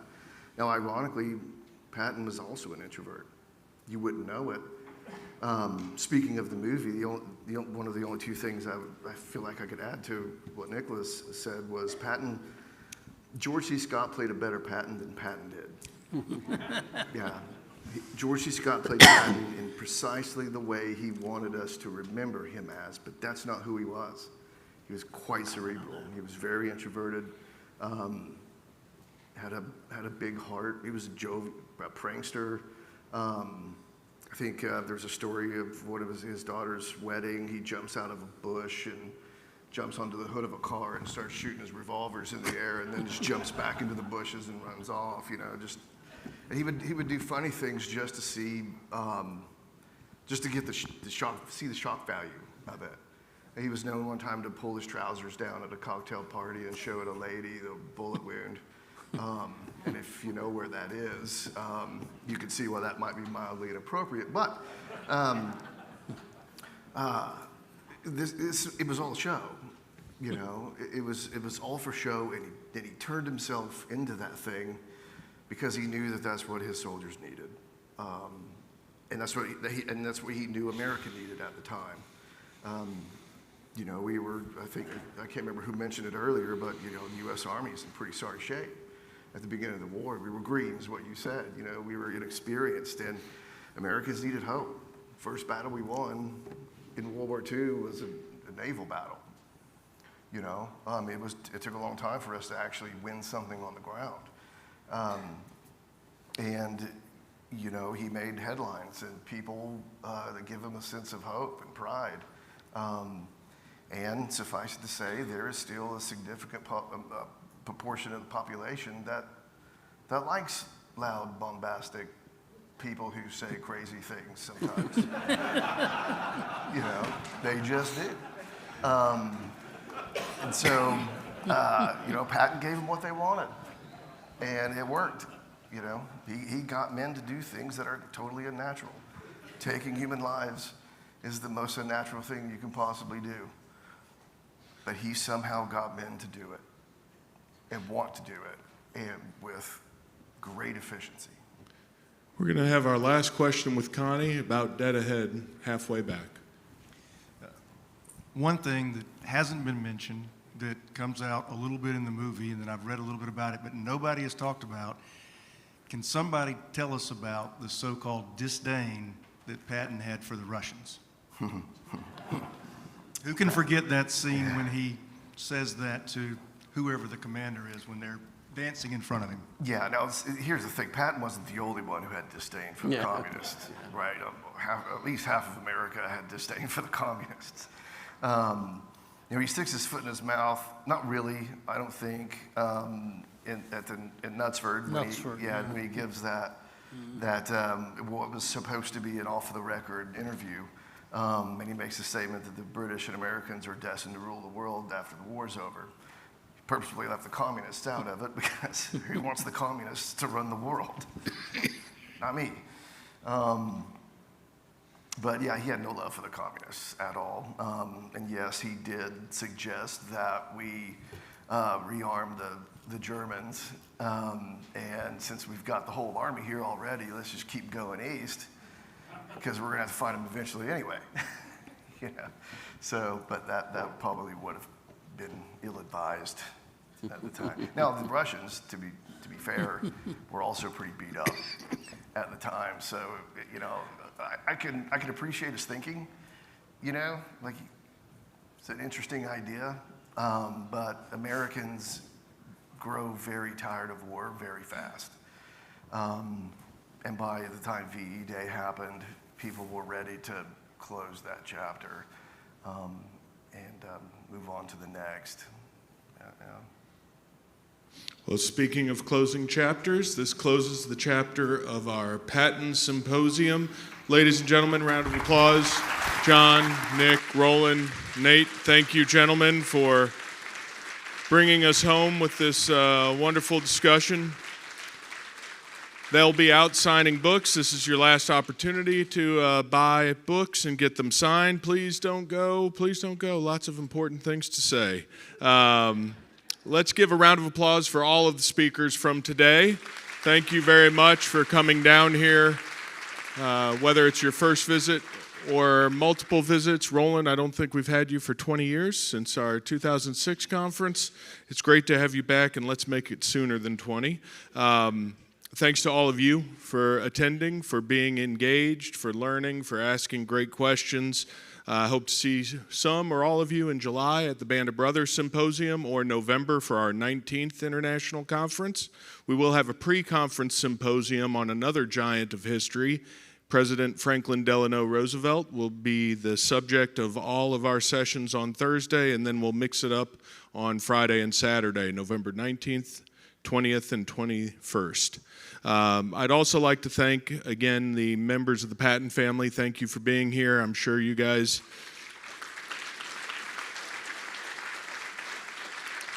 probably knew more than the average bear regarding this great man in history, but hopefully you took away some new pointers and tidbits about your ancestors. So thank you very much. And Helen, I'll get to you in just a minute. You will get the last word. I promise you, ma'am. You are welcome. Thank you for being here, ma'am. The AV crew, we got to clap for them because you guys can enjoy this for the next 100 years, 500 years, as long as there is YouTube. You can enjoy it on our YouTube channel. Thank you guys for running the show behind the scenes. Thanks to Carl and Carrie with our travel team who were managing all the things behind the scenes. My teammates at the Institute, helmed by Mike Bell. But thanks to everybody, and especially, last and certainly not least, Connie Gentry. Thank you, Connie, for running this program, running our speakers, running me, herding cats. Ladies and gentlemen, see you soon. Be safe. Have a great evening. Bye-bye.